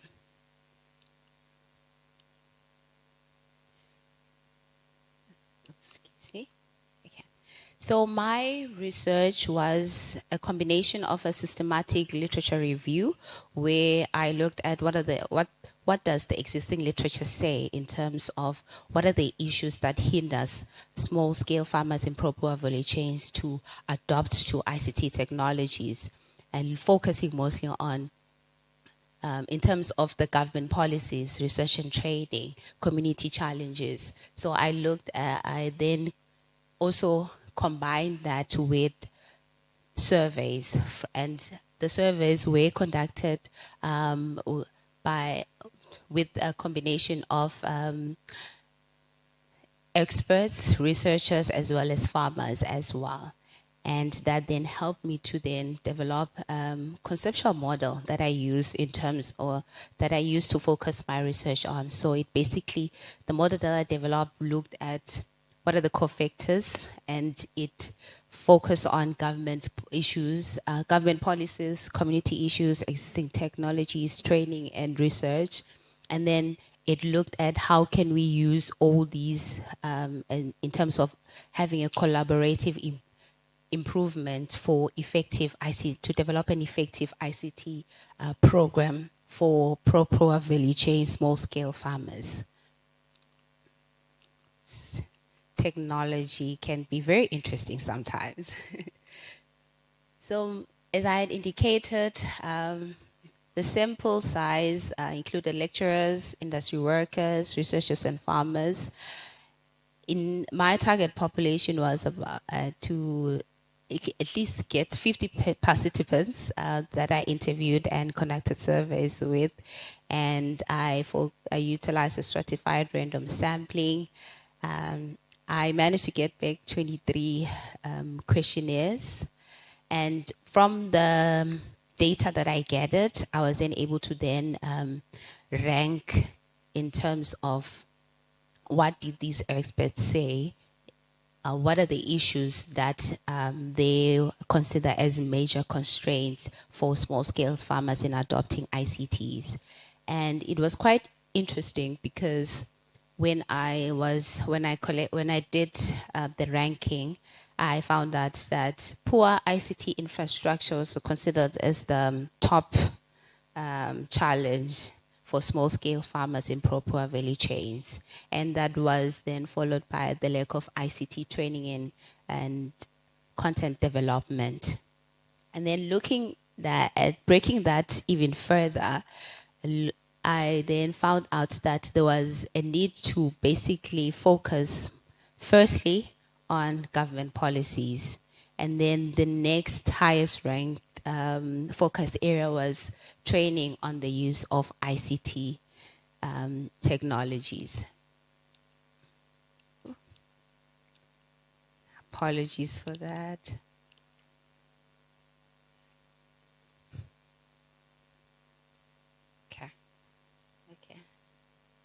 I guess small-scale farmers are not the only one that need training on ICT. Okay. And then looking at government, how can we engage government in terms of helping small-scale farmers in proper value chains to adopt ICT innovations? There was a need to focus on developing infrastructure, especially in the rural areas, to support small-scale farmers in terms of their farming activities. That was the key area that was ranked the highest, and the second highest was promoting collaboration and to help small-scale farmers to increase technologies in the rural areas. So collaboration in terms of accessing funding, it could be through NGOs or even other private partnerships as well. And then since training and research was also ranked as the second highest core factor or area of focus, I then also looked at that in detail to understand in terms of training and research, what can we do to support small-scale farmers in proper value chains. And from the results, it was indicated that there's a need to actually provide training as early as in primary or high schools, especially in the rural areas.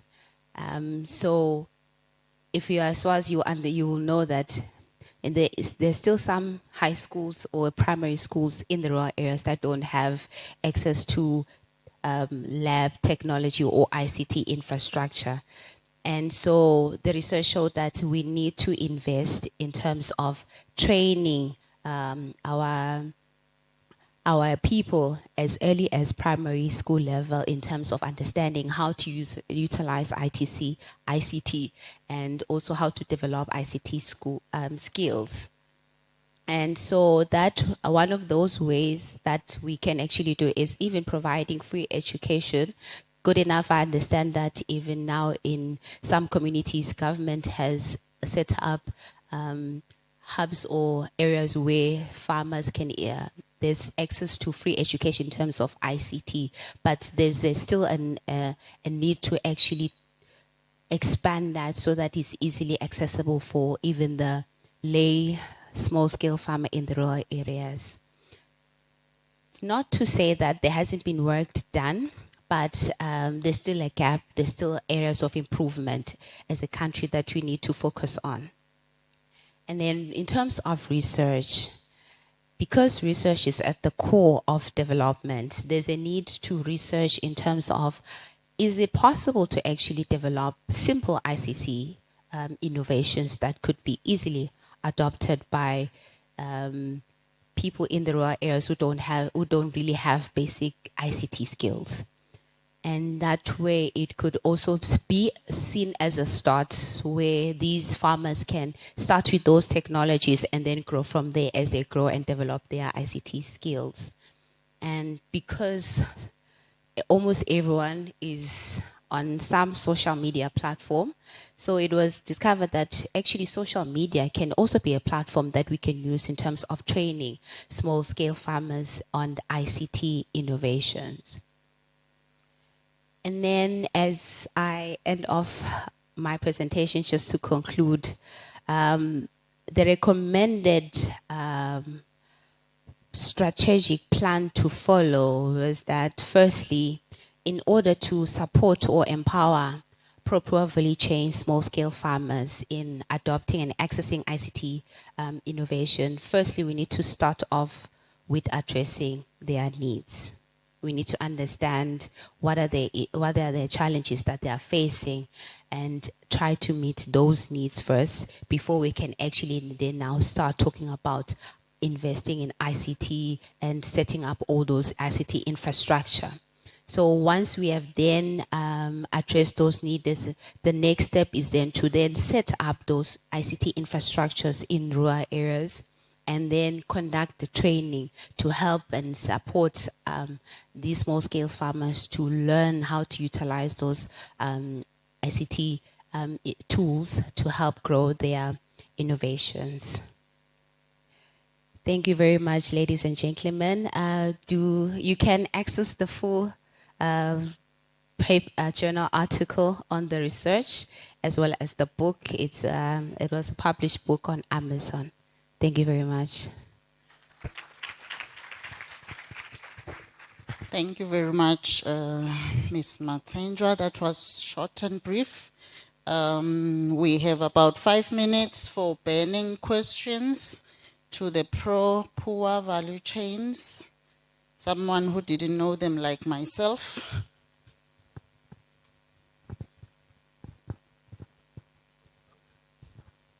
Thank you. I just want to know if part of your stakeholder mapping were able to interview the extension officers, because usually those are the actual people who can able to help the farmers adopt the technology really early. So usually you don't want to deal with the farmers directly. You use the extension officers. So I'm not sure with the tech, with the adoption of the tech, I think the extension officers have a huge role to play there. Thank you.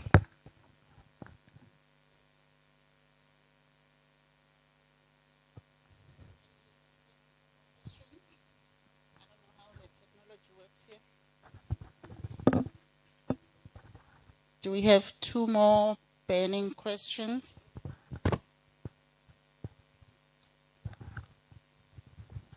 Thank you. For me, it's just clarity on 2 issues.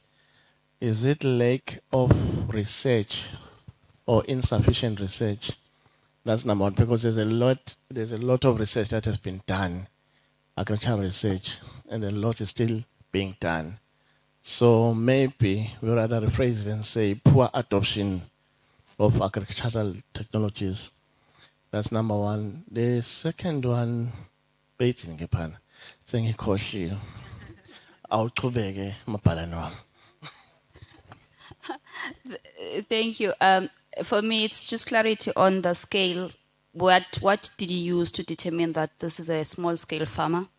The second one is which value chains were you targeting? Ms. Matsenjwa.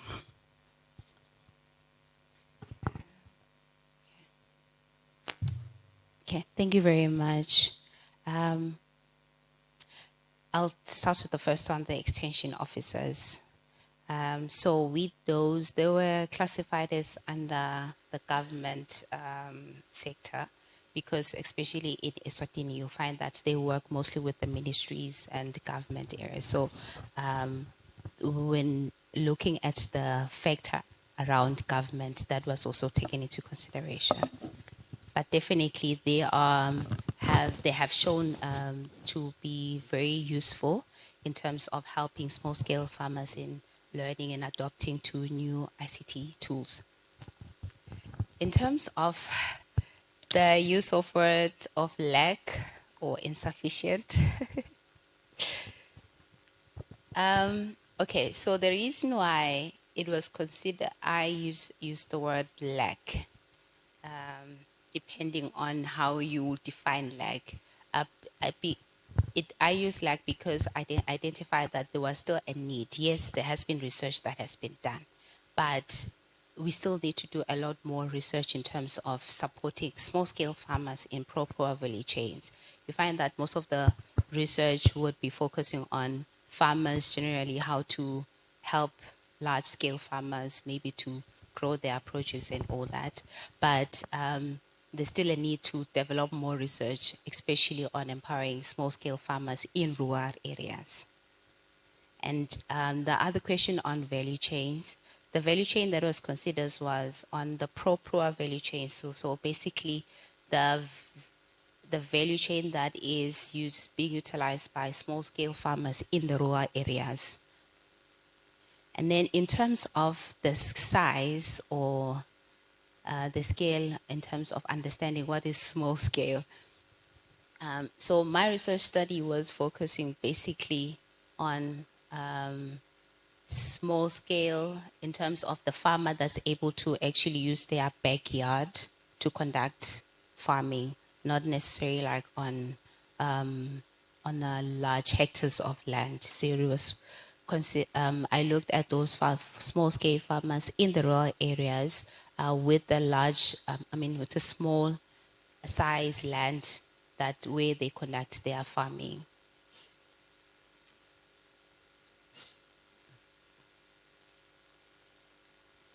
I hope that answers the questions. Is that all? Yeah. Maybe my question, now that you've answered the small-scale backyard farmers, in your introduction you talked about them taking their produce to larger markets. How feasible is a backyard farmer sending, I don't know, I'm just asking from a naive perspective.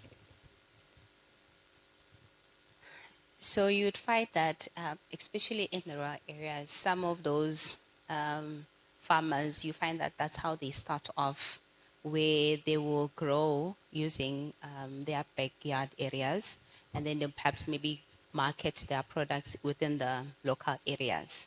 And then once they've identified larger markets, that's when they become larger. So from the research study, we did pick up that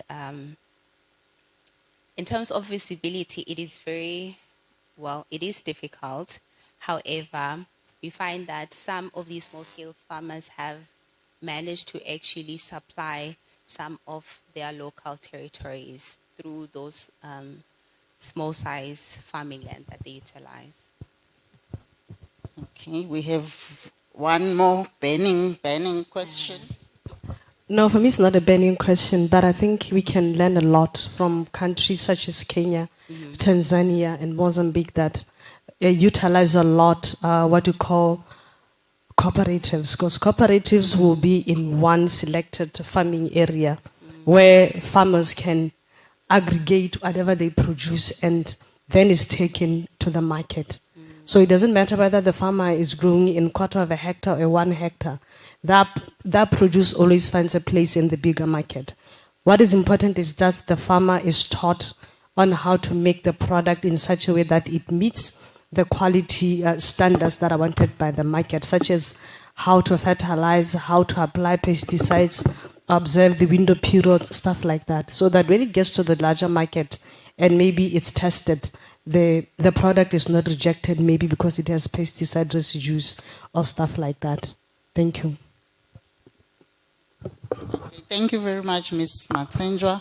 I note there's an opportunity for an innovation there. We need technology that will help these farmers. So we can start collaborations today. We can give her a round of applause. Then our next presenter, I think this one is the one who promised us to give us a ride on how to do AI, whatever. I'm a layman when it comes to AI. I hope my boss is not hearing me because he's an advocate for that. But I'm a layman, so I'm looking forward to this presentation. Let's welcome. It is Mr. A.L. Hamusokwe. Am I saying it correctly? Yeah, yes, let's welcome him. He'll be telling us about how to harness AI to empower SMMEs in the SACO region.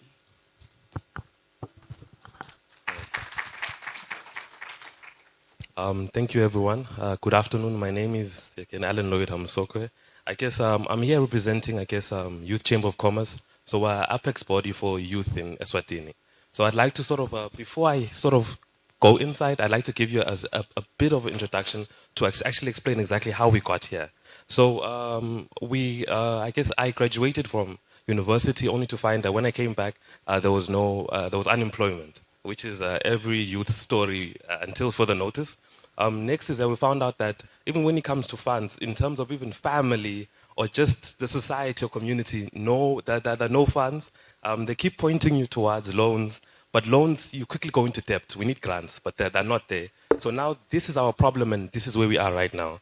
So after that, we keep on being told, we say, go to Google, right? Find out how to write a CV and start applying for jobs, only to find that barely there are no jobs, actually. So next, we tried entrepreneurship. And luckily, with entrepreneurship, we found out what a value chain was, which was a new thing for me. So I wanted to find out more on exactly how we can be able to sort of, I think, work with it. When we did start working with it, I guess that's when we discovered the, I guess you can say, unevenness of the entrepreneurship ecosystem, because there are old players and new players. The old players are gatekeepers, the new players are nothing, which led us to have a reason why we needed a youth chamber, to be able to protect the young players to enter the game without sort of getting bullied by the old players. So when we did actually join and we were elected to youth chamber, we found out that actually you need this thing called a strategic plan. So now we're like, okay, strategic plan, where do we get it? And we're told you need to go get a consultant. We're like, hey, wait, Tina, we don't have money. Where do we going to get a consultant from? Which then, luckily, I don't even know, thank God, AI came. So now we have a tool that can be able to take up the consultant, but I want you to look at it from a youth point of view. The unemployment problem we're facing today, not tomorrow, not in the future, is today. So we need solutions today, which is really where I think I will go into. So I think I'll start my presentation now. I guess next. Okay, so the rise of MSMEs and the challenge of youth unemployment in SACU. So in the Southern African Customs Union represents a vibrant economic community fostering the trade and development among its members, Botswana, Lesotho, Namibia, Eswatini, and South Africa. Micro, small, and medium-sized enterprises are widely recognized as the cornerstone of SACU economies, playing a critical role in employment generation and regional integration and overall economic growth. So one of the reasons why I picked SACU is we notice when it comes to value chains, it's much more easier when you integrate into larger value chains from the local ones. So I think this was one of the sort of key reasons why we're always trying to integrate upwards, so that we're always moving with tide. Next is, however, youth unemployment presents a persistent challenge across the SACU regions. Reports indicate that youth unemployment rates can be double or even triple national averages. This alarming situation creates a significant socio-economic burden and hinders the overall growth of potential of SACU. So currently we're trying to sort of create a youth business council for SACU level, and talking to our different counterparts in the different countries, we noticed that this problem is actually more realer than you actually think. Next, so despite the vast potential, several factors constrain MSME growth and limit their ability to create sustainable jobs for young people. These limitations include restricted access to finance, inadequate infrastructure, and information asymmetry. Additionally, SMEs grapple with operational inefficiencies, a lack of market knowledge, and limited capacity for innovation. Consequently, many SMEs fail to thrive, hindering their contribution to job creation and regional economic development. So this research proposes a groundbreaking approach to addressing the challenges faced by SMEs in the SACU region by harnessing the transformative power of artificial intelligence, particularly through Google's Gemini. So we wanted to show that this is a very simple AI. This is not like, you don't have to pay for it, anyone can sort of use it, but the difference ends up becoming with the technique. And I guess as we go, I'll be able to explain that. So what we want to do with the Google Gemini here is utilize Google's AI's analytics to extract valuable insights from complex data sets encompassing value chain evolution, trade data, and economic and key economic metrics within SACU. We notice that there's a lot of data lying around, but this data is not coming together to say one story. Next is that identify potential competitive advantage value chains that SACU member states can leverage for economic growth and youth employment. So we have to be able to look at the development from a holistic point of view as a region, because we noticed when you focus on a particular location, that location usually doesn't have enough that it needs in order for it to develop. So it needs the sort of help of the different member states along with it so that it can be able to be integrated nicely. Next is that we develop, through the AI, we'll develop a SACU member state value chain analysis table and value chain integration plan to guide strategic decision making for MSMEs and policymakers. And lastly, utilize AI-derived insights to create targeted MSME empowerment strategies for youth chambers of commerce, business support service providers, as well as government institutions within SACU. So I think this is just a literature. This is just a literature review. In this literature review, I guess I won't particularly go inside, but there hasn't been a lot of work when it comes, especially down here in Africa when it comes to AI and actually trying to see how we can actually solve social problems. Because what we have been able to understand is that a business is a solution to a social problem. At the end of the day, the business is supposed to solve a social problem. It's the social problem that's supposed to be the anchor for the directing of the business. I think I'll just go past it quickly. I think lastly here, while existing research explores the potential for MSME development and regional economic integration, a gap remains regarding its practical application within SACU. This study aims to bridge this gap by leveraging AI, specifically Google's Gemini, to analyze complex. I think that was said. I wanna try and get to the gritty parts. So here's the methodology. So the whole concept is that we're going to use these particular documents, actual documents that were already there, but now our aim is not to recreate new documents, but we're trying to get the juice from them so that we can actually apply them. Remember, I said as youth are facing the problems today, we have no time to go through processes. We need to create these businesses today so that we can be able to ensure that this unemployment problem goes away. This is our problem now. So we got the books, documents from World Bank, as well as the SACU itself. So I guess here we'll just talk about Gemini. So Google's Gemini will serve as the primary tool for analyzing the aforementioned datasets. We will leverage Google's Gemini's capabilities for natural language processing and data extraction to uncover key insights from these complex sources. So one of the first thing that Google has is data pre-processing.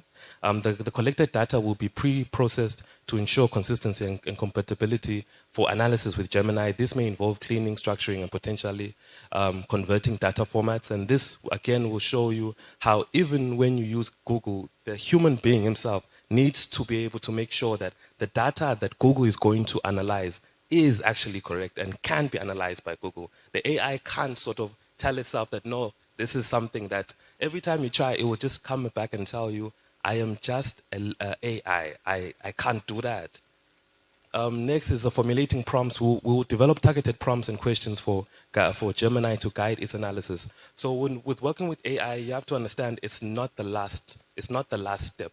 It's merely the first to try and analyze exactly your destination properly and its journey. That's all it helps in. The human being will have to now walk that particular path. So in this here, I guess amongst my friends, because of my computer skills, I'm able to understand that at the end of the day, computers are analog. So what happens now is that with the prompts, you have to sort of use your prompts as if they're small programs. I guess this is an innovation that I haven't seen a lot of people do. So each particular prompt is very unique. Whenever I'm doing a particular document in for a particular action, I'm not going to use a used prompt. You have to sort of develop it because the AI will consistently generate new things, and you have to be able to there and ensure that it's actually generating exactly what you want. So that's very important, that you have to know exactly what you want, and the prompts will help you sort of go through that. Next is extracting insights. By processing the prompts, Gemini will analyze the data and identify relevant patterns, trends, and relationships, and it will generate responses that provide valuable insights into the focus areas outlined above. So I think here I'm just more or less giving the framework that we use in order for us to be able to extract the insights from the actual documents.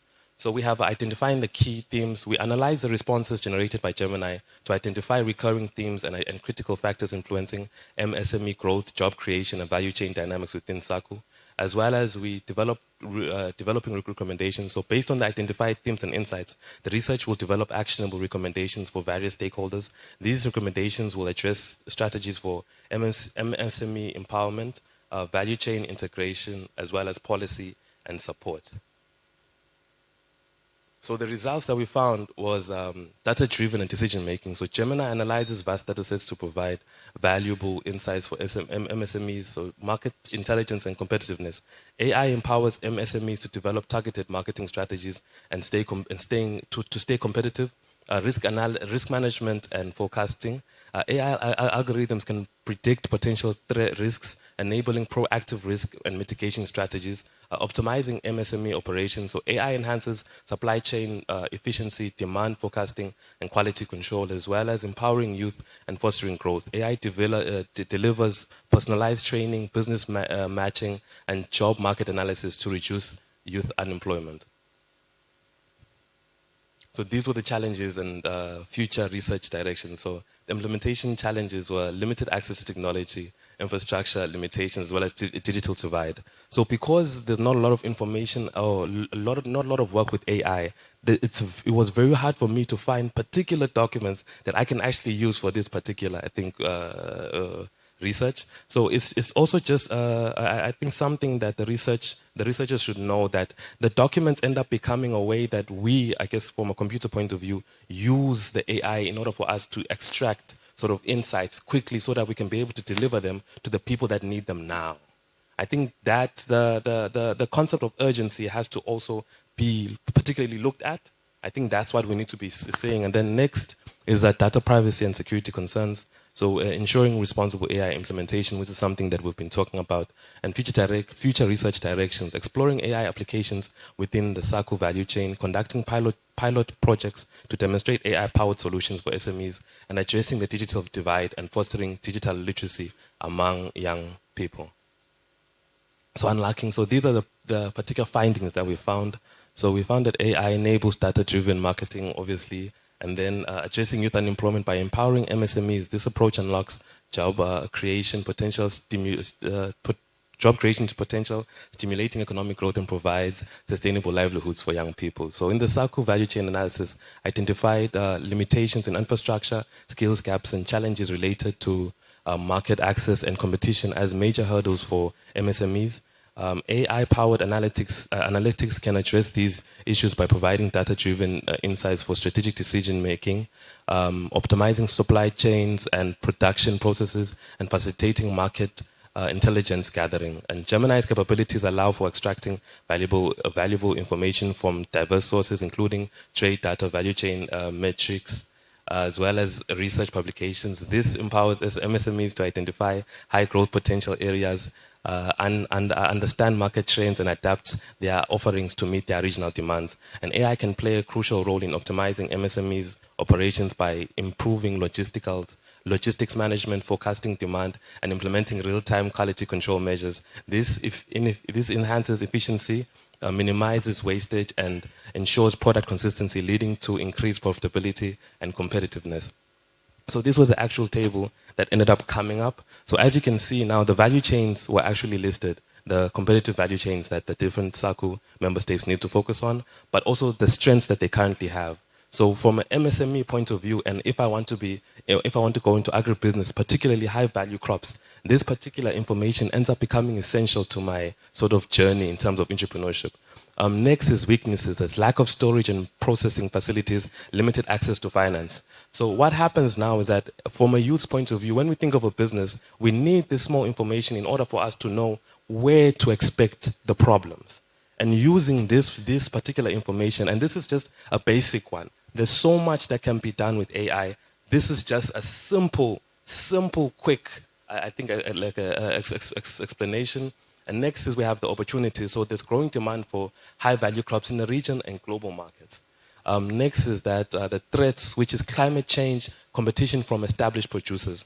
This simple, I think, analysis will show you how we took documents that have been done a long time ago, but created new information that the youth can use today in order for them to be able to solve their problems. And I think this is just a continuation of the table. Next is that apart from it producing the actual value chains, we asked it to be able to create an integration plan, because it's very important that we understand that it's not just the data, but we also have to create the plans and processes that we need to be able to use this data. And AI ends up sort of creating somewhat of a draft. Again, this is simply like a map.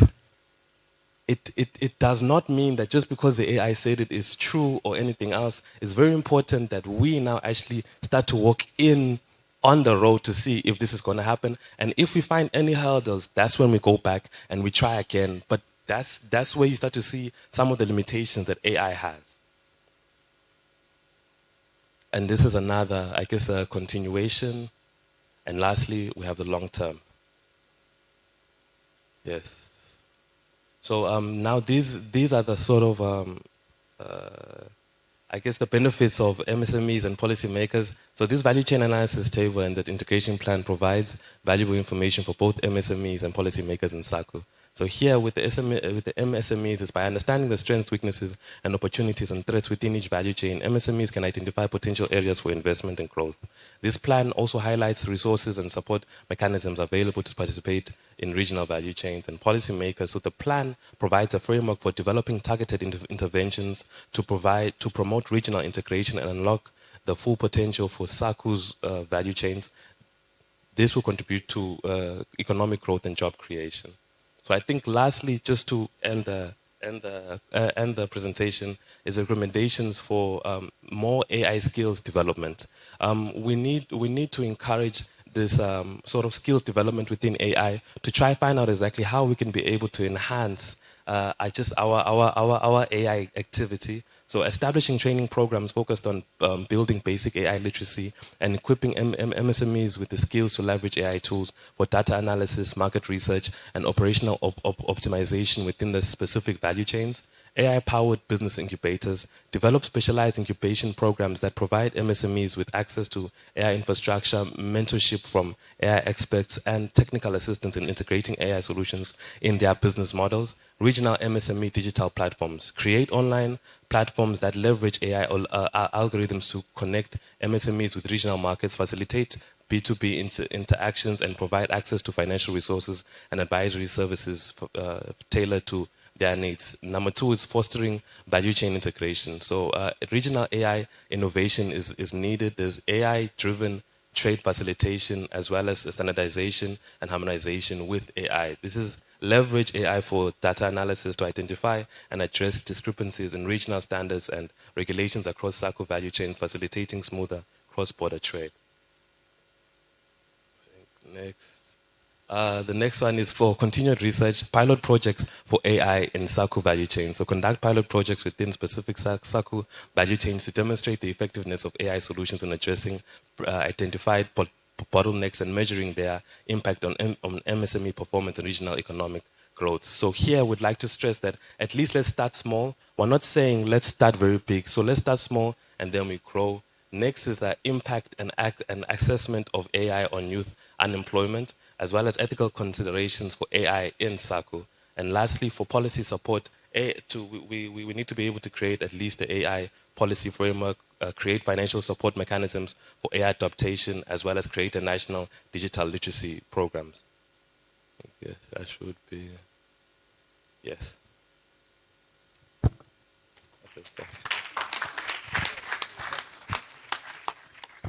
Thank you very much for that insightful presentation.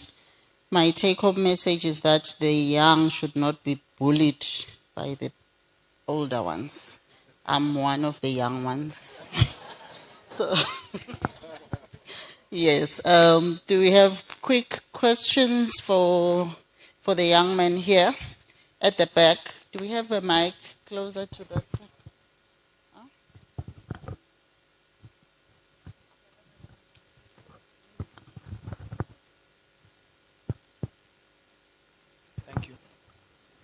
Hi, I just want to know how you overcame the domain knowledge problem.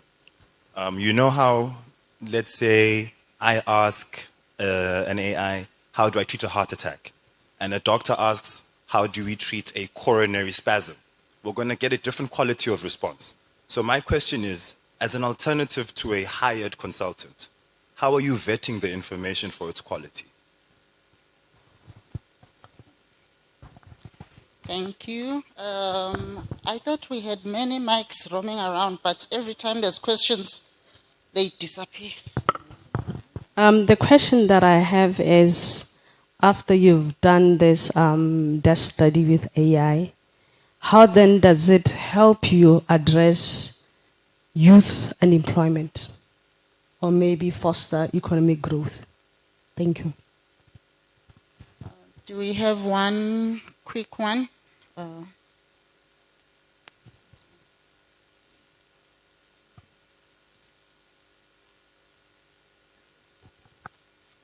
Mine is on the issue of SWOT analysis. I don't know whether I noted that it also highlighted on the issue of climate change, but I wonder if you were able to also detect that. How do you inform the farmers before any disaster strike, because maybe there's a lack of or weak institution. I mean, a weak early warning system to inform the youth, even the farmers, before they venture into their value addition. Because in as much as in the value chain, in as much as we are talking about these value chains, but then do you know prior before you go to the field, because you need that information, the early warning system. How can AI also assist in that regard? Because really we need, the first speaker touches on ICT, we need information dissemination tool that is going to ensure that farmers receive the information even in their phones to say, maybe there's an alert that there's something that is going to happen due to the extreme temperatures, you name it. So we need to also venture into a good or strong early warning system in the country. Okay, I think first off, I'd like to, I think the problem there ends up becoming with the prompts. Your prompts end up becoming essential to actually getting exactly what you want. So it's very important that you need to get someone who actually understands that, because my prompts end up looking like a book.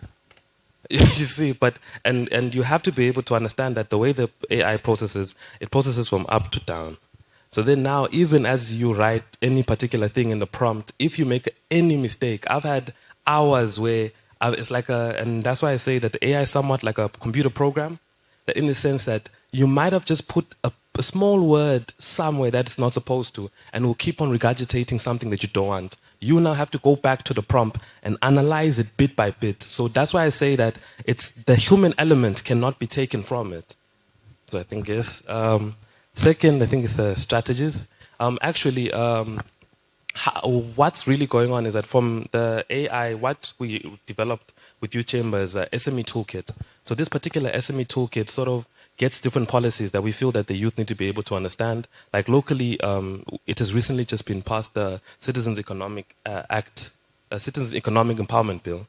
I guess now it's an act, so they are going through the process of actually, I guess, implementing it. So what we did with the AI is that we got that particular, I guess, document, put it in the AI, and said that how can this be able to sort of help youth? And then that information that it gave out ends up becoming insights for youth to be able to understand some of these things. So in that whole document, what we did is that we put a lot of the local sort of interventions that the government has been doing so that the youth can align themselves. Because what happens, we know, is that with these different government interventions, they always have some sort of, I guess, focus on their implementation. So now we end up using the AI to quickly get any updated document that's out so that we can be able to feed it to the youth so that the youth can be informed very quickly.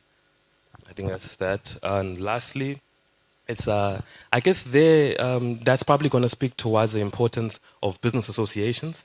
So what happens now is that it becomes hard for people, for businesses, I think an entrepreneur who's far away to be able to actually know what's going on in his field. So it's, I guess the question now, I mean, the problem that you're actually pointing at is a lack of understanding for the business associations. So just like with Youth Chamber, we are the ones who are constantly coming to these meetings. So we are able now to get this information, make it in a very quick thing so that we can be able to go inform them. So a business association would need to be created particularly for that value chain. And then from there now, that value chain, they can be able to use AI to now look at historical data about what in this particular area, what has been the results, and then they can now start sort of creating some sort of planning or mitigation system from that point of view. But it has to be done from the business association point of view, not from the actual entrepreneur, because they probably don't have the resources, understanding, and capability to be able to now do it on their own. So I think it should be more pushing towards us having business associations, so put pressure on the business associations to try and sort out the member state. Yes. Maybe the issue of early warning systems, the climate change unit has been talking about it for quite some time, and it's a slow build-up. I know there's something on the ground, but it's not where we want it to be. Probably at some point it will have to be integrated. Dr. Massa. Thank you. Thank you so much for the very insightful presentation. I just want to find out, let me congratulate you again for embracing artificial intelligence. But what I want to find out, can you kindly unpack what message do you have for the youth? What are the job opportunities? Because when you Google, the UN is telling you that by 2030, there will be a new set of jobs. So what do you say to the youth? When I tell my child, enroll to this university, what advice do I give that my son, my daughter? Thank you. Do we have another burning question before he answers? Yes, Mtutsi. The burning question. It's a suggestion and a comment.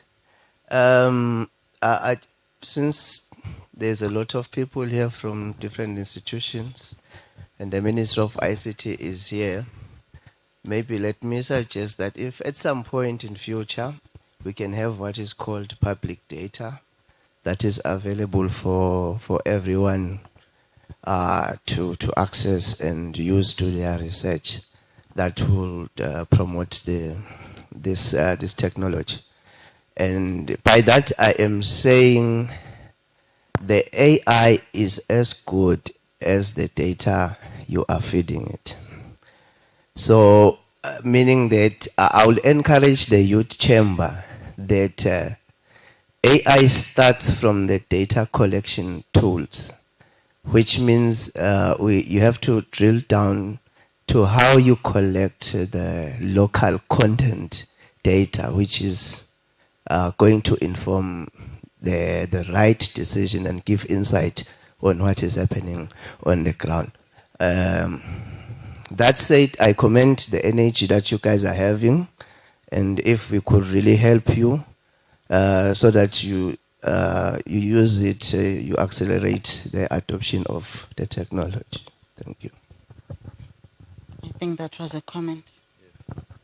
I think to the youth, first and foremost, go to Facebook and search for Youth Chamber. We are constantly trying to reach youth. Second, when it comes to the opportunities, what we did again in the toolkit is that we went through the National Development Plan. We feel it's very important that we try sort of to align ourselves. But you have to understand that the National Development Plan is from national level. So ultimately, if you're living in Manzini, for example, you would want to sort of align to that, but you have to understand that it's national level. It won't be always. What we end up encouraging the youth is to focus on your local area. So in the municipalities, for example, we found out that there's a local economic development strategy. So we have different strategies for local level and different strategies nationally, and then different strategies regionally. So we try to tell the youth for now, focus on your local location for business, and number two, always look for try not to go to the innovative businesses because those businesses are not being funded. So you have to now start. We noticed in the market, for example, here in Eswatini, that we for some reason we are not operating in the products market in terms of business. When it comes to products or value addition, we are not there. We're either at production or we're either at retail. And a bit of logistics, but even with the logistics, is merely going to be those big trucks going up and down. But if you start to sort of look locally, we are not in the products, we're not producing anything. We are producing a bit, but it's not large scale. There are no regional distribution hubs. So there's a lot of groundwork in terms of development that we youth have to play.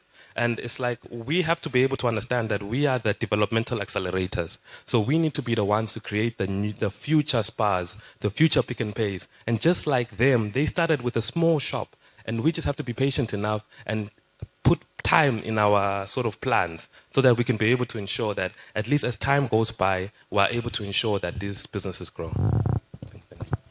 Thank you very much, sir. I hope you are part of the Career Expo that will be start launching tomorrow. Huh? You are. Oh my goodness. Oh my goodness. I'm embarrassed.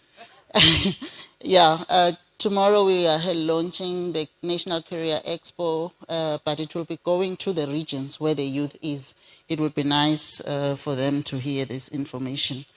Yeah, but I will contact the chairperson of the organizing committee and let them know. We can give him a round of applause. And yeah, Germany, it looks like he made it sound like it would be simple, but I'm still confused a bit, but forgive me. I signed up for, I'm a chemist by profession, I signed up for AI in chemistry. Next time, watch out, watch the space. Our next presenter has a nice sounding topic. When I read it, I read it again. To be or not to be. Value adding of African indigenous plants through encapsulation of food security. Yes, Kwanele Ngumalo, please come and tell us more. Huh? Oh, he was Dr. Sane's student, and he used my glory somewhere.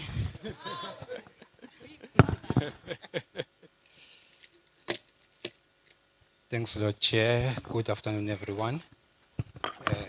My name is Kwanele Ngumalo. I'm a lecturer at the University of Eswatini in the Horticulture Department.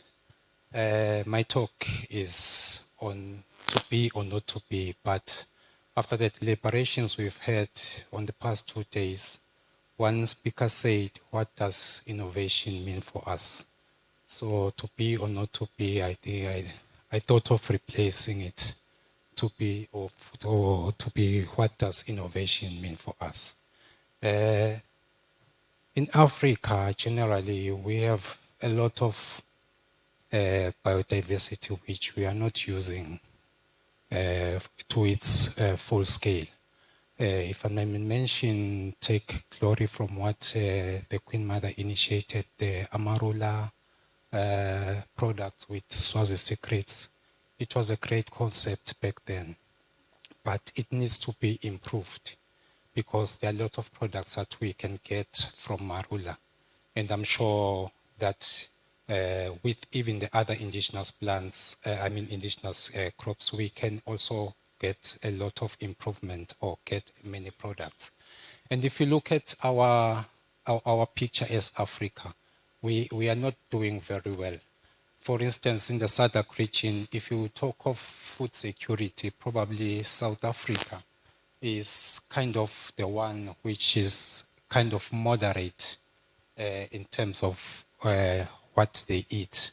It's because mainly we're still relying on the conventional type of food. We still have excuses from what is happening between Russia and Ukraine. I'm sure now they will include Israel and Palestine as part of the excuses. So we need to have our own because a lot of people are dying from hunger. If you look at the southern African region, about 11% of the population is food insecure. And if you look at the whole African continent, around 278 million people are food insecure. But we have a lot of crops which we could have used had we put research, innovation and technology into it. There are a lot of products which would have been developed so that there is no undernutrition, malnutrition, and even wasting or death because it leads to death. So the exploitation of underutilized crops, according to FAO, it means that crops that are being consumed by human but have not been exploited very well. It means that not many products have been developed such that they can reach the market. And if you take a look, we've got a lot of exploitation or the biodiversity to work on, from crops, root crops, ornamental plants, leafy vegetables, and the like. And if you look at the income which can be generated if we put research and innovation from it, it's a lot of income. Recently in the country, we have had a project which was funded by the World Vegetable Center through the Taiwan African Vegetable Initiative. A lot of products were developed there by the Ministry of Agriculture together with the research officers from the Malkans Research Station. And surprisingly, some of the products which were developed there, or some of the plants which were identified, were plants which we knew from a young age. But because we came to Mbabane and Manzini to work, we kind of forgot of their importance and their health benefits. So these underutilized crops have a potential to even reach international markets, depending on what we have developed.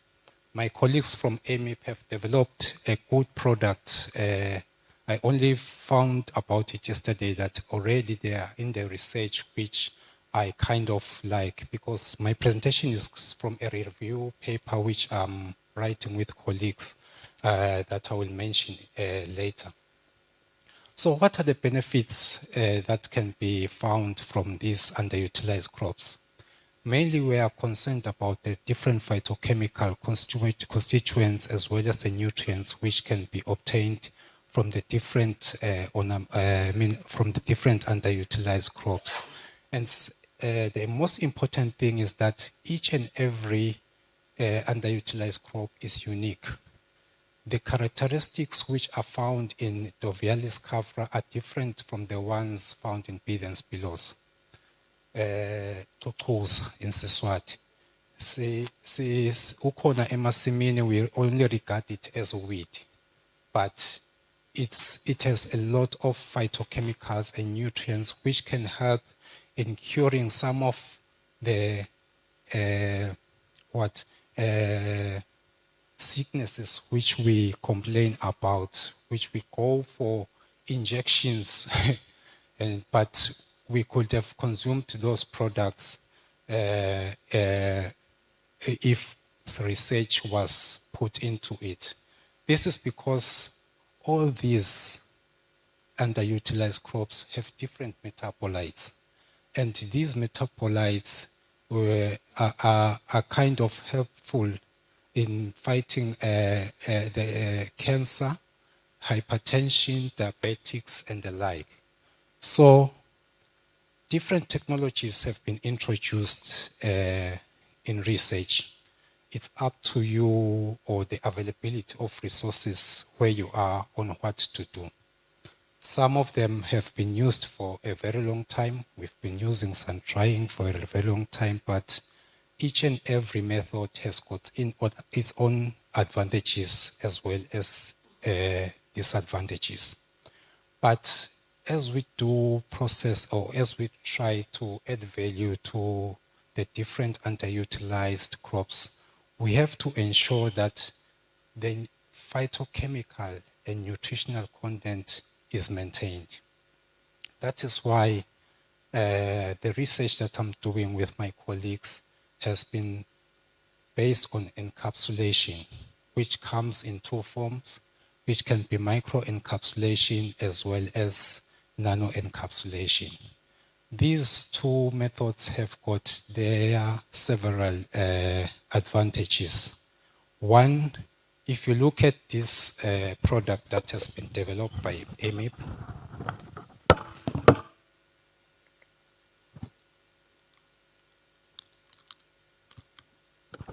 if you thought of the plant, a huge plant, or the many leaves which you had to carry in your bag or in your packaging material to try and go with them at home, there will be kind of an extra luggage to you. If you were to board a plane, probably they will tell you that this is not allowed. But take a look at this. A small product that has been developed. And what is inside is the essential product which come from a medicinal plant. What's outside is kind of a whole material, which I will talk about in the presentation later. So the different wall materials, they kind of come depending on the availability. We can have carbohydrates, hydrocolloids, lipids, cellulose, and proteins. In short, if you can just go and Google the different edible coatings, that's where you can get most of the information here. And if you look at the price of food, it's increasing each and every month. So with encapsulation, they can contribute to the income of farmers and probably the value addition of these underutilized crops will be fulfilled. How does encapsulation come about? You need an active ingredient, which is the plant of your own choice. You need a wall material, which is the different edible coatings here. You also need a solvent for extraction. Then you need a machine for micro encapsulation. You need a spray dryer. For nano encapsulation, you need a nano spray dryer. So it depends on the size of the end product which you are going to get. If you can look at this picture here, at the end you get a product, but you can't sell the product as it is. But if you look at this picture here, it reflects or it connects with the products which AMAP developed. There's the inner packaged material, which is the one which has got essential phytochemicals and nutrients. Then we've got the outer material, which is kind of a protecting material from, which is protecting the inside material from probably losing its compounds. And as you use or as you eat this encapsulated material, I did mention some of the advantages that come with it. But you should think of it when you go to the hospital and you are given Panado, it just works instantly there and there. But you find that after 2 hours, the headache comes back. But with an encapsulated material, there is low release of those essential compounds, such that probably after 2 hours you may feel, or after 15 minutes you may feel the head has probably gone down. But it's kind of have those long-term benefits, which indicate that the phytochemicals can be within your body for a long time, and you'll be able to be prevented or protected from certain diseases. So there are certain studies which have been done in Africa, because we have kind of opened our eyes, and we have seen that we need to improve our genetic resources or our biodiversity in order for us to be food secure. So countries such as Ethiopia, South Africa, Congo, Sudan have started to do several studies on encapsulation of those indigenous plants, because we know that some of these indigenous plants or underutilized crops, they are bitter to eat as raw as they are, is it? So we need to have kind of an innovation or a way which we will be able to counterfeit that bitterness. And we have different materials, different techniques which have been applied to encapsulate. So what are the opportunities which come with encapsulation? There is food and health, there is agrobiodiversity, there is rural development, and will be able to fulfill some of the SDGs as the country. And also there is circular bioeconomy which can be there. However, as long as it's a product, it has got its own challenges. Probably an initiated product, you have to market it. There's still that stigma about our underutilized or indigenous crops. There's still lack of processing techniques. Probably we don't even know where to find the plants because of lack of propagation systems, weak value chains, and then inadequate research. There is research, but you find that it's inadequate. There's still that preference of exotic crops or those conventional crops, and also urbanization as well as illegal lodging is still a big issue. And some of the different products, they come through indigenous knowledge. And through indigenous knowledge, you find that there is inadequate nutritional data of the developed products, because whatever we are producing in science, most of it comes from IKS. So we try by all means to improve IKS. IKS would have been shining on its own if probably all the requirements to science were fulfilled. But we still feel like there's lack of nutritional data. What will be the way forward? We need to promote consumption. We need to promote the value chains. We need to promote propagation, which is efficient cultivation. And then we need to support research and development of knowledge base.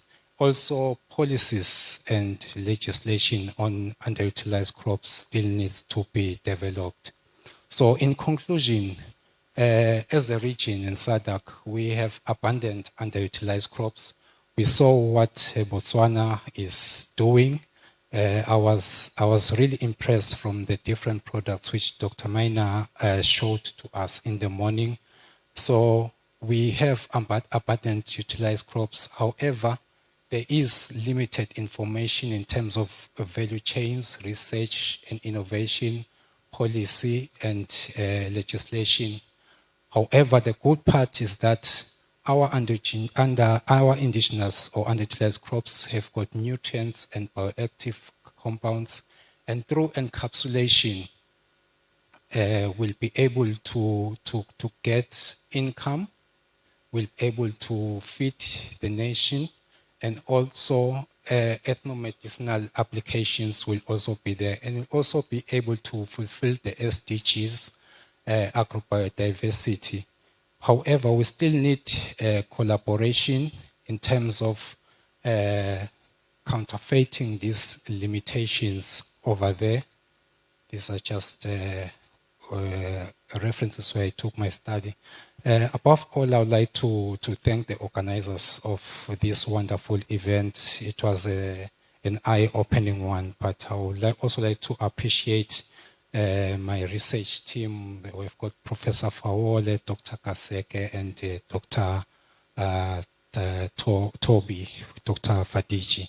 And as a community, let us save the harvest one crop at a time. Thank you.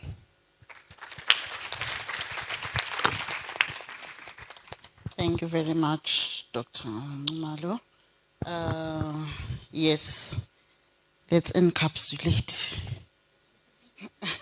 questions for the doctor. I think this was the first hand. Thank you.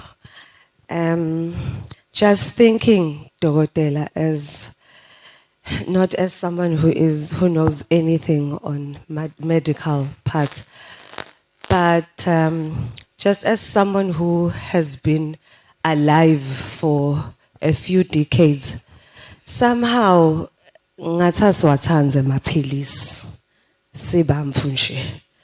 We wait to be sick in order for us to take something that is so beneficial for us. As this time around we're talking about food that we're supposed to be eating, but this food has the advantage that you're saying is it has been encapsulated. Is there a better way of bringing the food to us, not in capsules this time around? As a business advisor, as you were speaking there quickly, ngicabanga how we buy, as ladies, we buy these juices that we find in shops. Masibona nje kuthi bathi le juice lena in moringa sesiyithengile. Masingathola ijuice lemnanjana yachuchuza, usho sangese siyithenge. Just thinking out loud, Dokotela. Thobile ngathi ufuna umjovo. I think for me, I think for me it's just an advice. I like the encapsulation, but I think the challenge that we have is because we've been taking our products as food.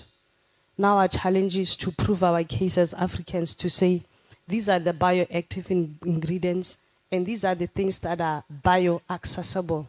Because we all know, we all take garlic, we all take ginger, and we know the benefits because we see the effects on our bodies. But our people now also want us to do the very same thing with a spider plant. Last one. Thank you, Doctor. You touch on the good on a good subject, which is also touching on me. On my own, I also do some moringa, even the moringa capsulated, because when I was doing it, some my clients were saying, we don't want to taste the moringa because it's got bitter and sweet taste. So now I decided to make the capsule.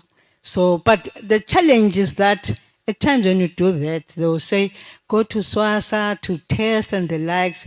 But at the same time, you feel that maybe as SME, you might not have the money to go there to say, let me pay for the testing. So those are some of the challenges I'm just trying to say. I will say at times you may have the idea, but the test of those products, they are also a challenge to us.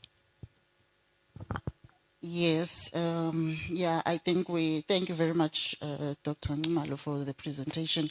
It brings about a lot of discussions around what we've been talking about. He brought an example here where I think MAP is already one institute that is looking at the phytochemical screening of our indigenous foods and plants. So we are hopeful that we'll have our own garlic tablets very soon. Of course, it won't be garlic, the Swazi ones. But maybe also just to highlight on the issue of SWASA. SWASA just helps small farmers to send their products out of the country where they don't have. Otherwise, we don't have labs that do most of the standards, which are not mandatory. They are voluntary. Standards are voluntary by nature. They become mandatory once they are taken up by legislation. So it's a good platform to go there, find out what are the upcoming standards, because they give good guidance. If you want to go international, you want to know what is happening at SWASA. Yes, so discussion for another day. I think our last presentation for this session is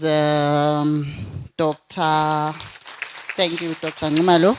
Our last presentation for this session is Dr. Mavuso, who will be talking to us about evaluation of micropropagated plantlets for adoption and sustenance or by small-scale agripreneurs in Eswatini. Oh.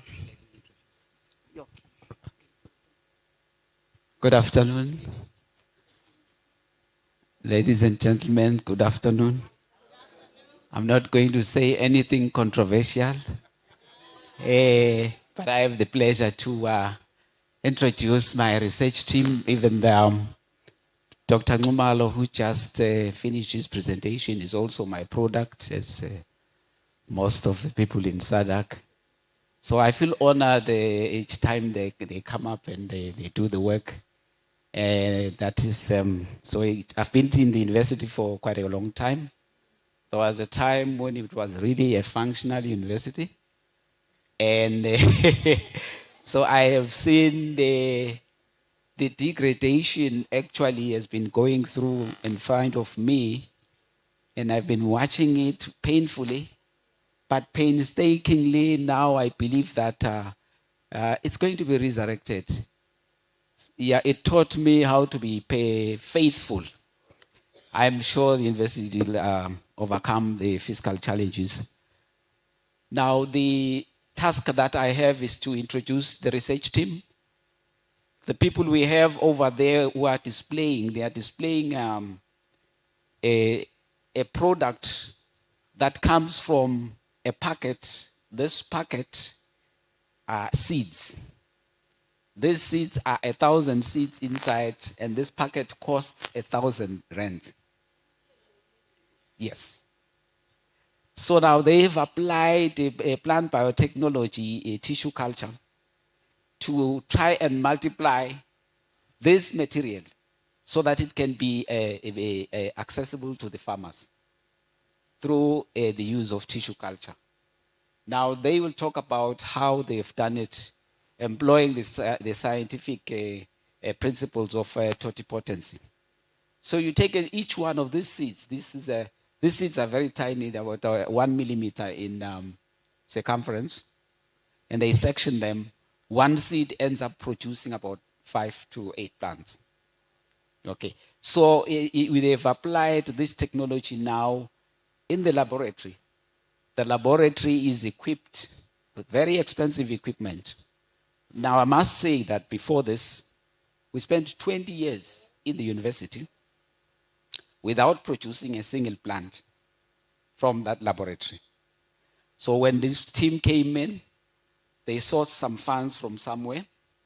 Okay, they furnished the laboratory with the equipment, provided the environment, and they were able to, I think that Dr. Mavusu will take you through the process, how they go through, they do that.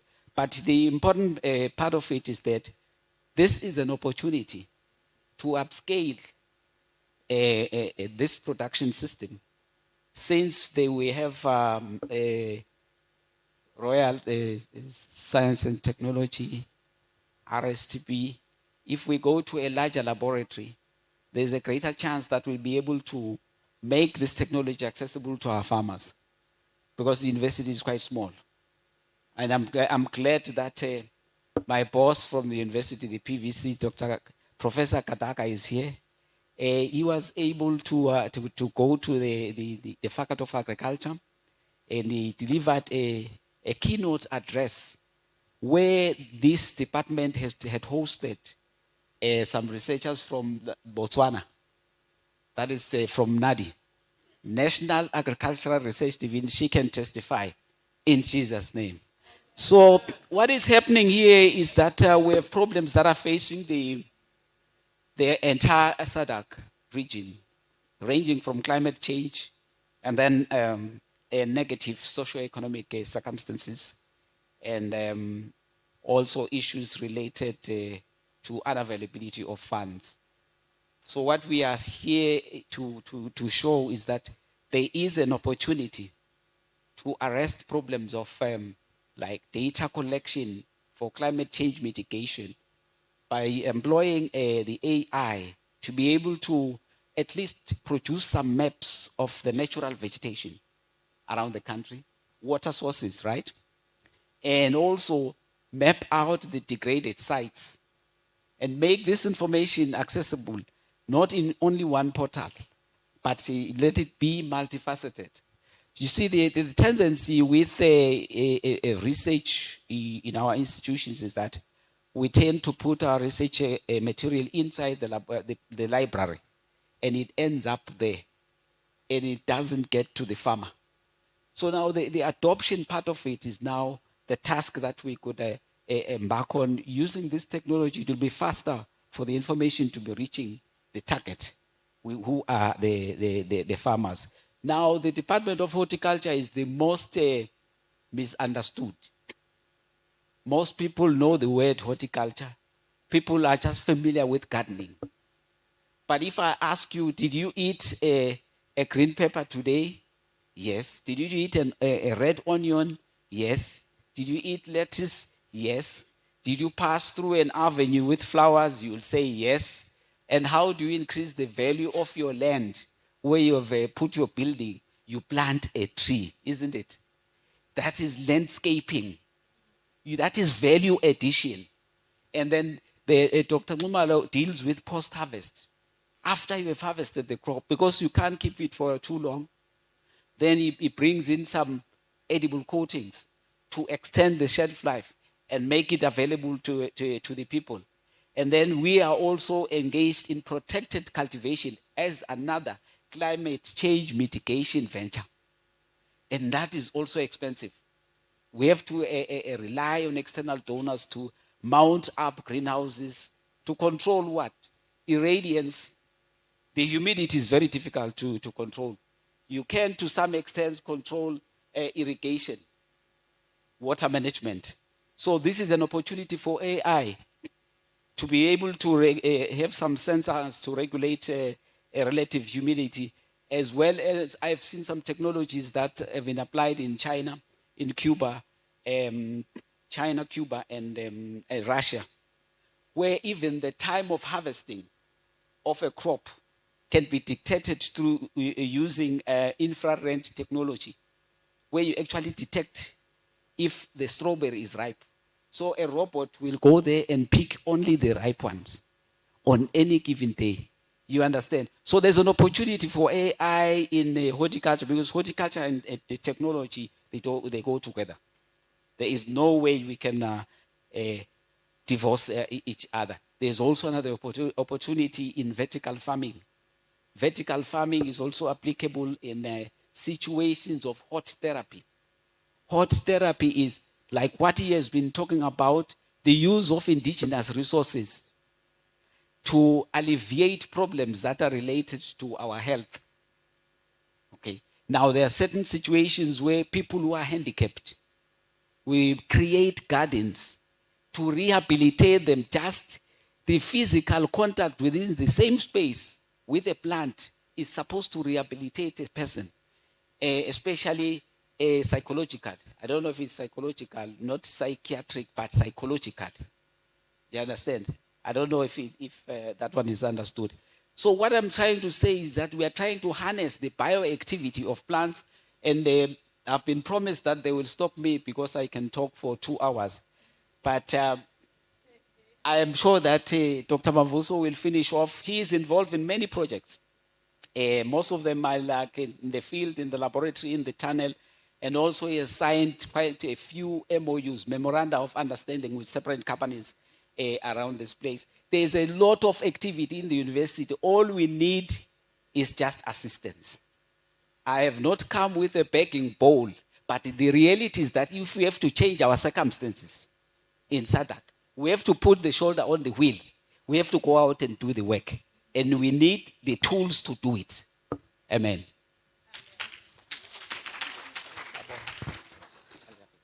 There's the problem with coming with mentors, you know. Okay, thanks, Mr. Shong. Well, like he said, my name is Shakes. So, sincere thanks for this opportunity. My duties should be simple.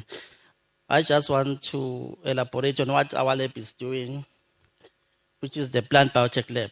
So I will not go through the statistics because, as you can see, as a country, we're importing more than what we're exporting. So you can see the millions which are at deficit. So in an attempt to try and avert this situation, we are using plant biotech techniques to assist with the fruit and vegetable section.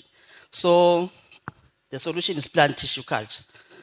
So in plant tissue culture, what we are doing, like he said, we are using one seed to come up with 5 plantlets, right? So imagine if we are using 1,000, so we'll be having 5,000 plus.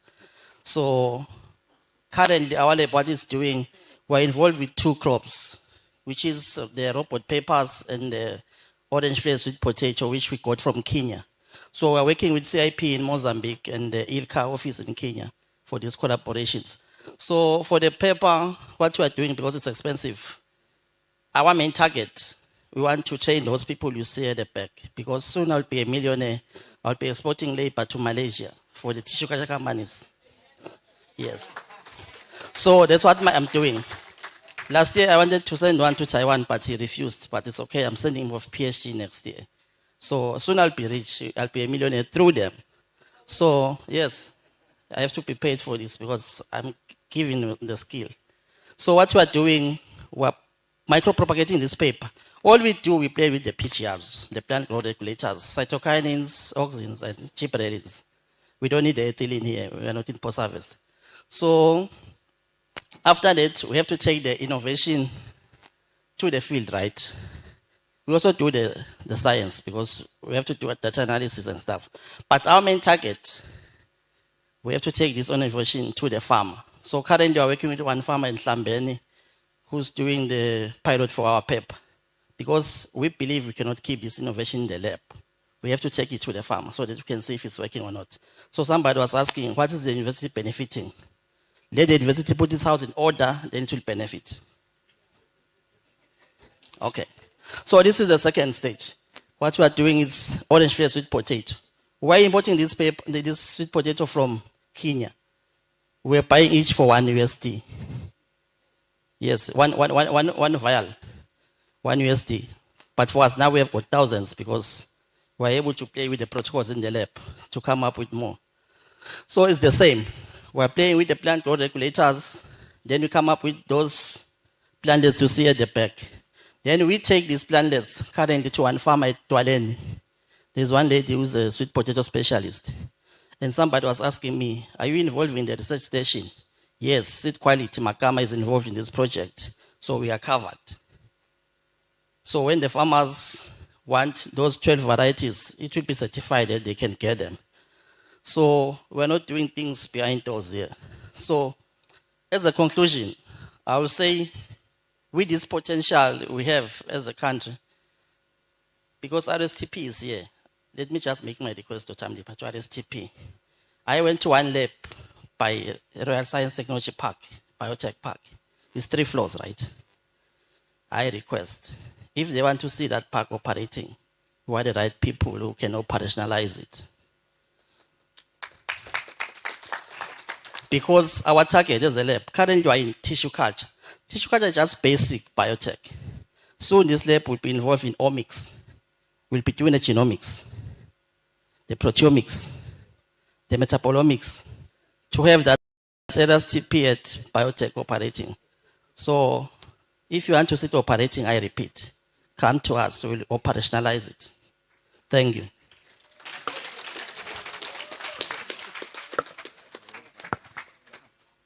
I also want to be a millionaire.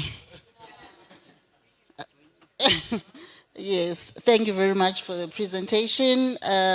Do we have questions? The first one is right in front of me. Hi, thank you very much. I mean, very exciting stuff.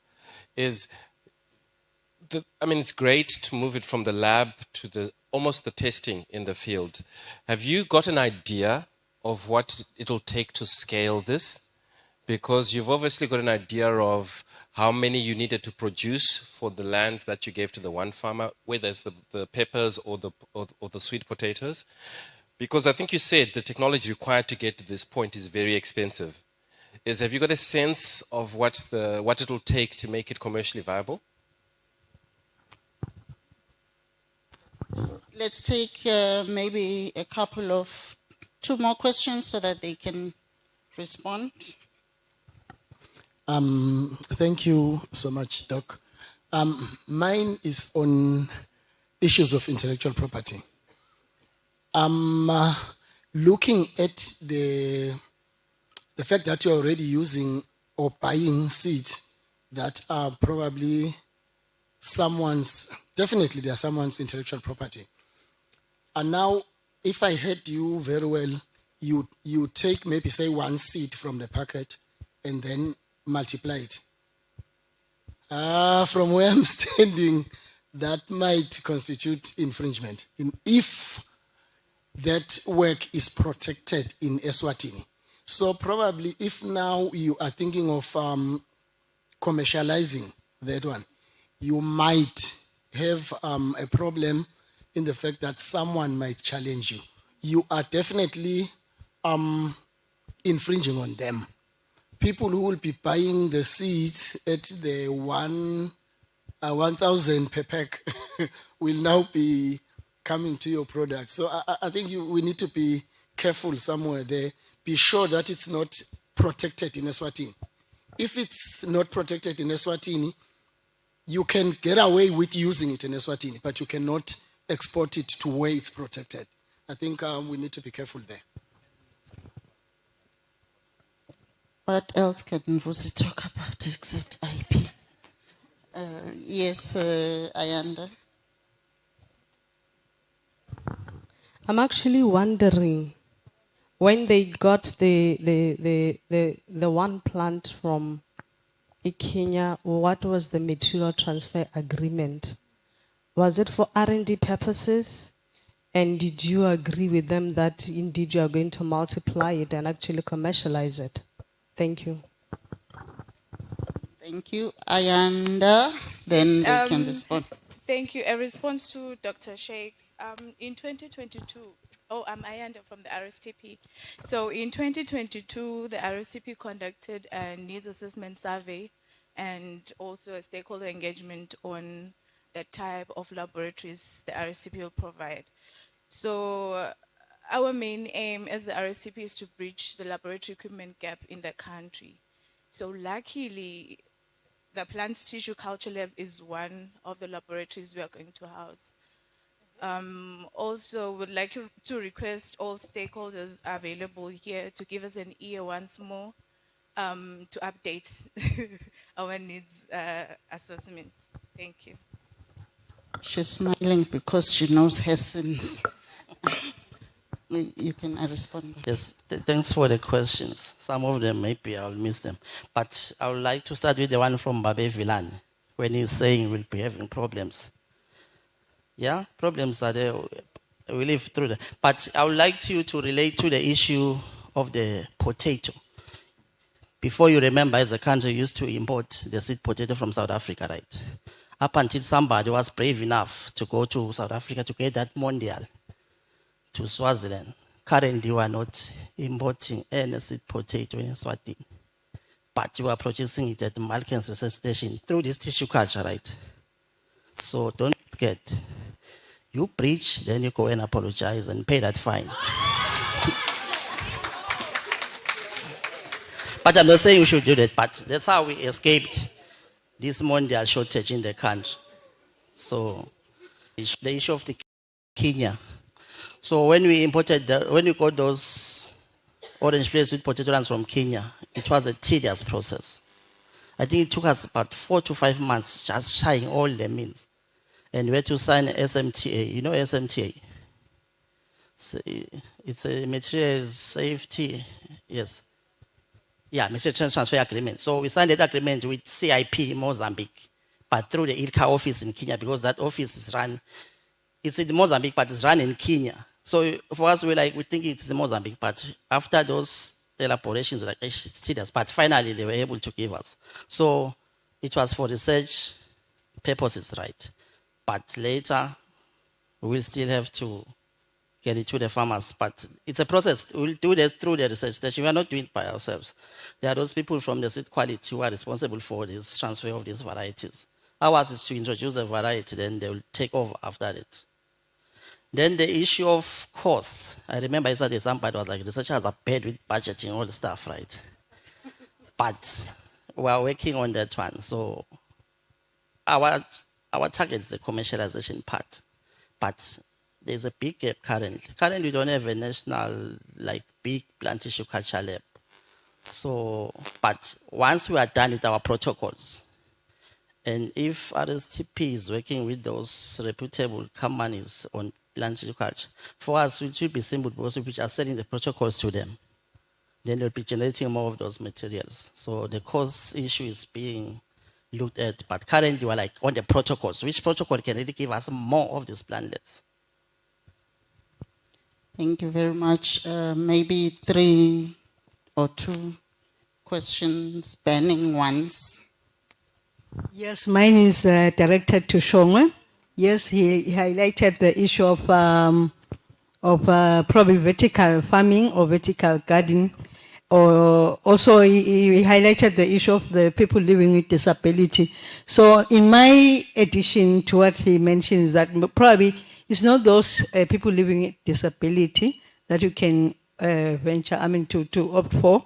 Also the people, the elders, there are now old age homes that are being constructed around the country.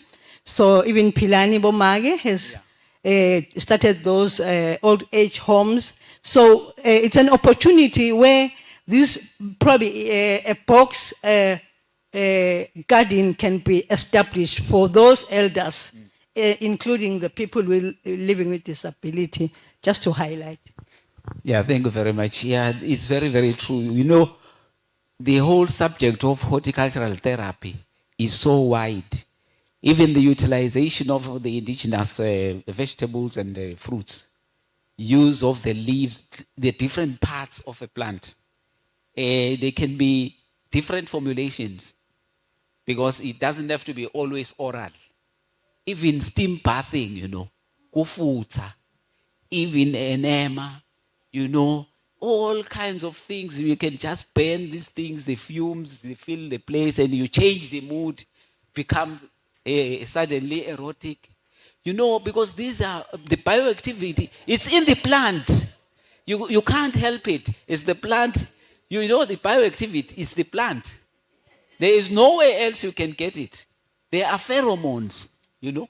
Those are natural products, organic compounds.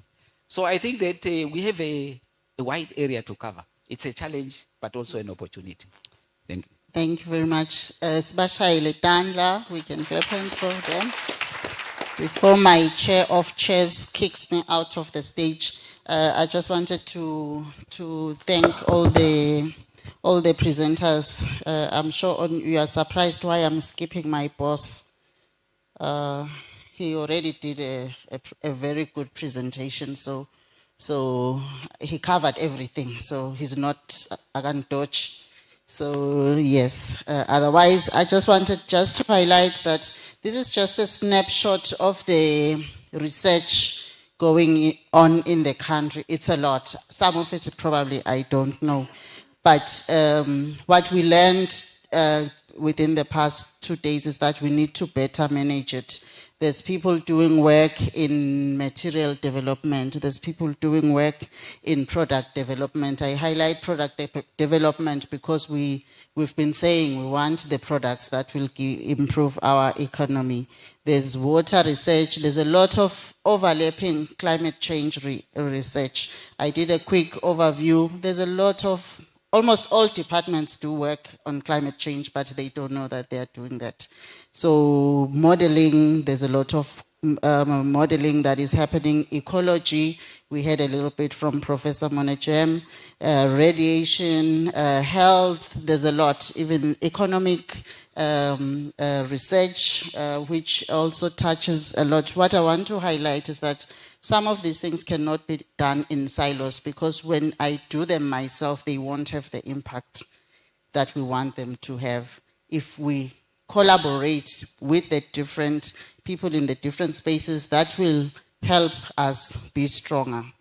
Chair, thank you very much.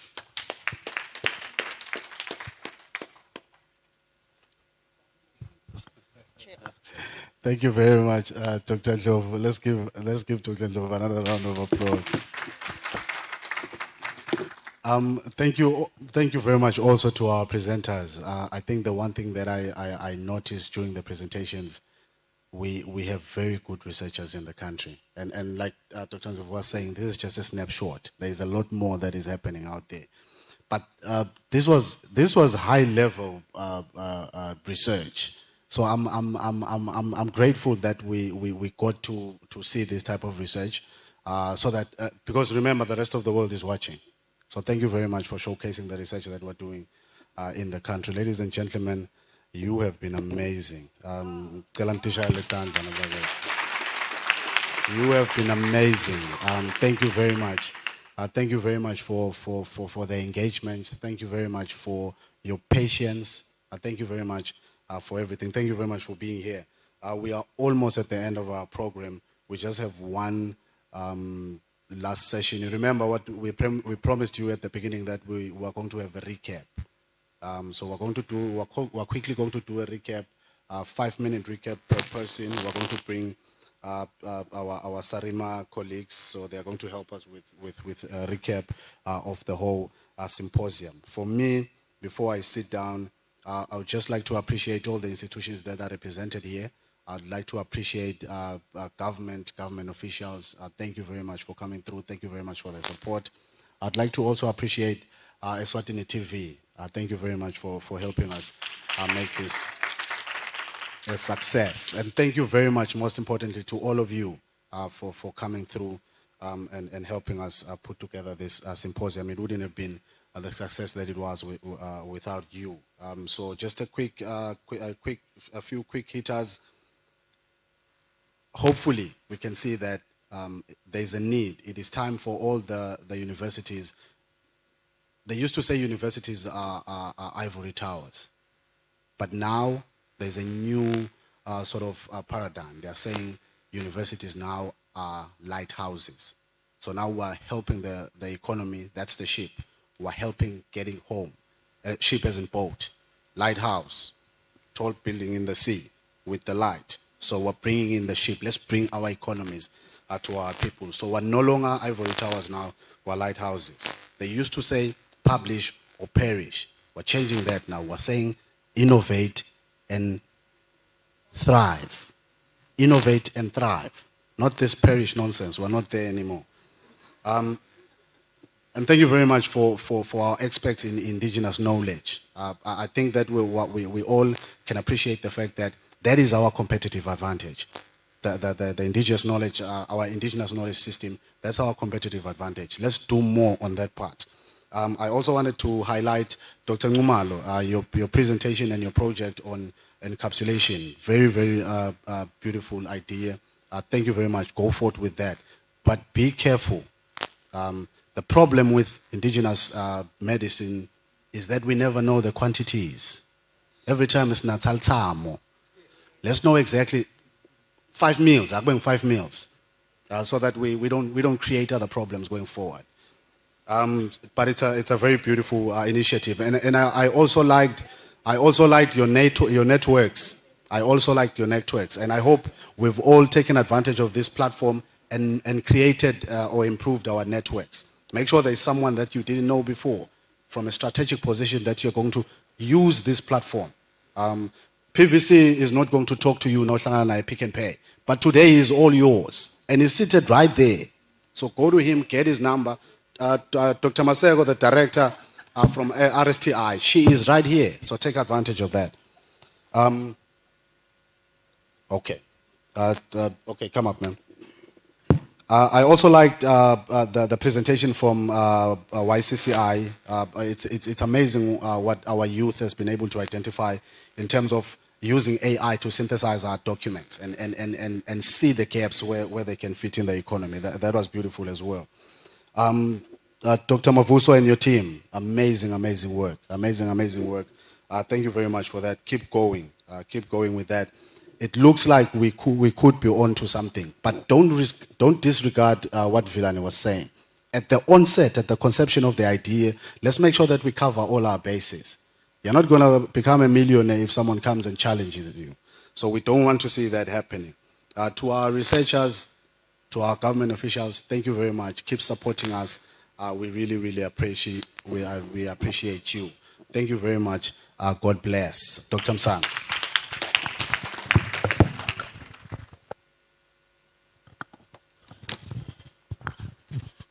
Thank you very much, Dr. Mlipa.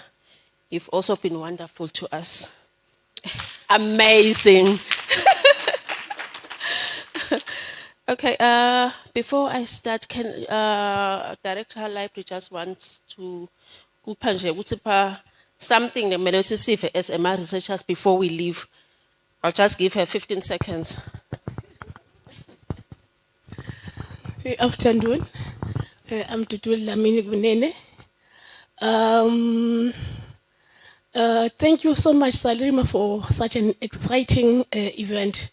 Mine is short. I'll just make a gentle plea to all the researchers in the house that as a library, it's important that you deposit your research with us so that it can be consumed by the entire nation. Because the more your information is consumed, the more it gains value. So please do deposit your research so that many people can benefit from the research. Thank you. Okay, thank you very much, Director, for reminding us about that. and I hope our researchers were listening. Thank you very much. I think it's the past 2 days, I think I've learned a lot. Ngicabanga sonke sifundile. Like if we were to write a test nyalo, unyenti lesingakuphasa nge-R&I management. Okay, I'll just go quickly on some points which were maybe stressed during the presentations and discussions. Just a few points, but we still need a day to go through everything. Okay, kwekuqala, to us as a department and to the nation, I think the issue of a research agenda, it came up very, very clear. If we're talking about research and innovation management and leaving the agenda behind, what are we going to manage? And manage that innovation, if we don't have a research and innovation agenda, what we get at the end, that innovation, is it going to help us? So if we have an agenda, we'll then be able to contextualize our research. And now it was also mentioned that as researchers, you can do your research, ube expect lapo, but then to manage it, you need somebody else to do it for you. Hence the research and innovation management theme that we are talking about. In other universities, this has worked really, really well. From the presentations, we saw how good this is. It's a system that our researchers in Eswatini need, because it will help to take off the load, managing your research, doing the research, managing it on your own, finding funding, which are functions of research and innovation management. So this conference, I think, it did create awareness what research and innovation management is and why as a country we need it. So it was sort of like an advocacy platform for that, and I hope that it's not going to end there as advocacy. As a department, we said, no, we have to see this to the end. The systems need to be created. Maybe the systems are already there, they just need to be strengthened. And as it was mentioned, please do indulge in lifelong learning.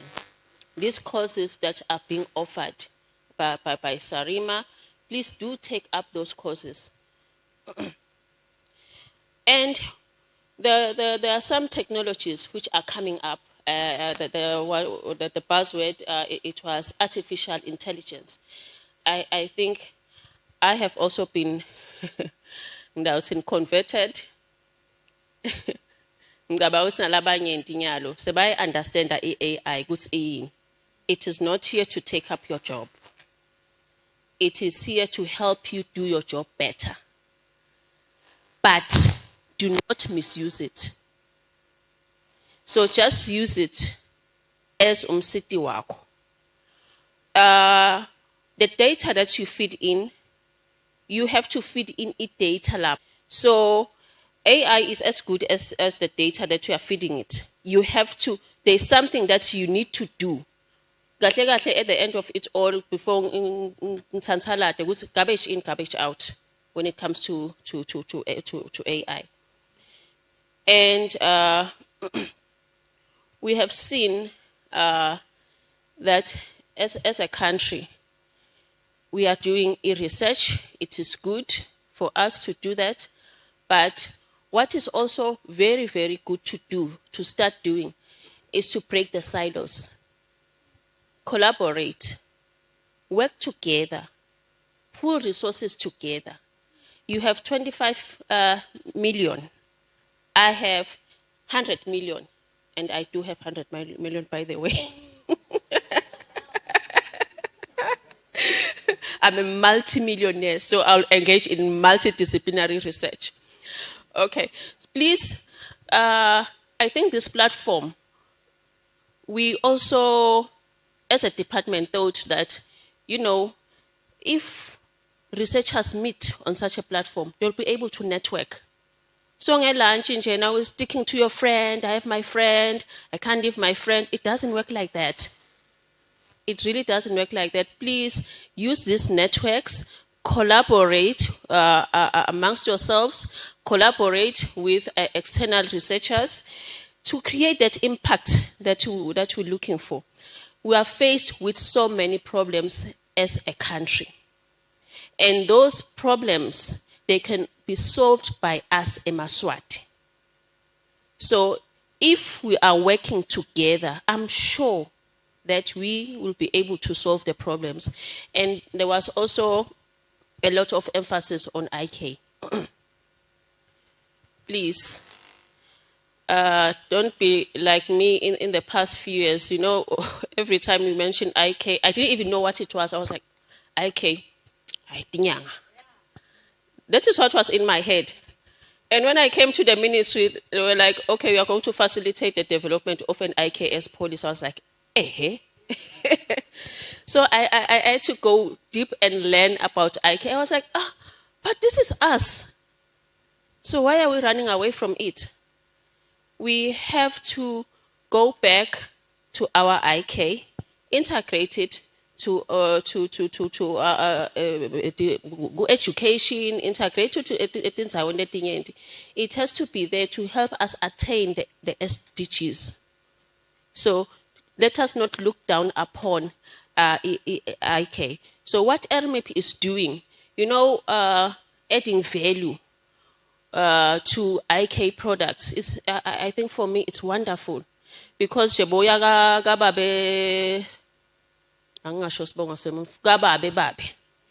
and then he gives you something, now you have to carry that home.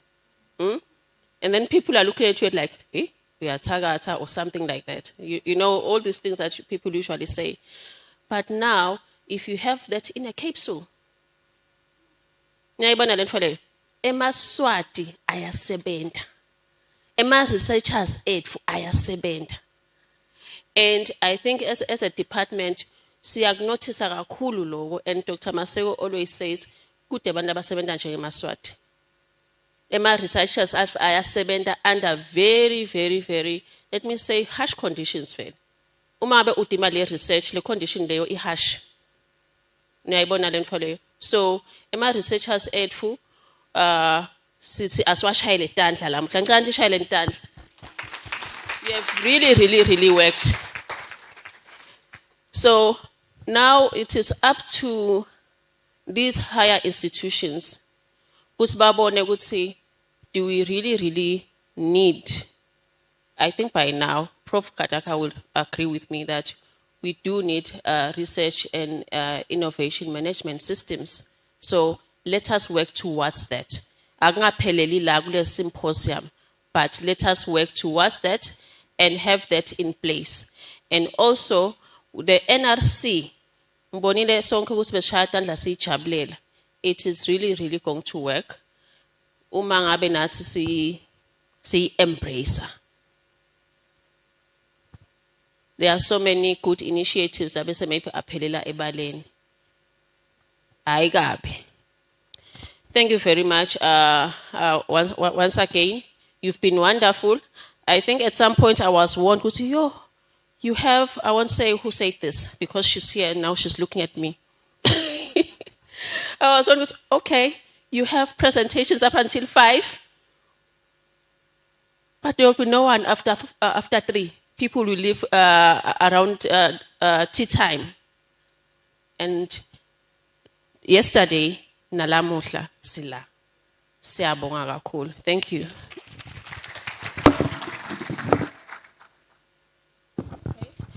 I think at this point, I'll also ask Dr. Minor to come and give my closing remarks.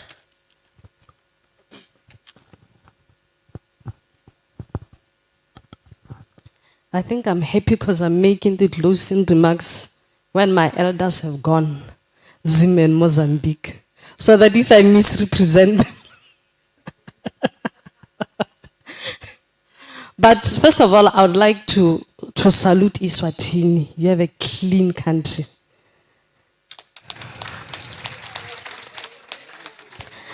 I was saying to Ora Shabangu, since I've come to Eswatini, I haven't seen a dog on the road. I had one bug last night. I haven't seen a dog on the road. I haven't seen a cat. I haven't seen a chicken. I haven't seen a cow.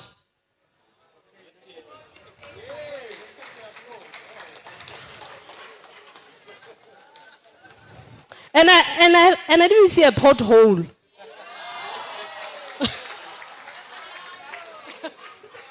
Trust me, you can say hi, Bo.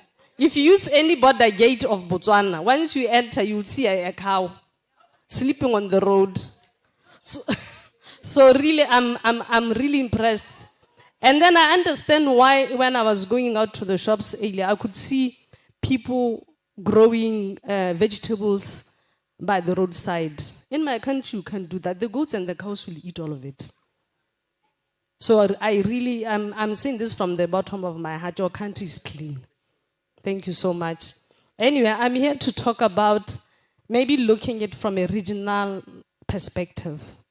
Whether you are national or we cannot expect the researchers to do everything. We can't expect the tech transfer specialists to do everything. The researchers, they need their system to manage them, which is a research management office. The tech transfer specialists need their TTO office. And mind you, the TTO office has a very demanding role. They are the ones that are going to manage the investors. They're going to manage the IP and the royalties that are coming in. And they're also going to be managing the MOUs that will be between the Swazi higher institutions and research organizations and those of other countries. And there's always a word that I normally underline, active MOUs. In my organization, on the organizational scorecard, we have something that we have to report to the Minister of Agriculture on active MOUs. Let's not sign MOUs with countries for the sake of us being friends. What is it? What's in there for Eswatini, as much as what is it in it for the country that you are signing with? And it's not about the country with the biggest pocket. It's about mutually benefits for both countries. And what I've seen working, there's an organization called SunBio, which is also a SADC organ. One of the things that they've done to make sure that the research that is being done has impact, they always encourage countries that partner to actually have a commercialization partner. So if it is Eswatini, they'll partner with Usista B's hair products to make sure that whatever comes out of that university, if it means adding some beautiful bioactive ingredients from Dr. Ngumalo going down to hair, they need to see that ecosystem in a country to say at the end of the day will have impact. So I think those are some of the ways that we can exploit as we go on improving our research ecosystem. Of course, when you do regional research, non-disclosure agreements come into place. We are talking of an MTA, and we were told the MTA with Kenya had to go through Mozambique. Things like that happen, but we need to have offices that manage them and officers that are accountable, not the researchers themselves. Because over time, things fall between the cracks. Our IP registrar here was warning them that you might not even be able to actually make money with these plants outside of Eswatini. Somebody needs to be there to be, to have told them that you should not have done that. But this is a learning curve, and as researchers in Eswatini, we see how to move forward as we go ahead and work with other countries. And the last thing is background IP. What is it that Eswatini is bringing as it continues to work with other countries in the SADC region and beyond? Because sometimes the guys with the big pocket will say, we have been doing this for many years, while we forget that the indigenous people of Eswatini or whichever country have been doing this for so many years. And that's one of the pitfalls that we see in some of these international MOUs, where other countries believe other countries, they are blank.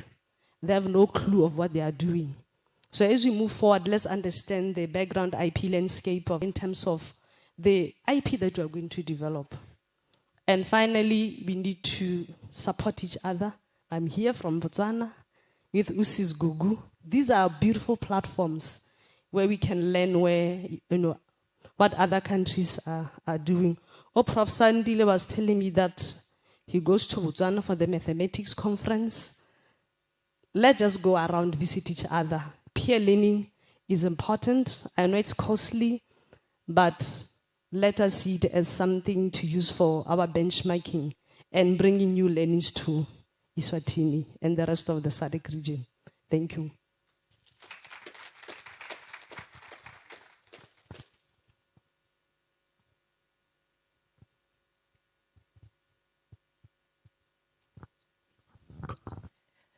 Thank you once again, Mina.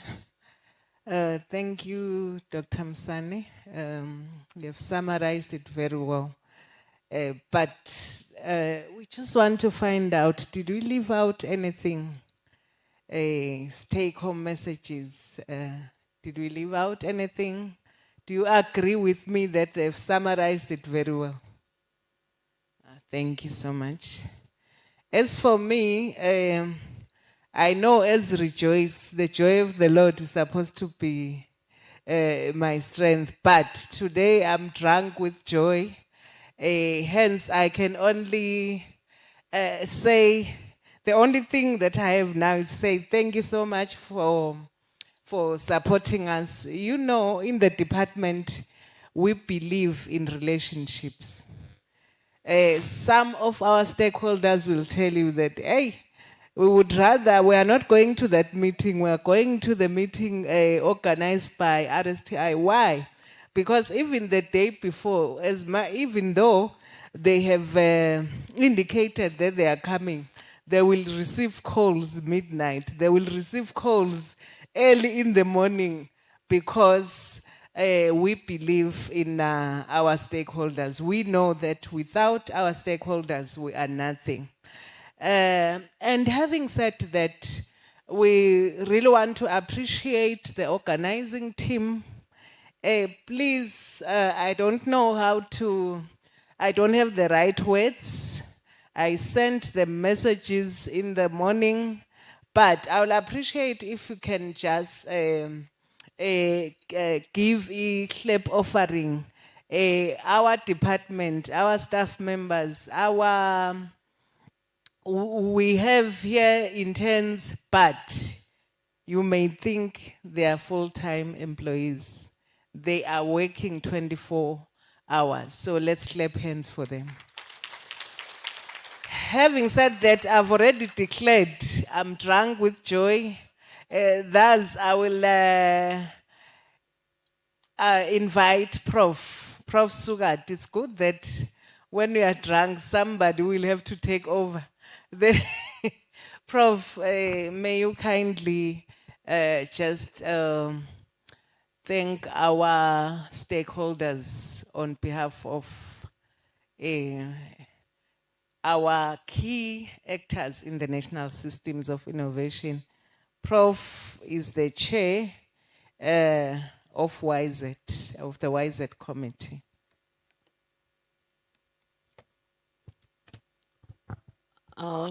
Thank you, Dr. Masego, for the introduction. I'm here to thank you all.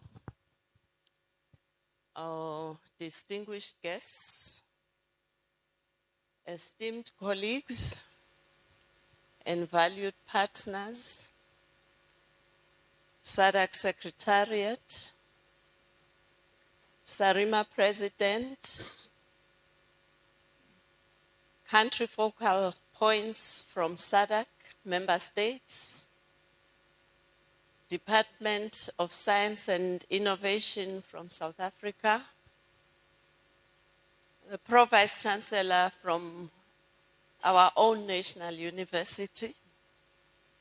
You have been faithfully here for the 2 days. It's appreciated.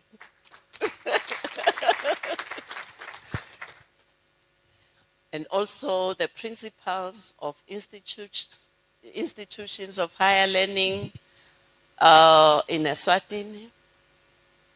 I know we're joined by people virtually. So would like to also thank those in the diaspora community. But most of all, the researchers, senior government officials, captains of industries, media houses present, ladies and gentlemen. As we come to the close of the SRIM2 conference themed the role of research and innovation management in accelerating inclusive, multidisciplinary research and promoting research impact. I would, on behalf of all of us here and those joining us virtually, wish to thank the Ministry of ICT and in particular the departments of RSTI and RSTP for organizing this refreshing seminar. I also wish to thank the representatives from outside the borders of Eswatini for making the past 2 days worthwhile. I also thank the presenters for making this get-together worth attending. That's why we haven't left. It was worth attending. And helping us demystify some of the misinformed ideas some of us had, especially about AI, and pointing out the need for professionals qualified in research and innovation management. And that we shouldn't just think of just the research. We can develop niche areas such as financial management to manage those funds. Improve the technologies that are being developed, the technology transfer, and just the research management skills. I am certain that we all agree that we need research and innovation management for sustainable development, not only in the country, but also beyond. I just hope in the future we can make a conscious effort wherever we are to include those of our people we tend to term or call vulnerable, so that together we can co-create our future as a people and leave no one behind. The gathering in the past 2 days helped us take stock of progress made. We discussed how we can promote institutional change and strengthen policy coherence to implement the Sustainable Development Goals, which are just maybe 6 years from now. We have also gained new insights on how to bring about transformative change, because we cannot continue to do things as they were done when I was born almost 70 years ago. That's how old I am. Yeah. Because the environment we are living in is evolving.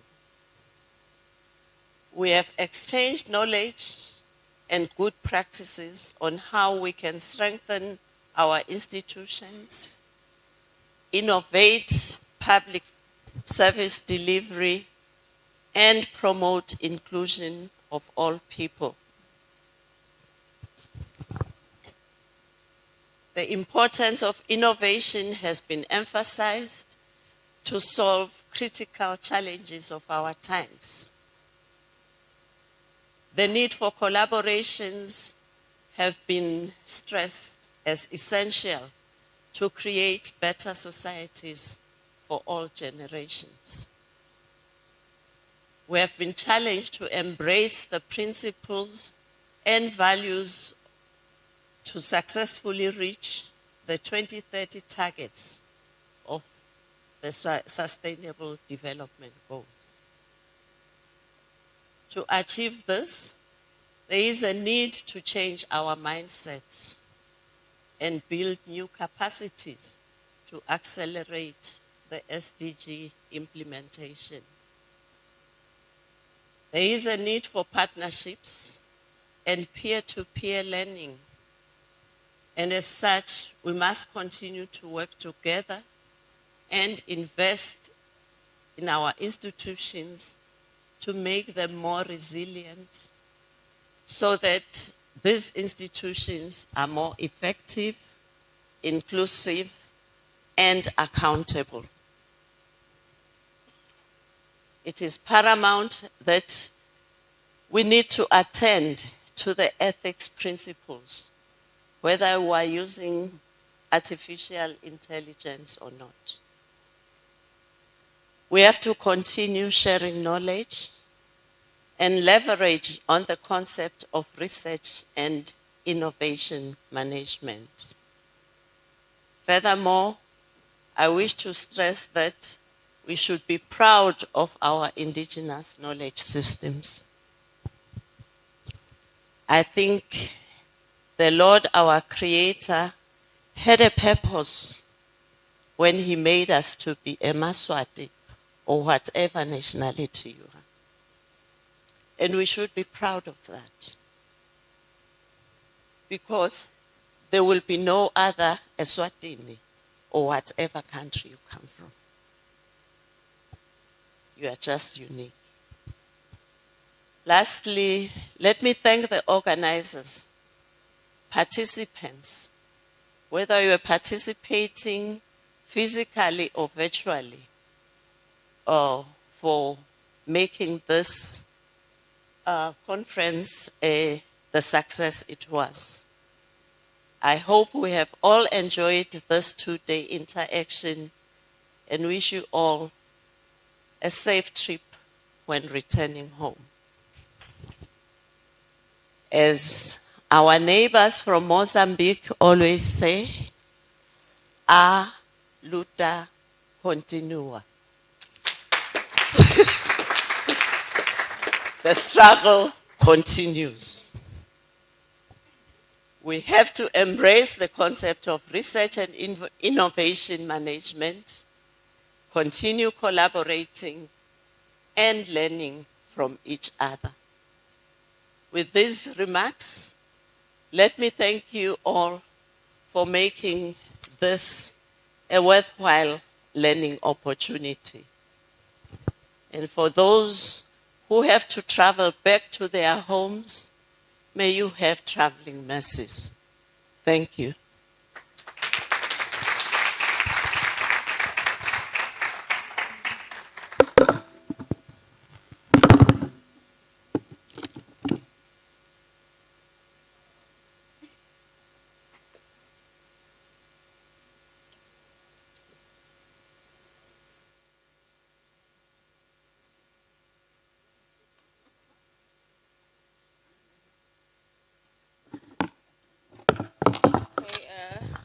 We started with a word of prayer. I think I'll ask our director to pray for us as we leave. Stohamba kahle. May we close our eyes, those who can. No, there's no need for stand. Father God, we thank you. Siyabonga Nkosi namhla entsambama. Because it's ngemthandazo. And we strongly believe that it's because bonus that is the reason lo msebenzi ube success kangaka. ushito Nkosi saqala lo msebenzi ukuthi we have to put all our energy in everything that we do. Kunjalo Nkosi, as per your instruction, Itolo, we have put all our energies and hence we are where we are today. We are still energetic because we know we're strengthened by you. Heavenly Father, we are grateful to our partners. We are grateful, Heavenly Father, that they are still safe even today. Heavenly Father, since as Babuelemva, we pray for traveling mercies. Sithi Nkosi as Isaya etinzaweni letihlukene emakhaya. Heavenly Father, we thank you for traveling mercies. Thank you, Father. In the mighty name of Jesus Christ, we have prayed. Amen. Gentlemen, we have come to the end of the 2-day symposium, the Strengthening Innovation and Research Management, organized by the Ministry of ICT in the Kingdom of Eswatini in collaboration with its stakeholders, Sarima, stakeholders from other countries, representatives from other countries, the likes of South Africa, Botswana, Lesotho, Mozambique. We have representatives from different parts of the SADC region especially. We'd like to, thank everyone that has, been watching the stream, been part of the stream, contributed, in terms of questions, and some of the comments that we've been seeing on our social media, and of course, some of the comments that we've been seeing on our YouTube stream. We hope that everyone that watched today, you could be a research analyst, a research enthusiast, or research manager. You learned a lot today in terms of some of the things that we need to improve, as researchers, in the Kingdom of Eswatini, in our different, fields of academia, different, industries. There's a lot that we still need to work on to improve. I hope that you learned a thing or two. And of course, sticking to the theme, in the 2 days of, the second symposium, there was the first one, this is the second one. On the second day, Sifunzile about the impact, and role of research and innovation in our lives, role of research and innovation, in indigenous, improving indigenous technology, improving indigenous knowledge, how can you incorporate our indigenous knowledge, our indigenous, our culture practices, with some of the latest technology today. We learned a lot about AI today, that I believe that, has been trending for a while, but, I hope that anyone that listened today got a deeper understanding as to what is AI, why is AI so important at this day and age. 20 years, in the country, across the globe was different, to what it is today. And the estimation is that 20 years to come won't be different because of AI. And of course, we learned about intellectual property today. And, for anyone that didn't know, Eswatini does have an Intellectual Property Protection Act, so there is protection for original works, for authors. It could be a painter, graphic designer. It could be anyone that has original works. So there's an Intellectual Property Protection Act in the Kingdom of Eswatini. And I'm sure in other countries in the SADC region that they do have the same to protect our original works. Why is that important? It goes a long way in making sure that you have ownership of your original works. So I hope that everyone that was part of this today, and of course the people that attended, our attendees here at the Happy Valley, peaked a lot, learned from the different countries, what are other countries doing, and making sure that we adopt systems or styles, of innovation and learning done by other countries. I hope that you guys enjoyed this broadcast or stream, on YouTube. That's it for us, Eswatini TV. We'd like to thank you also for watching the stream in the past 2 days. Until we meet next time,